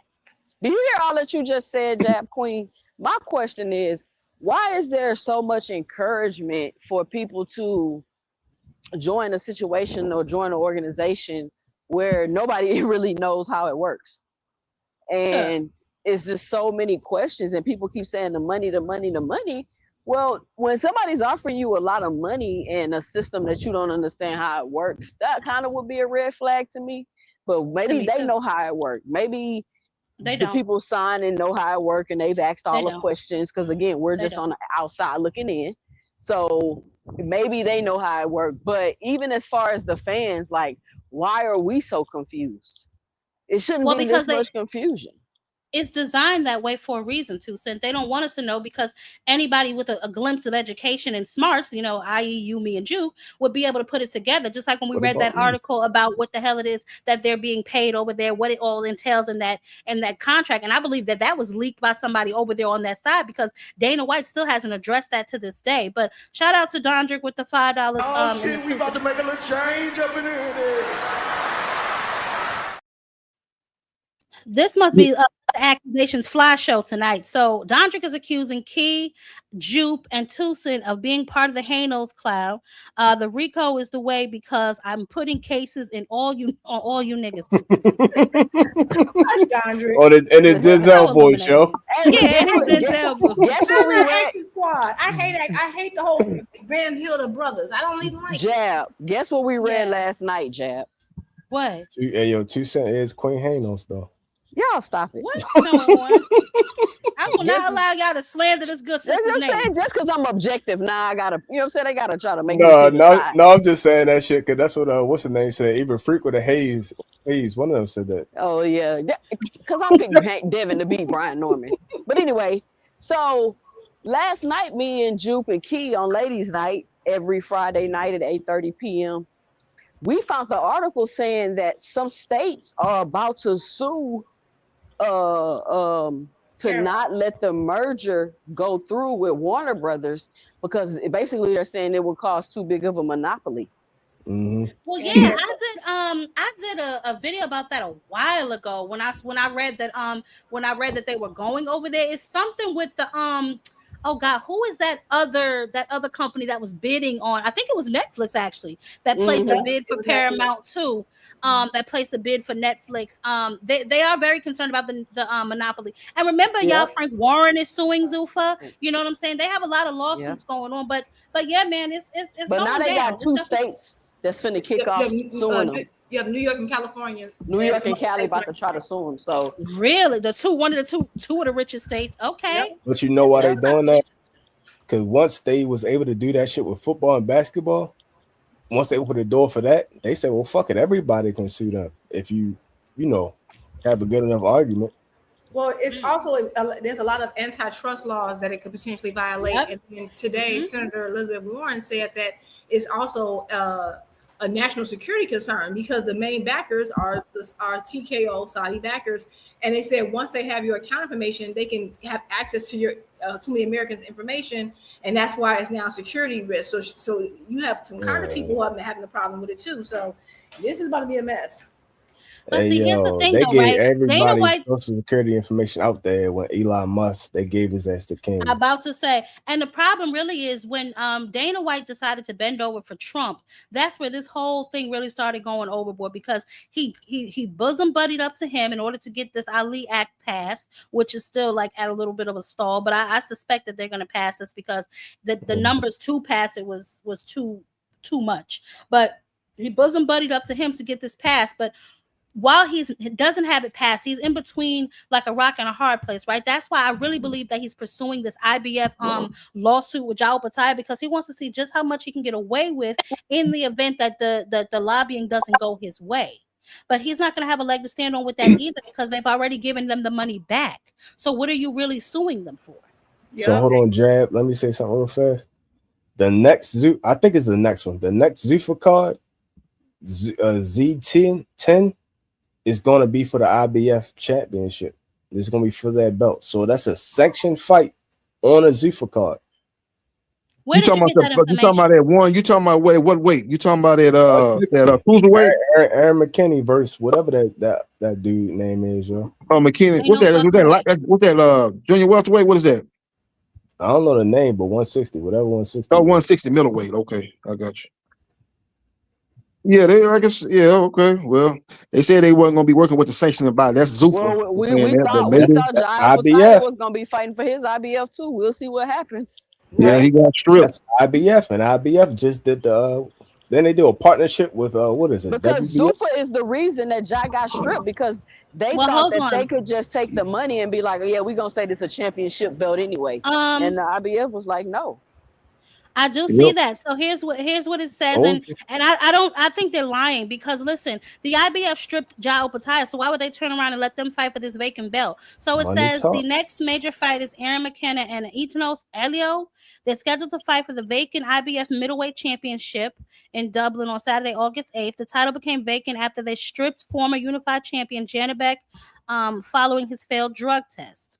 So we're gonna definitely see. I find this so interesting. I'm gonna write this down. Yeah, that's that middleweight. That's not cruiserweight. There's no Zuffa belt on the line. Also, though, that was the issue with Jai Patai was that they were trying to say is for the Zuffa they worded belt the contract properly when they signed it.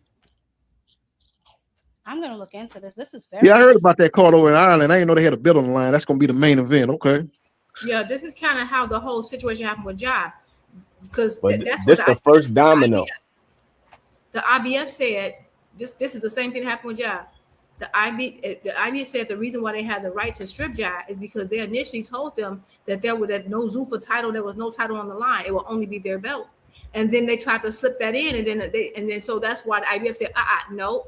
So if they try to slide in or try to later at a day, like let's say whoever wins, if they give them the IBF and they put that, and they then put that that Zuffa title on the line, IBF can actually strip and say like, nope, you were never our champion. They can do the exact same thing they did to Jab. So if it's only IBF, that makes sense. But if it's both, I doubt it. If they smart, they will make him a champion on the website, but in that fucking ring, keep it one belt. So and leave it alone. Even if you do it on a website, they still can sue because that means you lied. You got their permission through a lie. So now IBF can still strip you, and now they can sue you.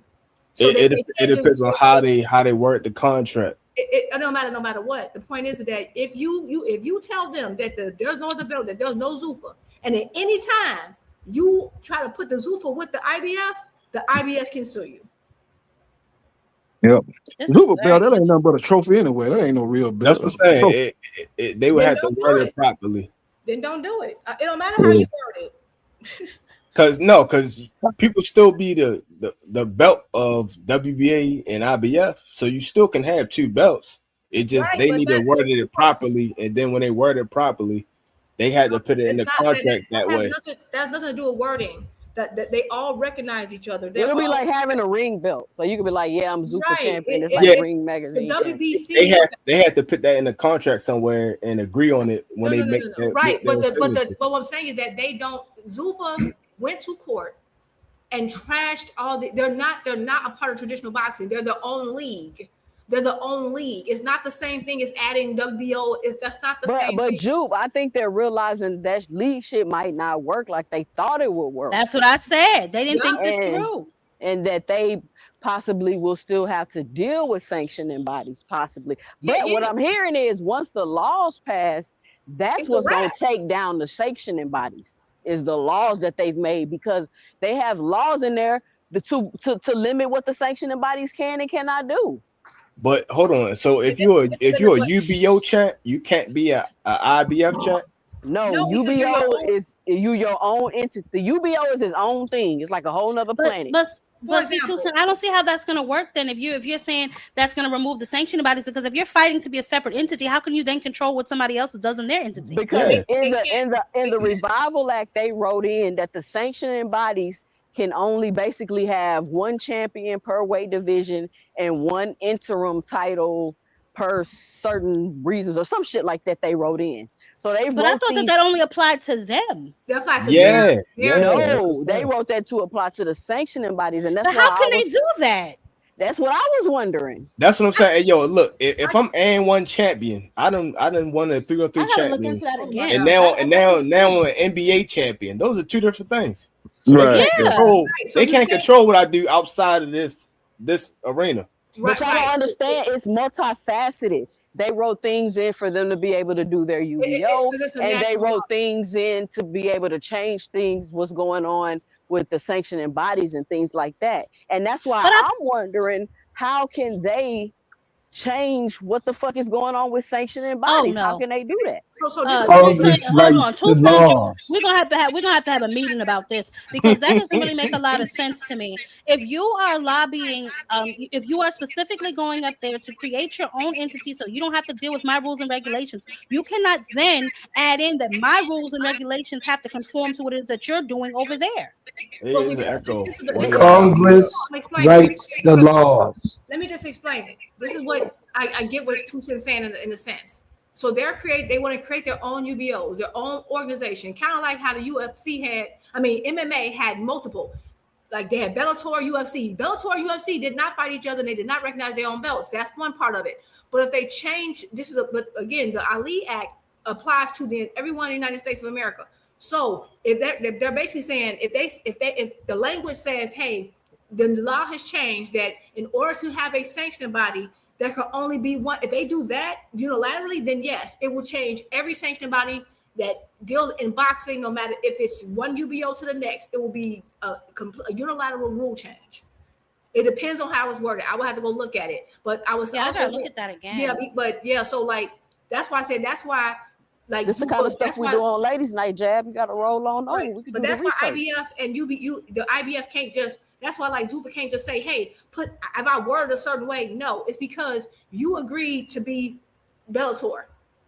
You cannot put Bellator's belt with the UFC belt. We're two totally different entities. You went out your way to make yourself your own entity. So you went on the island. You have to stay on the island. You don't get to mix my belt with your belt. That's how it works. You lobbied to have your own entity. No, So but it's you one or could the you other. could It's do not that both. though. Somebody one or was a Bellator champ and a UFC champ. When? Just like somebody was a Pride champion and Bellator champion. Who? When? When what's the name went over there? Only one time they let a UFC champion go over there. Okay, right. Well, we're talking about the They exception. let Chuck Liddell go over there that one time, and that was The the one time. Okay, we talking about first the and rule, last not the time. exception. We talking about the rule. But that's the rule though. They went over there that one time. No, that's an exception to the rule. Is what I'm saying. I'm not saying it didn't happen at one time. I'm talking about the rule, not the exception to the rule. If they did it one time, but 99% of the time they didn't, then that's the exception to the rule. We're talking about the rule. No, I'm saying that's the rule. It only happened one time because he only let them go over there one time. I don't think you understand what I'm saying. No, that's what I'm telling you. Hold on. I get what he's saying. One at a time, Because one that's at a the time, one at a same time. thing. Hold on, let me say this because I get what he's saying. I get what Jupe's saying. But that's the same thing they're doing now with Zuffa because he's saying, no, that is the rule. The rule is you're supposed to be able to go over there and I know, fight. they changed but the it's rules only that one happened one time. time. And then what I'm saying is that's the same thing they telling these people with Zuffa. Oh yeah, you'll be able to work your way up and fight on a ring card and do all this stuff. So yeah, it might be the rule, like you should be able to do it, but will they do it is the question. No, but I'm saying it is a rule because they had did that multiple times with other platforms. The UFC only did I it gotta go one read time that. I because gotta they go don't read that fuck with that. revival again. Okay. I gotta go read that revival It's an again because exception to the. It's an that's exception to very the rule. sneaky. That's It's a extremely deviation from the sneaky. norm. That's why No, I'm saying it's the No, rule. because- I heard you. I heard But you. One Jab, mic, y'all. One mic, y'all. But Jab, I was saying that because everybody kept talking about, because remember they kept saying it's too many belts, it's too many belts. And I'm like, Right. why would they care if it's too many belts if they trying to make their own entity and what they got going on? Exactly. Why would they care?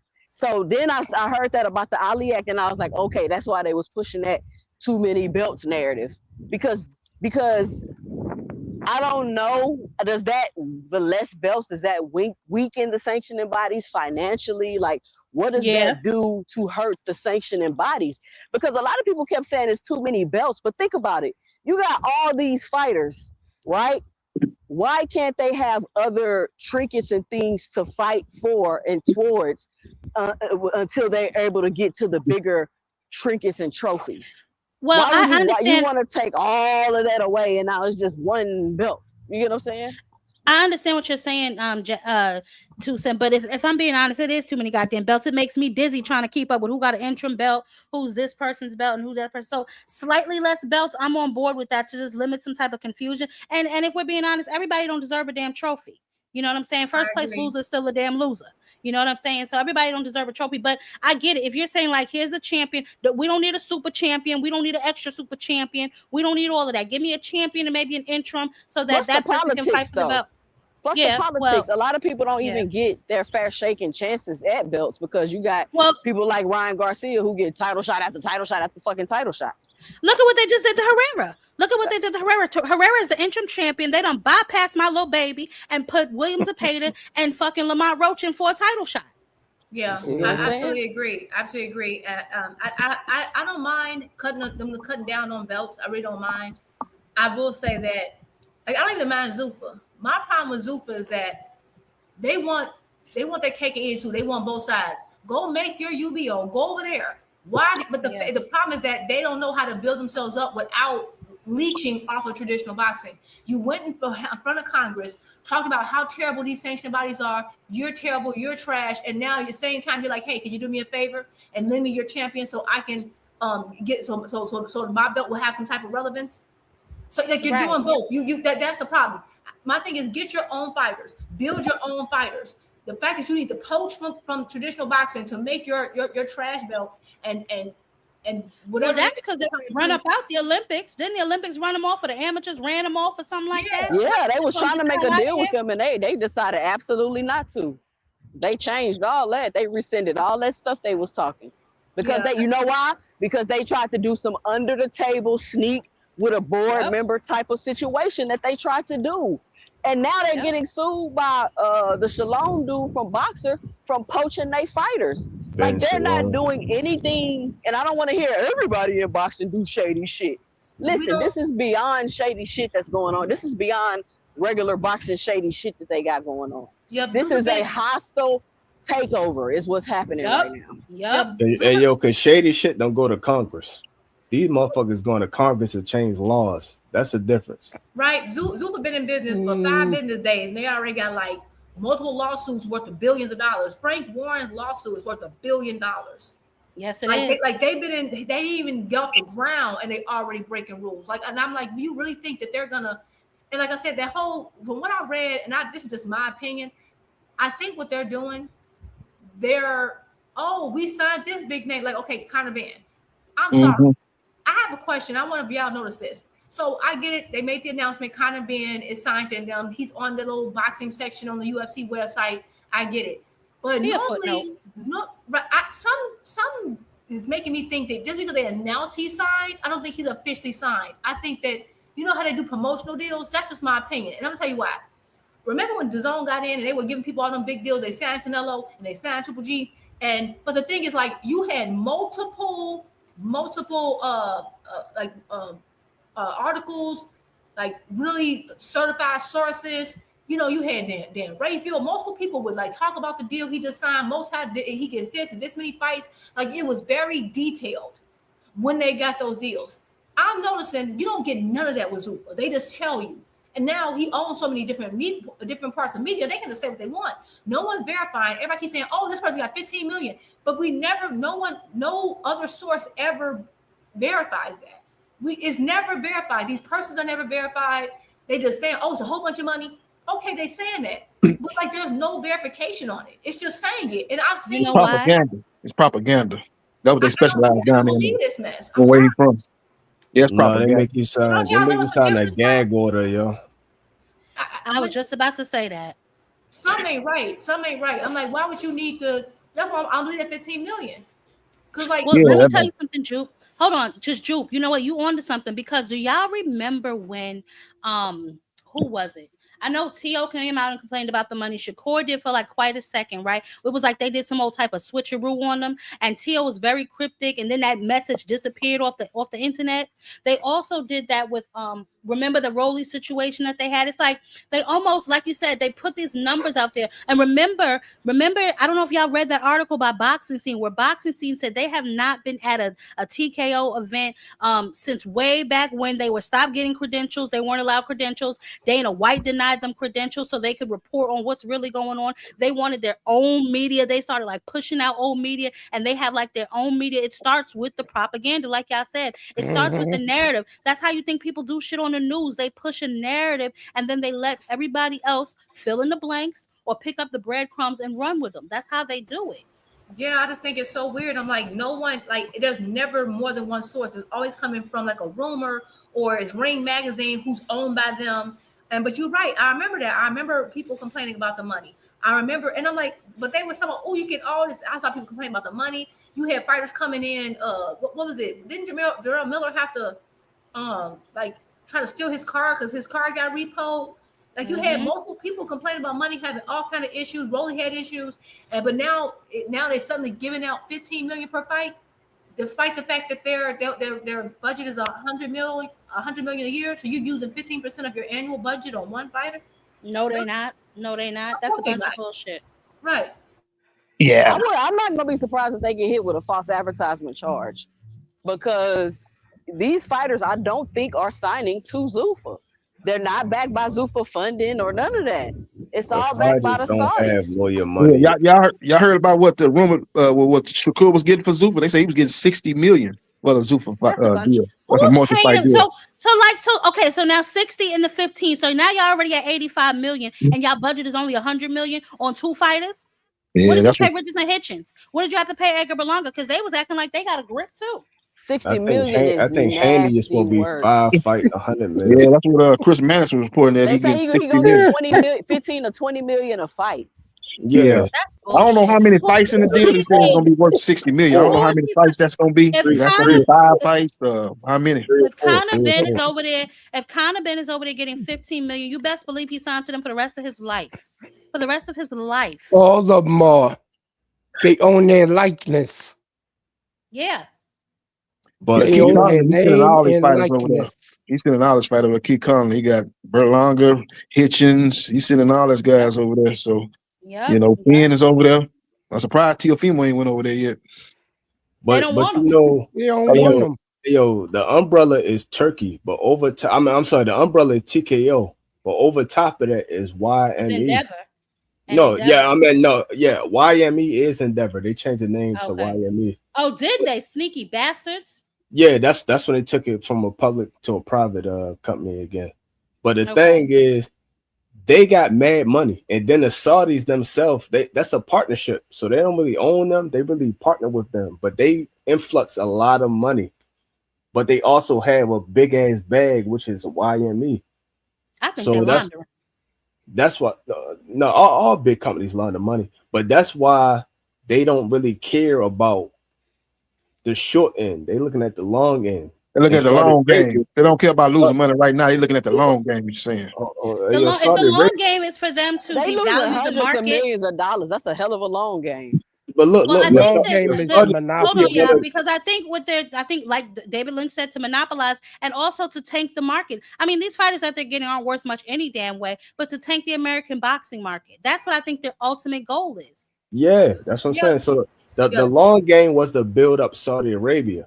So a lot of this shit is just building them up. That's why they don't sell tickets at the fight. They just want you to come over and make them pretty much the second Dubai. Like my homegirl from out You're Dallas, not she gonna went do out that there. with boxing. That is such a dumbass idea. You're not They gonna take, no, you're they not just gonna want take celebrities boxing to away come. from my country and then think I'm gonna come to your country to watch it. No, boxing is already here. You need to create something that's only available in your country. Not come try to steal it away from my country and think I'm gonna go all the way to Saudi Arabia. One, I'm a woman, so I'm definitely not stepping foot in Saudi Arabia. And two, you can't even do nothing over there. You can't clap, yell, scream, drink, smoke. Like how is that gonna be a destination spot? Yeah, you can't get turned up over there. You can't get turned up over there. We in Vegas. We get turned up. They're gonna get turned up for Boots and Zayas. We gotta go for get turned up, drinks, everything. Tucson trying to channel her Megan Thee Stallion, honey. She said you can't do nothing over there, honey. I can't. Fight with you. I mean, they got strict. And my sister Benzie out Dallas went out there, and she had an all right time. That's what I'm saying. They trying to turn it into a second tourist spot other than Dubai. That'd be the spot. They got some place over there. It's kind of like they call it the Las Vegas of the Middle East. Pacquiao used to fight over there. I don't know why they don't go over there. They're over there in Riyadh. It's kind of it's kind of stale over there. But I mean, you can. I'm sure people go like Dubai. I know people go to Dubai.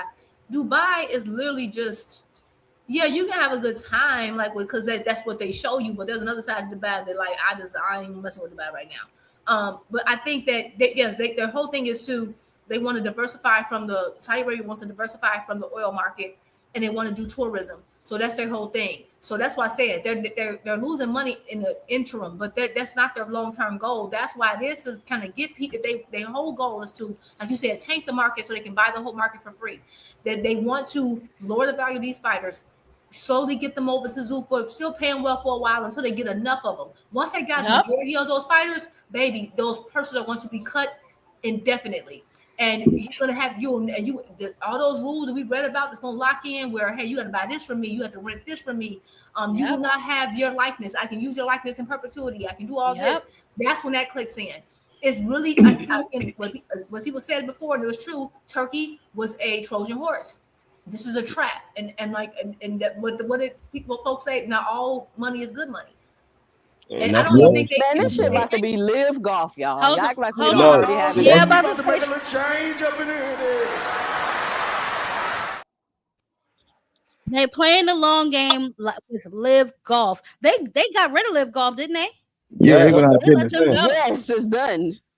Hey, that's what I'm saying. This is a little bit different only because the whole portfolio is not just Zuffa boxing. The whole portfolio is fucking UFC, pro wrestling, EA Sports. And now they got the boxing shit. Now the boxing shit, the reason why Zuffa, not Saudi Arabia, just Zuffa, why they not taking a big loss is because a lot of their money is getting subsidized by Saudi Arabia. So they not really tripping right now. But I'm saying eventually, when they start bleeding money themselves and Saudi Arabia back the fuck off like they did with Live Golf, that's when they gonna fucking fire a Dana White and get a real boxing motherfucker to run their boxing shit. They gonna say, yo, you did your thing with UFC, keep doing that, keep making us money. But over here, you've been bleeding the game, and now that we got rid of Turkey, now it's all you, and you still fucking up. We got to get somebody new. Man, Turkey, they not abandoning it. They the ones put the money. They not abandoning it. Yeah, Turkey won them. They ain't get rid of Turkey. They get rid of Dana before they get rid of Turkey. Saudi Arabia, TKO owns 6% stake for a reason. They not. I mean, sorry, not TKO. Hey, Rick Timms, baby. What do you call it? Zuffa. He owns 6% of Zuffa. No. What do you call it? Sailor. Sula. Yeah, they own 60%. Sailor. Yeah, I thought Turkey Al Sheikh owned 60% of Zuffa. I thought he had 6% of Zuffa. He's representative of the country. Wait, Zuffa. Sella is Turkey. Sella is Turkey is a representative of Sella, which is the arm of Saudi Arabia. They own 60% of Zuffa. Zuffa, yeah. So the Saudis own 60% of Zuffa. Now, majority of the money where they've been bleeding at is been ring cards and Riyadh season. That's where they're really bleeding. The reason why they got the Paramount deal was so they can stop the bleeding, which is why they have $100 million budget per year. So the Zuffa cards, the reason why they're so much cheaper looking is because it's $100 million a year, and that's what they got to work with. Now, while they're trying to get these big names, they're going to still use that seller money, right, to pay like Conor Ben, whatever, just to say, oh, I signed to Zuffa. That doesn't mean he actually signed. I think he's just a way to advertise to get fighters to run over there so when they can sign, thinking that Conor signed. So now you're trapped in this deal that Conor's not really trapped in, or maybe Shakur might not even actually be trapped in, or maybe they will be. I don't know. That's what I think is happening. So because eventually they're an investment fund. It's called the investment fund. Eventually the investment fund has to have an ROI. It can't just bleed money. The entire part and the only way you're going to start making money is if you cut your expenses. And the way you cut your expenses is you start paying the fighters chump change and then charging them for every little thing. You want to use the Zuffa gym? I need that. The uniform? You want me to clean that uniform? I got to charge you for that. And so by the time you get to do it like P. Diddy, take that. Yeah, they're going to take that. No. Every little thing they're going to charge you for a la carte. So by the time you get that check, Zuffa then got, you going to owe 40% of it back to the company. Mm-hmm. That's how they're going to make the revenue. So hold on, yo, how much does Saudi Arabia own of TKO? 60%. 60% of it. No, that's Zuffa. That's Zuffa. I said TKO. They own all of that, don't it's all under the same. TKO is like under Zuffa. It's not Zuffa TKO. TKO is like incumbent under. I mean, Zuffa's incumbent under TKO. Zuffa is under TKO. That's what I just said. That's what I'm saying. So how much of TKO do Saudi Arabia own? Because you said they own 60% of Zuffa. That's true. No, they own 60% of TKO, and Zuffa falls under TKO. Okay. Yeah, TKO is Zuffa. It's the same thing. Same up under the same umbrella. Yeah, no, it's not. That's what I gotta look at it again, but I don't think WWE, Zuffa, and whatever else is under TKO. See, Zuffa wasn't really supposed to be part of the deal. They kind of just snuck Zuffa in there. And Zella is under the umbrella of TKO. That's I'm not sure if they even own 40% of TKO. Mm-hmm. I'm pretty okay. I'm not hey, what Ring magazine card has made money though? I'm trying to think. I'm thinking maybe the Conor Ben and Eubanks Jr. fight. That fight did big numbers over there in the UK. Y'all don't think that card made money? No. So they haven't made they haven't turned a profit yet. End of their fight, Ring magazine. I know the Canelo and the Crawford fight didn't make money because of how much they paid Canelo. But I was thinking maybe that Eubanks Jr. being one or two, maybe both of them might have turned a profit. But y'all don't think either one of those two fights turned a profit? They sold out over there in those big stadiums over there in the UK. No, And I heard the pay-per-view was good Think over there. about the other two assets. The tickets are like $25 over there, so they didn't really make any profit. The UK market is not as big as you like. They'd be like, oh, that's why they always say, look how they always give attendance records. They don't give revenue records because they can fit 80,000 people in there, and it's gonna make about the same amount as 2,000 people here. They said it did good on pay-per-view though. They said it did good pay-per-view numbers. So I'm thinking, I know their pay-per-view is not high either. They paying low pay-per-view over there too. But I heard it did. So that fight did some big numbers on pay-per-view. That fight was big over there in the UK. But they never told you how much they made, did they? No, they ain't never. That's what I'm wondering. Did anyone? Because I don't think they made any money on any fights. I'm thinking maybe if they made money on any card, it was one of those two fights, or maybe both of those fights. The Eubanks being, I think those probably the only thing they put on that made money. If they made money, they would let you know just how much it was. Hey, just look at it like this. On that too. I got you. Hey, yo, look at it like that. You got 3 heads of state. You got the boxing shit, you got the wrestling shit, and you got the UFC. 2 of those 3 are making fucking profits. Big profit. They're making more profit than before. Boxing is not. WWE is in debt. How is boxing not making profit? Who's not making profit in boxing? Who's not making profit? No, I'm saying under the umbrella of TKO, they're not. The Zuffa boxing, all of that shit under boxing, ring, all of that is under boxing. They're not making money. Ring ain't making money. Zuffa boxing ain't making money. That's a bleeding asset. Yeah, and WWE is in debt. They cutting wrestlers left and right. No, but they always been cutting wrestlers. They've been always not like this. They like I forgot how many millions in debt. And it all goes back because when they merged, they ate the debt of Vince McMahon. And Vince McMahon had all of them lawsuits against him. $1 million lawsuits, multi-million-dollar lawsuits with people and former wrestlers from him sexually assaulting, sexually harassing. But all of that crazy they shit. still got mad money though. A lot of people don't know how many movies they done fucking made.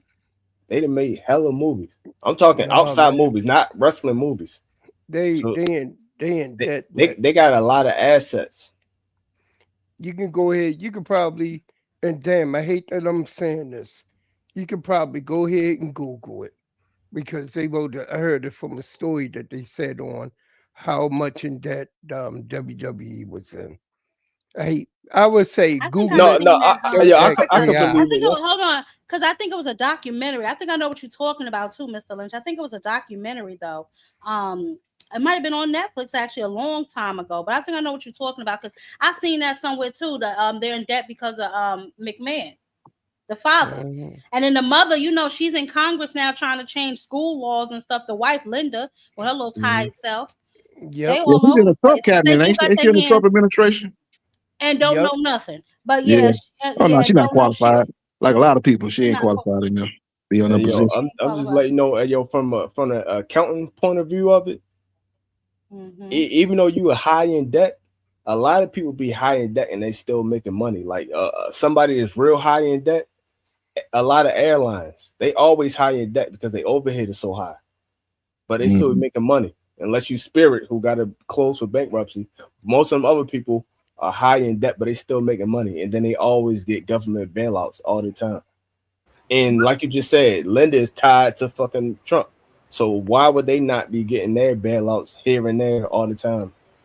Well, yeah, they're always looking for a welfare check. They got a bailout when COVID happened. They got a bailout when COVID happened. Remember that?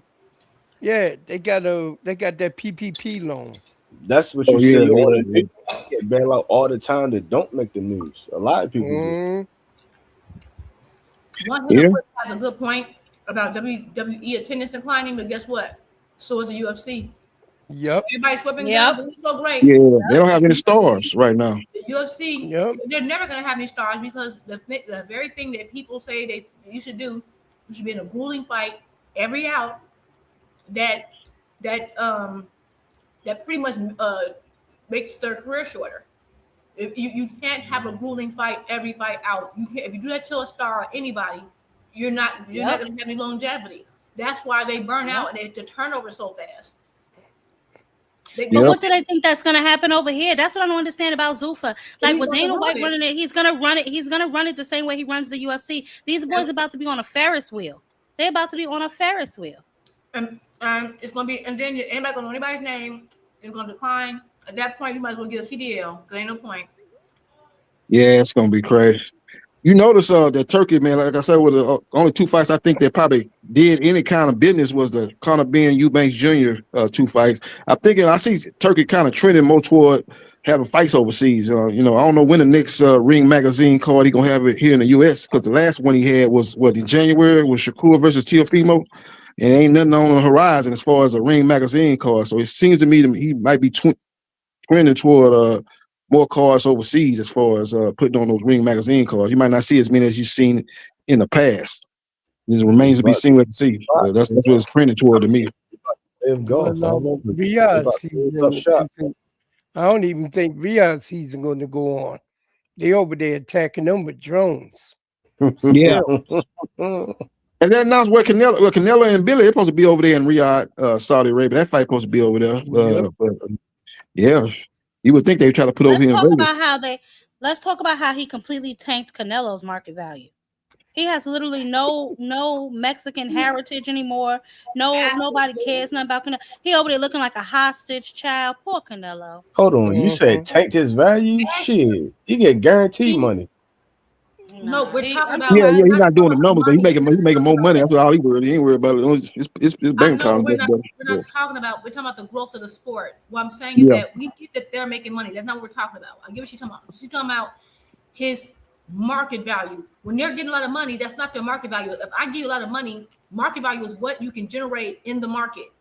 That's not how Turkey operates. We're not talking about that. The thing is that this last year was the worst Cinco de Mayo we had in boxing in I don't know how long. It's normally a big thing. He literally took Canelo and buried him in Saudi Arabia and shrunk him. His name doesn't even buzz as much anymore.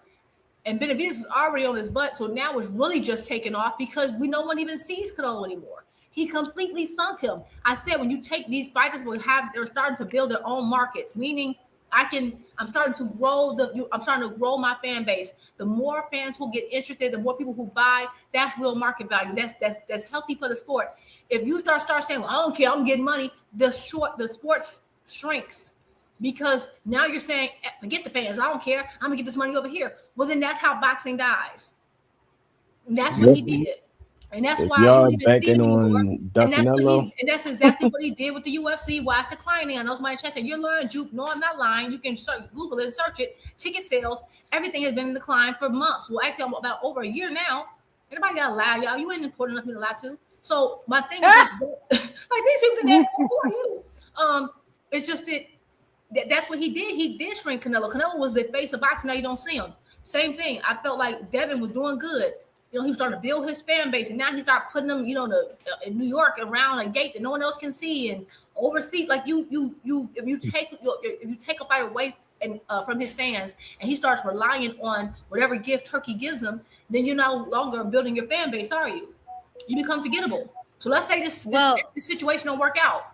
Now you've lost some momentum with your fan base. So he get 20 mil guaranteed, and then the back end money. How much you think he was getting on the back end money when he fought Scar? That's not what we're talking about. Oh my God, that's not what we're talking about. That's what I'm talking about. You say, but that's you not. You say his value. So his value would be the 20 mil up front, and then it would be the back end money. Nah, and hold on, Dr. Eugene, because that's not necessarily their value, right? Like we see these astronomical numbers, and we know that these boys aren't really worth that, and no disrespect to them, right? Because if you can negotiate it, then hell, you deserve it, right? But we're talking about their true market value. Just like, Bill's been running around here throwing shots at Eddie Hearn saying he can't afford the fight. No, we won't pay for the fight. We see Devin's true market value in the Sandor Martin purse bid. We see, Shakur's been on double undercard. So we know their market value. how much people are willing to pay to see you, how much people like you, how much people are engaging with you. That's what we're talking about with Canelo. Like, and it's not just the Bud loss, right? Because he had other losses on his resume. That doesn't matter, right? Canelo was a Mexican hero.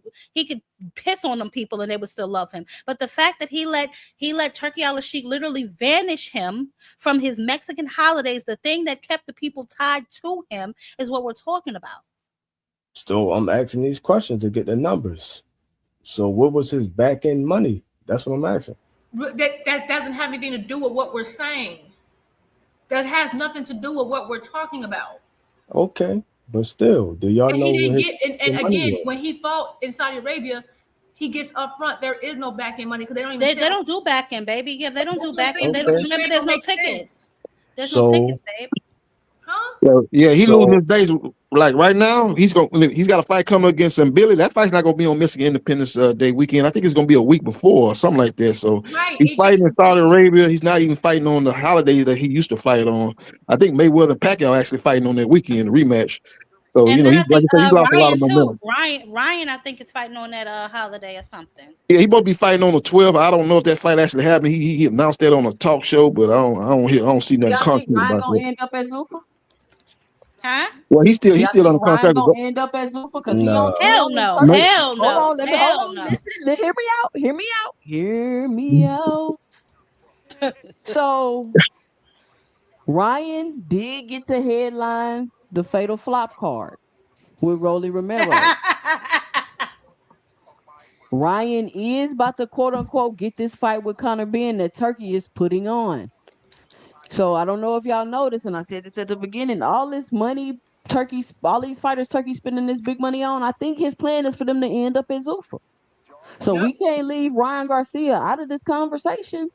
Yeah, he got a Let me tell you multi-fight deal with Golden Boy. Yeah, he still got some I'm fights about on to say with Golden Boy. over Oscar's dead body will he allow Ryan Garcia to go to Zuffa. That is his last big star. He will fight Turkey in the street. Ortiz might go over there, but he ain't let Ryan go. He is not letting Ryan go over there. He swooped Conor Benn. He do that Eubank fight for Conor Benn, and he swooped him right on over there. Nah, But Oscar will fight that. Eddie do Oscar will fight handshake that. crap. Eddie be doing that handshake crap. Oscar don't play that. The difference is Turki Al-Sheikh owns a lot of the zone. So Eddie can't do nothing but pout and stomp his feet. Oscar is not in bed like that with Turkey. So he will literally fight Turkey for Ryan. He will sue the shit out of him. You think Oscar won't sashay himself to that courthouse, baby, in them fishnets? Please. Damn fishnets, huh? God. Yeah, you know he don't like Dana White either. He ain't got no love lost with Dana White either. Even though Dana working with Turkey. He bashed him every chance he gets. We talked about the beef between Dana White and Eddie Hearn last night on the show, ladies' night, every Friday night, 8:30 p.m. But Dana White Eddie Hearn has apparently took some of Dana's fighters and he's encouraging them not to fight on cars, and he's exposing their contracts. And he said that Paresha, whatever the guy name is, will be making 1/50th of the revenue of that card. And my question I posed last night was, is that the direction we're going to see boxing trend in? Because what y'all not understanding is they're taking boxing, they're putting it behind paywalls, they forcing us to watch UK fighters. That shit is going to kill boxing. That's not going to expand boxing. That's not going to make more people watch boxing. And I kept asking y'all at the beginning of this, why do y'all want to put boxing in a box? If you want boxing to be this way and to fight for the belts and blah, do all that, then that's fine. You enjoy that aspect of boxing. But don't try to force all of boxing in a box because of how you feel. It's plenty of other people that enjoy all other aspects of boxing. But if this plays out how we think it's going to play out, it's not even going to be a niche sport anymore. It's going to be less than that. It's going to be very limited. Well, and the Susan, fighters' pay is going to be less and less. You have a point, because if you haven't noticed, we're starting to see a lot more of our boxers fighting kickboxers, right? First Usyk, now AJ's fight is going to be against a kickboxer. So they're starting to like mix and mingle. I don't know what's happening, but it's starting to become very weird. So we are entering in a very weird space. And I think that Eddie Hearns is extremely butthurt and heartbroken over Conor Benn. So he's trying to do anything he can to get back at Dana White, which is nasty business if I'm as far as I'm concerned. But yeah, I get what you're saying, because more and more I'm starting to see people from other sports coming over here competing with not the top level guys, but at least notable names. Like, where the hell you come from? How you get in the ring with him? Jumping the line. You know what I'm saying? That's why Usyk almost got his ass whooped. You know what I'm saying? Because he didn't fight Adja Cabiel. I said it. I'm petty. I don't care. I agree. You should have been for them. Yeah. Hey, I think only the one fighter. I don't think nobody else signed to my knowledge. I could be wrong. To my knowledge, just Tom Aspinall. But Tom Aspinall and Eddie Hearn from the same fucking hood. That's why, like, he know him. That's why when he signed that deal on UK TV, because that's his people and shit. But that's the reality of it. He signed him to a talent. He signed him to a talent deal. Yeah, a talent. To get out that. What the hell is a talent deal? Because he's a talent. I said he's that not before. a fighter. Eddie He's a Hearn, talent. he has this thing with Rock Nation too that Eddie Hearns is doing, where they're like a talent guy. They want entertainers. They don't only want sports people anymore. They want entertainers. They want actors. Eddie Hearns is expanding his reach. Hey yo, look at Pat Poose and the GOAT. You mean the what? It's all under the umbrella of entertainment. Yeah, ain't she just signed by a record label? What's the name of that record label they signed her to that $8 million deal? Ain't Rock Nation a record label? Didn't they have fighters? Like, why people acting like that's the once in a life? That's like something that people ain't never done before. That's they had Andre Ward before. Kevin Durant signed to Rock Nation. Rock Nation is like now they have like footballs and all that, the music and all that other kind of stuff. Yeah. So they definitely expanded their reach as well. Jay-Z had to Rock sell his father. Rock He had to Nation sell his been father doing the this net because Rock to Nation get tried to with get AB, and Rock Yeah, they Nation tried to is get the one Adrian that Broner, fucked up. I think didn't Rock Nation mess up the Boo Boo Andrade Jamel Charlo fight? No, it that was Rock some Nation? other no name promotion company that Boo Boo took quick Said money no for. name. Yeah, he took a little quick money and pretty much shut down that fight with Jamil.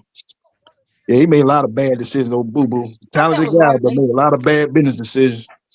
Hey, but back to what you were saying. Hey, yo, Eddie Hearn, no, it's not Dana. He know who paying Dana checks is Turkey. Yeah. And he called Turkey a snake a bunch of times on live TV, on interviews and shit. But he said, I know who I'm dealing with. That's the kind of relationship we got.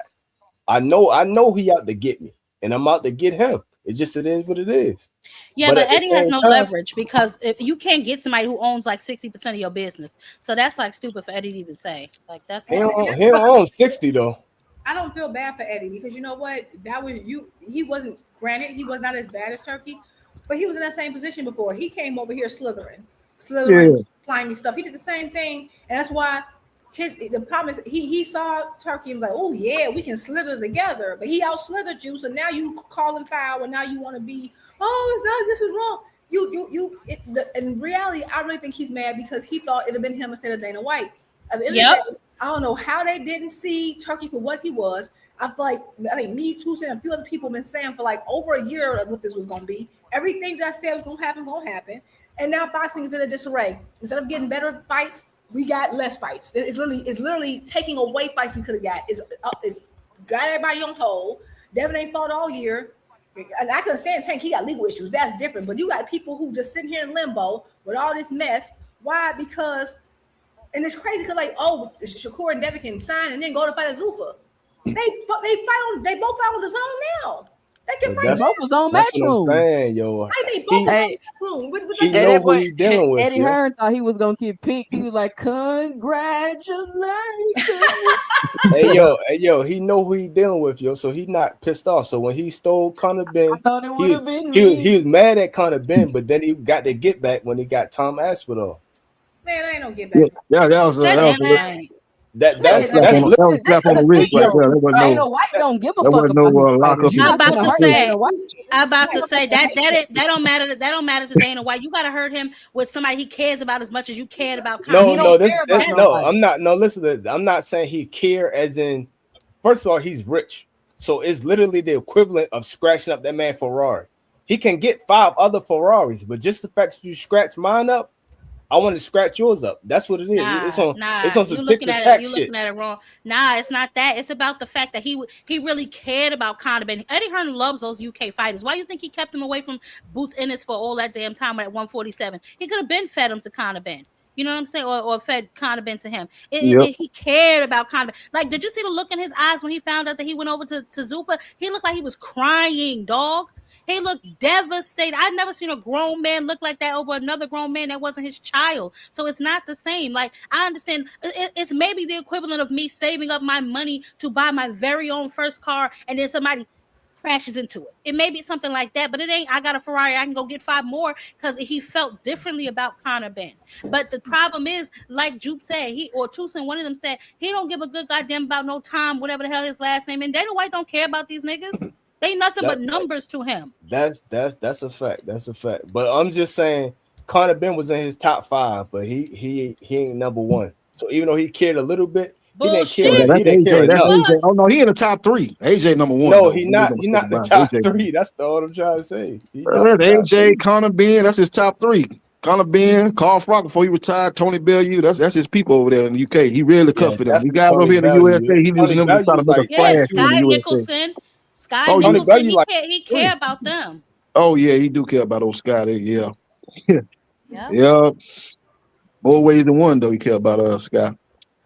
But yeah, he's got a special All right, relationship we're with not guys. doing that, JB. We're not gonna do that, JB. Hey yo, but he very loyal to people that's loyal to him. And he thought, all right, this guy showed me loyalty. I'm gonna show him loyalty back.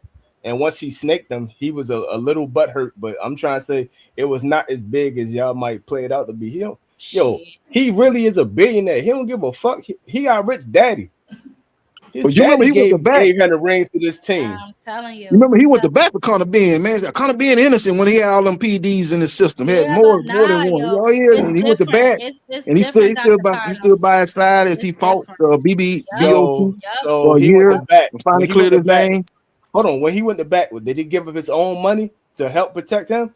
He not Yes, going to if lose. I'm not mistaken, he No, said but he he couldn't gave fight in Conor the Ben UK. money to buy He that put him on house. fights here in the US. Remember? He put him on Yes, and fights he here bought in the his US. house. He gave So that money to buy kept him- his house. He cared Mhm. about Conor Ben. Yeah, remember, because he was banned in the UK, but then he brought him over to the US and put him on cards here in the US. On undercards and stuff like that, where he can still make him some money, provide for his family. So he looked out. He cut for Conor Ben. AJ and Conor Ben, that was his top 2. They don't mistake about it. He wouldn't have lost a dime off Conor Ben. That's what I'm trying to say, yo. That's why Yeah. Conor Ben was talking about being broke, and he was telling his story about how he really lost every dime trying to fight the case.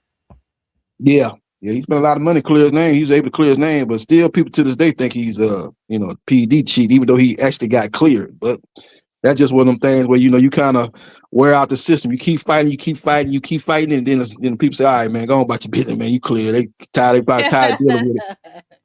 That's kind of like Eddie Herman taking care of his drug cheating fighters for years. I don't know if y'all remember that whole Dillian White thing. They was on a hot mic saying, "I took care of it for you." I mean, he been doing that. Hey, yo, Big Baby Miller now. He signed with him now. Yo, Big Baby, he with him.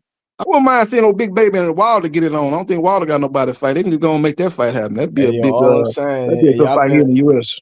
I've been around some rich motherfuckers with money, yo. And the one thing they give a fuck about the most is they money. They don't give a fuck about nothing else, man. Yeah. If they mama get hit by a train, guess what they're gonna say? Yo, we got insurance, yo. Eddie Hearn, he still doing good with Matchroom. They got the boxing, they got that darts over there. That's pretty big over there in the UK. They making money over there with Dr. Eugene, Matchroom, but they're not making the money that they made with Turkey. What Turkey was footing the bill. Now they got to put on fights with their dollar, so they're being a little bit more selective than they was, before. You've been around some cold-blooded Negroes, Dr. Eugene. Good God, I'm just being honest, yo. When people praise the dollar, yo, they want their money. They don't give. Man, you done heard females and shit, and you done heard dudes say the same shit, yo. Ain't nothing going on but the rent. You gotta have JOB get with me, and that was what early 90s. Let me go on but the rent. Oh my If God. it ain't making All dollars, right, it ain't y'all. making So, sense. listen, we done covered Zuffa, we done covered Bill, we done covered Oshaki and all of his glory, and I'm glad he's putting his foot on Shakur's neck. We done seen Papa Holyfield over here still criticizing fights, talking about his son will stop Oshaki, honey. We done seen it all. But we're gonna go around closing thoughts, closing arguments. I got a headache from Bill and everything else. But what you got, JB? Oh, Okay. let's Okay. first of all, who do you have? Who do you have? Boots versus Xander? I got Boots winning the fight by stoppage, maybe around 8 or around 9. He stops him. Okay. Another quick plug though, it's a fight that's about to get announcement. I'm gonna be very excited for a fight of the year candidate. We're gonna have Gary Antoine Russell versus Pitbull Cruz. They say that fight is close to being filed on August 22nd or September 5th. I'm looking forward to that fight. I don't know if that's gonna be the main event or that's gonna be on the undercard. I'm thinking that's what's gonna be, maybe on the undercard or maybe a Fandora Jamel fight that I'm hearing that's gonna get done for the summer. So that's gonna be a good fight anyway. It don't matter if it's a main event or on the undercard, man. That's gonna be fight of the year candidate. Them two guys rumbling. Yeah. That's all I got. All right. Thanks, JB, for stopping by. All right. Eugene, Salute to baby. the pound. All right. Salute to you. Dr. Eugene. So Shakur, we just now talking about one of his toughest fights was Edwin, and people was talking about how they should rematch. And now it makes sense. They on Zuffa. If he win this fight, it will be a rematch at 35. Another fight be some random ass bum ass motherfucker at 35. Probably the loser of the fight. And then eventually his contract is either a 3-fight deal or a 4-fight deal. So one of those last fights, either the 3rd fight or the 4th fight, will be fucking Devin Haney. Because I believe he signed a 5-fight deal. So that's what one of those fights will be. And the pushback right now is Haney for all of it. He want all of that shit.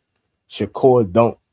But as you saw when he cried after losing, he don't want to fucking lose. So he don't want to take that fight because it's a risk. And what you were saying before about how many of his fights have been 50-50, most of them have not been. But even more importantly, the stipulations to the fight. When he was young, all of his stipulations were 50-50 because there really wasn't none for either party. You just go out there and fight. Now he got a little bit older and a little bit wiser. Now he wants stipulations with everything. I don't even want the stipulations to be 50-50. I want to have the advantage all the way across the board. I done seen Floyd get the advantages most of the time. I want to get the advantage. I want to be the A side. And that's why he said, hey, I'm going down to 35. Hey, yo, more Tyler, meet me at 35. Yo, why you trying to move up? Yo, that's some bitch shit. And then what he say to what's the name? Shaq. Come up to 40 out Newark. Fight me out there. So you want him to go down or not go down. You want him to stay down at 35. But then a little guy at 30, you want him to come up to 40, 10 pounds. And you just was bitching about with the weight step, with the rehydration clause and shit. He's looking beautiful, yo. His eyes was glowing and shit. Now he like a zombie. That's some bullshit. Scale for scale, dog. Just to say, I want Conor Ben with rehydration, and he want Conor Ben with it. He want fucking Orion with it. He want Devin with it. Like that's just how he moving. He don't want to fight you at a 50-50 standstill no more. He want to have the ups. Do I think he can beat you? It's a possibility that he can, but guess what? I ain't going for no possibility, yo. That ain't good math. I want to have the advantage all the way across the board. Like if he could put in the contract what you got to eat before fight night, he probably would. He probably do. Why you bullshitting? But guess what? Didn't Kid Schofield say some shit about that? About like, this is the thing though. Now he was deep, but they probably got him like that. But hold on, Carbon, because the issue is the challenge I'm having is like we could never really have a real conversation about Shakur Stevenson because it would always deflect to Tank. And it's like Shakur Stevenson could do whatever he wants because he's not fighting Tank. And I kept saying, like, just because he's not fighting Tank doesn't mean he can't pick and fight the better competition.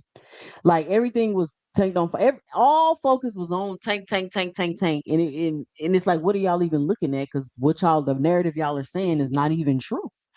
And think about it, like how many belts does Shakur Stevenson have, but how many champions has he actually fought? And Shakur Stevenson himself has never fought a champion at 135. When they kept crying about Tank ain't never fought a champion at 135, neither has Shakur Stevenson. Shakur has never fought a champion at 135 also. And now he's in a like peculiar situation for whatever reason he doesn't want to compete at the weight class that he's a champion in. I'm not understanding. Like, it's okay if you want to fight somebody from 35 and bring them up to 40 and give them an opportunity for your belt, then that's cool. But it's like he doesn't want to fight at 40, and at the same time he doesn't want to give anybody opportunity. Only he can get the opportunities. He never can give anybody like an opportunity. Give Shaka opportunity. Give Murtal opportunity at 40 if that's what he wanted to do. Tank He is would at say that he 35. tried to give he would say that he tried to give Schofield an opportunity. That's what I just saw him put on X. About when the whole shock situation. He said, I was about to fight Schofield. I was about to give him an opportunity. Some nonsense. Where's that damn tweet? He said he let Twitter talk him into giving Schofield an opportunity. Yeah. That's it. How did Twitter talk him into doing that? Is this it? Boxing Twitter. Yeah, here it is. Trick me into doing business with kids. How? Austin to waste my time. Hey, yo, he spelled waste wrong, yo. Yeah, he did. How did they trick him, Jab? But Tank at 35, Haney at 47. So no matter who you fight, you're gonna be crying about weight because you always cry about weight now. And you're a weight bully, but you crying about weight. Like, and then people fall for the bullshit. Tank the smallest one out of all of them, and they never took no consideration about weights ever. And when he did put things in place so that the weight couldn't be taken advantage of, they act like they didn't understand it.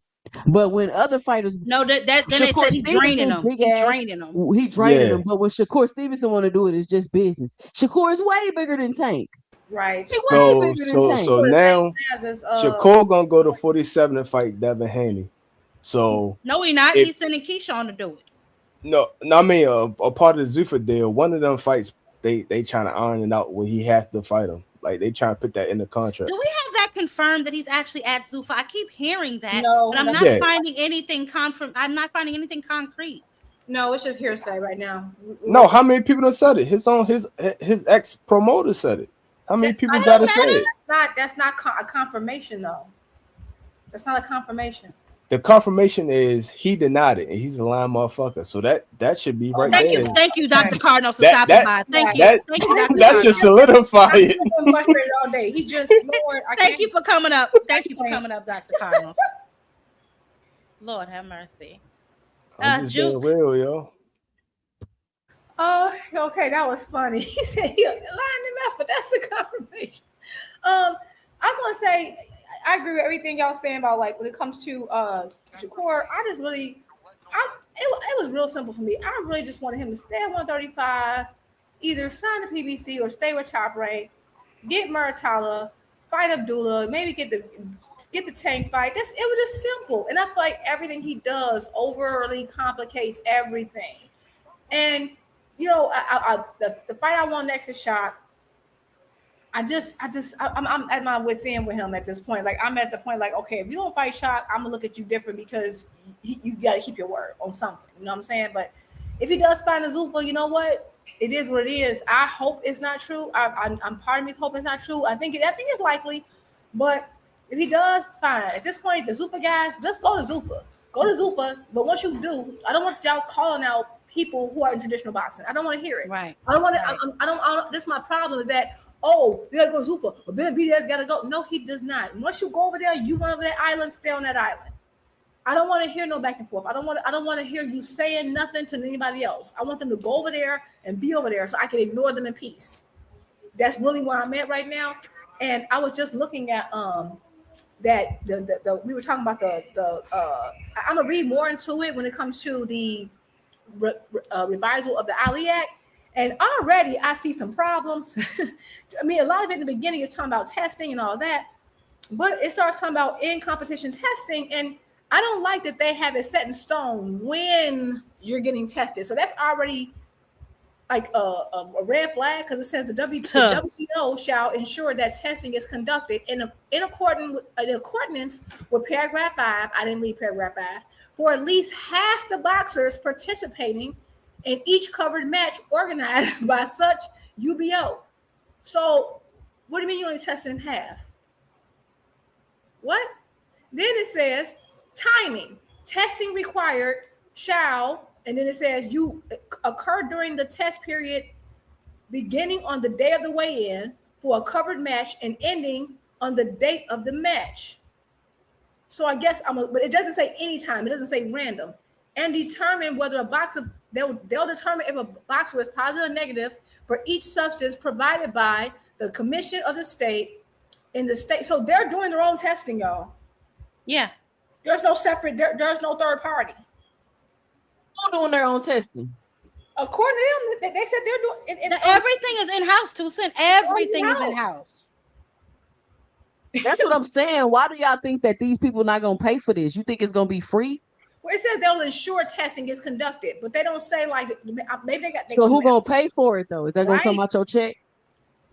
Right, and I'm just like, and then they're very specific, and then it's only in testing.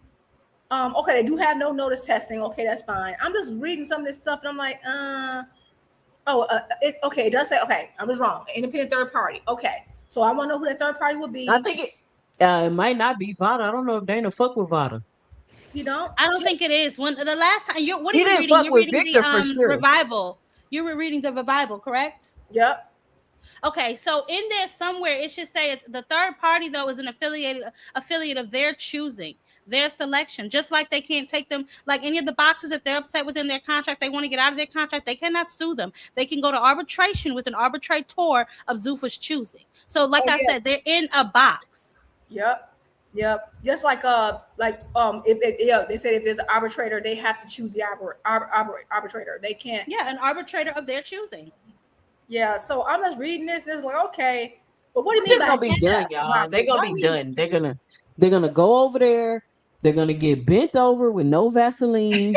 They're gonna be. Thank you for stopping by, 2 cents. Okay. They're gonna be stuck in these bad situations. They're gonna be over there eating Dubois chocolate because they're getting $20 million to fight nobody. It's going to be a shit show. Okay. All right. Okay. So instead of thank you, 2 cents. That was very illuminating. So I guess I'll be using my disclaimer on 2 cents and not Mr. Lynch. So the thoughts and actions of 2 cent Boxing do not reflect the thoughts and actions of Champion Boxing on this channel. Jupe, was you finished, baby? Jupe, you was finished? Yeah. Only thing I was gonna wrap it up real quick. So I'm gonna read more into it because I want to know more about like the rule we're talking about. Like, will it change all sanctioning body rules and how they rank? I gotta get to that, but I just opened it and there was a lot, and I was just like that testing thing kind of got me. Where's my notebook? That's kind of weird, but I'm gonna go through it. But yeah, I would just say, I'm looking forward to Boots versus Xander, and I do think Xander has a chance, but I am going with Boots.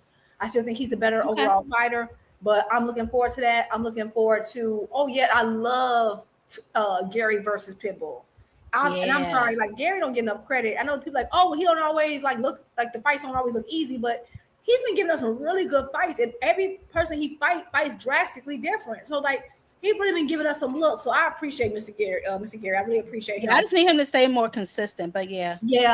He can give us some consistency, but I will say he's been giving us some hard fights because like Puello is nothing like the guy he last fight, and he's nothing like Hiroka. Yeah, he's been giving us some really different looks. Hopefully we get to see some other folks come back on that card, but that's all I really got. And I'll catch you later. All right, baby. Thanks for stopping by. Hey, the boxers and Zuffa. Mr. What the hell? You still up here, Mr. Yo, they have to pay for the doctors, but they only can pay for the doctors that Zuffa choose. So if they choose the doctors, you pay for them. Everything is in-house. I said that 17 days. Then the doctor can lie and say you ain't hurt if you really are. Yep. Your eye on the floor, but you ain't hurt. Keep going. And you gotta pay the money for that. You gotta pay the money for their lies. Yep. Oh, one last thing, y'all, real quick. It also talked about facilities, that they have to have the facilities available for every fighter. Now, I'm wondering, does that mean that they can't use their own gym? Like, do they gotta only use it doesn't say No, that. they use the UFC gym because it's the best facility. So that's the gym that they use when they want to work out. So I read that somewhere in there. You gotta keep reading down. I think they use those facilities. They can't use their own, like the gym they used to go in every gym. Like if you're a boxer, you can't just use your own. I think everything has to be in house, just like they have to wear the uniforms and stuff. I think during training, Oh no. I think that they may could use their own facility, but for the most part, I think they have to train in the UFC because what he worded it is they have access to the best training facility. So I don't know if you want to use it, you may have to pay or how that works, but I know that there's some type of verbiage in there. I have to read it again. I haven't read it since it first came out, but there's some sort of verbiage in there. No, they can use their home gym because like Philly. If you fight and you from Philly and your gym is in Philly, you can train in your gym in Philly. Your fight might be all the way in Vegas. It just ain't gonna be free. But they only paying for you to practice in their facility. So if you got an outside facility, you're gonna have to pay for that, right or wrong? No, you got to pay for that. You have to move and live where the gym at? You got to pay for that gym, but the gym you got to pay for, if that's your home gym, technically you're not really paying for it. I'm about to say Drake get to go home because this is like no. I'm talking about when they use the UFC facility. Do they have to pay? No, that's free access. I think that's free access to everybody, boxers, fighters, everybody that they get free access. I gotta read that again. I gotta read that with a fine tooth comb one more time and write my. They don't get access to the doctors. So let's say the doctor had to give you something, or you gotta get a goddamn surgery or some kind of treatment. That part I don't know if you got to pay for, but just the facility itself, yeah, it's open to everybody. All right. Okay. Mr. Lynch. They ain't on. I'm gone. Mr. Lynch. All right, Jab Queen. Hey, y'all, I'm about to do a pop-up real quick if y'all want to just scoot on over there for about an hour and a half or something like that. We can keep the conversation going. Shout out Jab Queen. Great show. All right, thank you so much, Tucson. Y'all make sure y'all going over to Tucson. Give her a minute to make her thumbnail and stuff and get on over there. I'll be over there. Let me close this down and go see what my child want to eat. I'll be over there. What you call it? What in the hell? Oh, okay. All right, y'all. Thanks for stopping by. Hold on a second. I'm trying to get you up, JB. I don't know. You must have forgot to log off, but shout out to everybody who pulled up in the building. What the hell? Hey, Mr. Lynch, baby. My bad. I had whatchamacallit on. I didn't even see the daggone button was on mute. My bad. But you closing up then. It's all good. Yeah, go ahead. Give me your final thoughts. You're the only one who ain't say nothing. 2 points. One is that version that Duke might have been reading from is not the final version. There also is going to be an amendment made to it in the Senate, which nobody knows what they're going to put into that bill. Okay. You know what I mean? So it could be some other stuff in there, some other bullshiggity. Well, no. What they presented to the House has already been amended. They had to already amend it because it was trash when it got there. So they had to amend it to even get it on the floor. So from what I understand, I think they had to add the medical or something because they wasn't giving the medical at all or something. And then they added something else, but I know there was some changes before it even got past to where it is now. Mm-hmm. So, but I feel what you're saying though, because it definitely did. You know what I'm saying? Yeah, because that's where they're really going to get snaky. Mm-hmm. All right, then. That's about. Yeah, that's it. All right, Mr. Lynch. I appreciate you. Okay. All right, no problem. Peace. Hey, Peace out. Hey, Mr. Greg. I have been trying to get on. I don't know if maybe it's something wrong with my computer, but I didn't even want to say anything, but I love the conversation today. I really love what y'all were doing. I was just smiling in appreciation of just hearing all the intelligent talk. Nobody was arguing. Nobody was calling each other names. I You know love I don't play that over here. I love that, and I love that the fact that a lot of you all are actually doing your homework. You know what I Yeah. mean? I appreciate that. I just wanted to say that. That's why I was trying to get on, just to say what I'm saying now. For some reason, my computer was. First I tried to use my laptop, and that wasn't. I don't know what's wrong with that damn thing.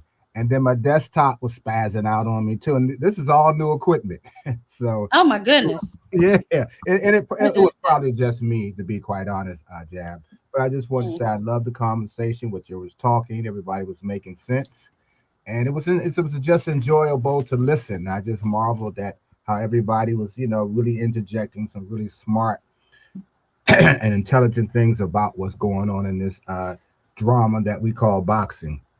So Yeah, anyway, man. and Well, I had got a few laughs as well listening to you all.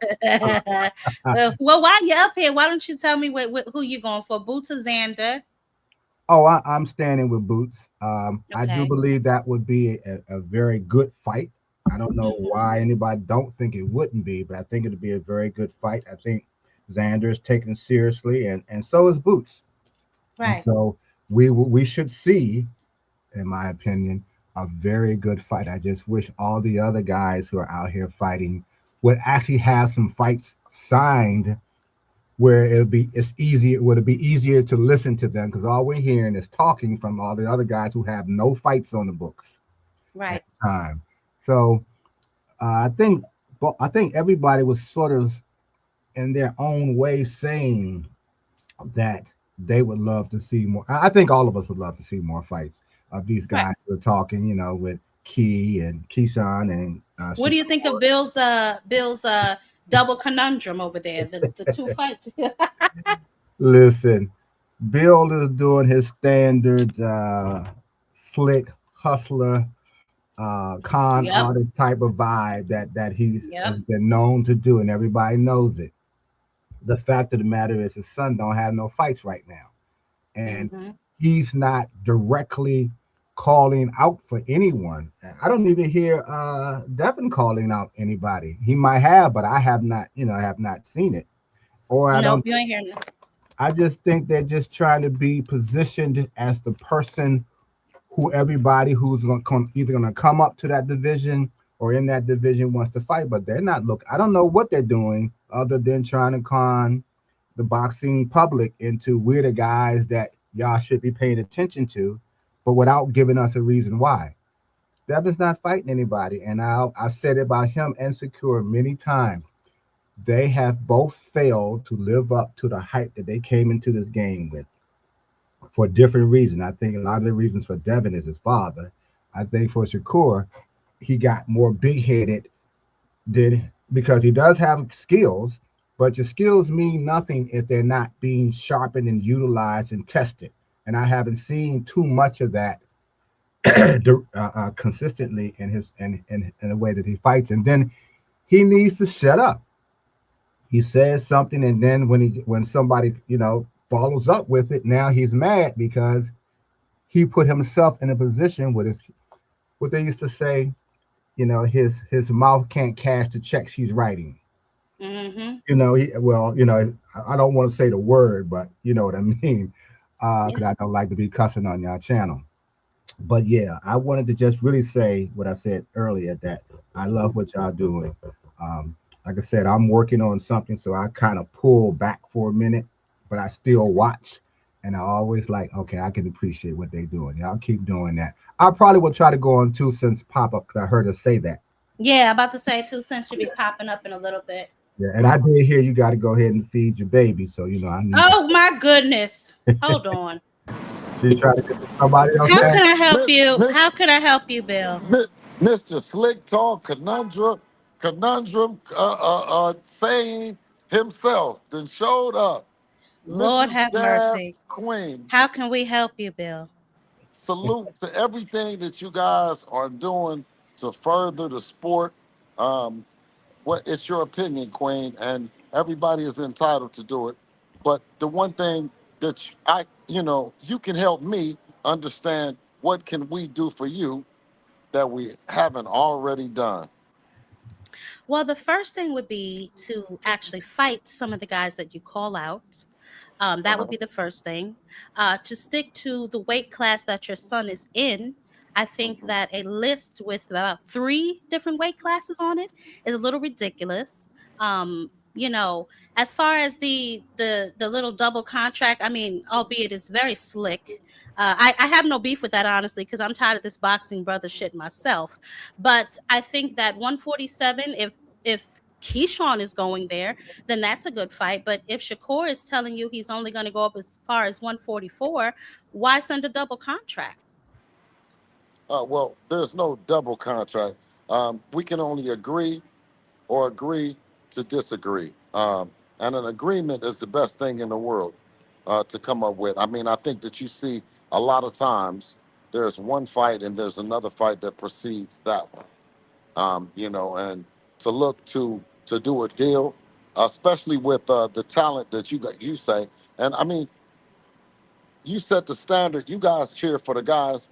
We only want to do the work that you guys like to see and put on the fights. So when you talk about um, a list of fighters in 3 different divisions, well, but you have to admit they're all 3 different divisions of bad motor scooters.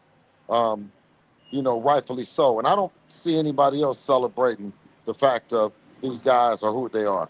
And when you talk about what they're gonna do, um, they're not gonna fight each other.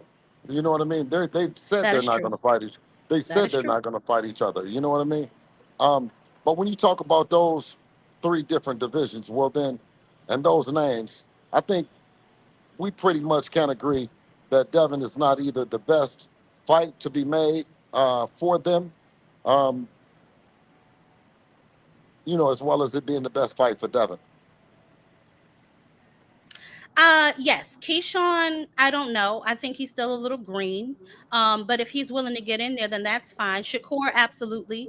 But the best fight, in my opinion, for Devin would be the Ryan Garcia rematch. In my opinion, that is his legacy fight. To right a wrong for someone who's cheated you, why not go in there like Margarita did, you know, with the Cotto situation and get Mhm. your get back? I think that is the biggest fight for Devin. How long did Cotto it go before Cotto and Margarito fought? It was some time. It was definitely some time, but that doesn't even look like a fight that he's interested in. Devin hasn't fought since what, November? hmm But but what you can't do is while you actually have me here is you should ask me what do I think that Devin is going to do instead of drawing the perception that we don't want to make those fights happen. Obviously Ryan Garcia, uh, we want to make that fight happen. We understand that that's a really big fight, but it's also a way to do the fight and way to make the fight. And the one thing about it is, Jab Queen, is I'm hoping that platforms like you and also the brother will come in and look at boxing and look at it for what it is, for real. And that's what it's going to take for us to continue to push the sport forward, not the narratives. Um, you know, if he wants to do a fair fight and he wants to make it fair where you understand and the people understand, because remember, we've been cheated. So to make us understand how this fight is going to be fair, is something that, you know what I mean, is the least that we can ask for. Um, Well, and I'm not disagreeing with you, Bill, but here's my point, right? With y'all uh-huh. saying the Vada situation, not Brian, Ryan is Ryan. on 365 with the WBC, right? He's on the 365 clean boxing program. Also, the last time that y'all fought, he was also enrolled in Vada, and y'all still Uh, didn't find out till after the fight, correct? the WBC clean boxing program. Um, do you remember a time that anyone was found positive in the WBC boxing program? But they all use the same Vada, don't they? Okay, well, wasn't he? Was he in the WBC boxing program when he popped dirty with Vada? I don't believe he was because he wasn't a champion. But that's what I'm Oh, saying. If y'all well, all are still using, if y'all are all still using Vada and he still didn't, the results didn't come back till after the fight, I don't uh, understand. well, the WBC boxing program is a clean boxing program, and I don't know if it's exclusive to WBC champions or not.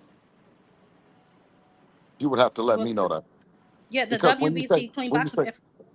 when you say that that that's enough. What you have the WBC clean boxing program, but then we're bringing the WBO belt, and we also have been cheated. So I mean, I don't believe that it should be satisfactory that the person that was cheated, describes how fair and what fair is, and how they're going to do it. But Jab Queen, maybe that's the way that you would handle your business. It's just not the way that I see handling mine. But my question then, Bill, is how are you going to prevent it, right? Because none of these results come back until after the fight, right? Well, I mean, if it comes back before, after, as long as it comes back, and it comes back that it's fair, and you look back on the fight and you know, okay, that fight was with VADA, it was VADA tested, and nothing came of it, so it was a fair fight. When you have one that comes back and it's a dirty fight, then it will always have an asterisk by it. Can I ask Bill a question? Just let me finish with the Jab Queen, because I know it's been a long time coming, and I want to make sure that you know what I mean, she chops down any double. What was that, conundrums? You know what I mean? I want to make sure I'm sending out single shots. Jab. She might have got interrupted with StreamYard, Bill. Jab. Who's? She might have been cut off by StreamYard for some reason. Well, Bill, can you hear me? Yes. Well, how you doing, young man? I haven't got a chance to speak to you ever before. First question I wanted to ask you. Hold on 1 second. Should we come out and come back in so we can start it over? I don't think so, because if we go out, she's already out. I don't know if we will be able. So I don't know. Whose channel is this? Jab Queens. Huh? It's Jab Queen's channel. So she could actually go out and her stream still be going, but she's no longer in the stream. Yeah, that happens a lot with a lot of other people's channels. StreamYard is crazy, and I don't even own the channel, but I've seen a lot of the crazy. And she'll probably get back on in a minute, but I think that's what's happened to her, because it's happened to a number of other guys and women who have platforms. That's unfortunate. I can't. Can you hear me? I can't hear you. Hold on 1 second. Hold on 1 second.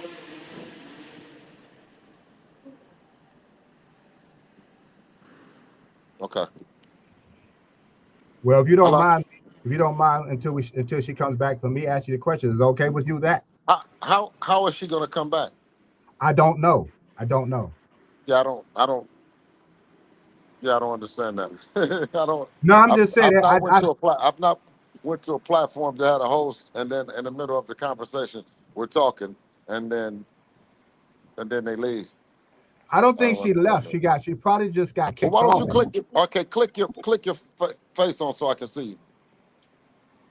Hold on for 1 minute. Uh-huh. You see me? Okay. Yes, sir. All y'all, right. I don't know what happened. See what I mean? Can y'all hear me? Yeah, we can hear you. Why don't you leave your thing on? Huh? For me? You talk about me? Yeah.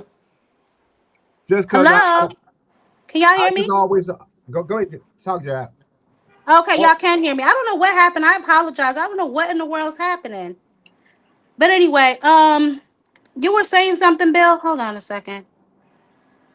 Okay. Everybody's up here, right? I'm still here. Okay. You were saying something, Bill? Can he hear me? He's gone. I don't see him now. Okay. All right. Well, I was getting ready to shut it down anyway. I apologize, y'all. I'm not sure what in the hell just happened. I know it's hot over here, so I don't know if that's what happened or what, but Jesus. My apologies. Huh? It's technology, that's all. Jab, you still there?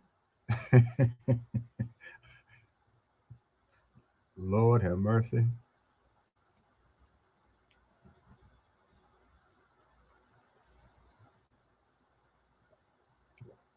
Can't go in the lobby? Oh, well.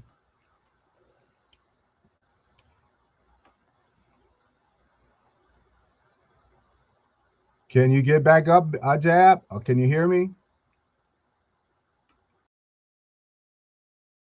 You again.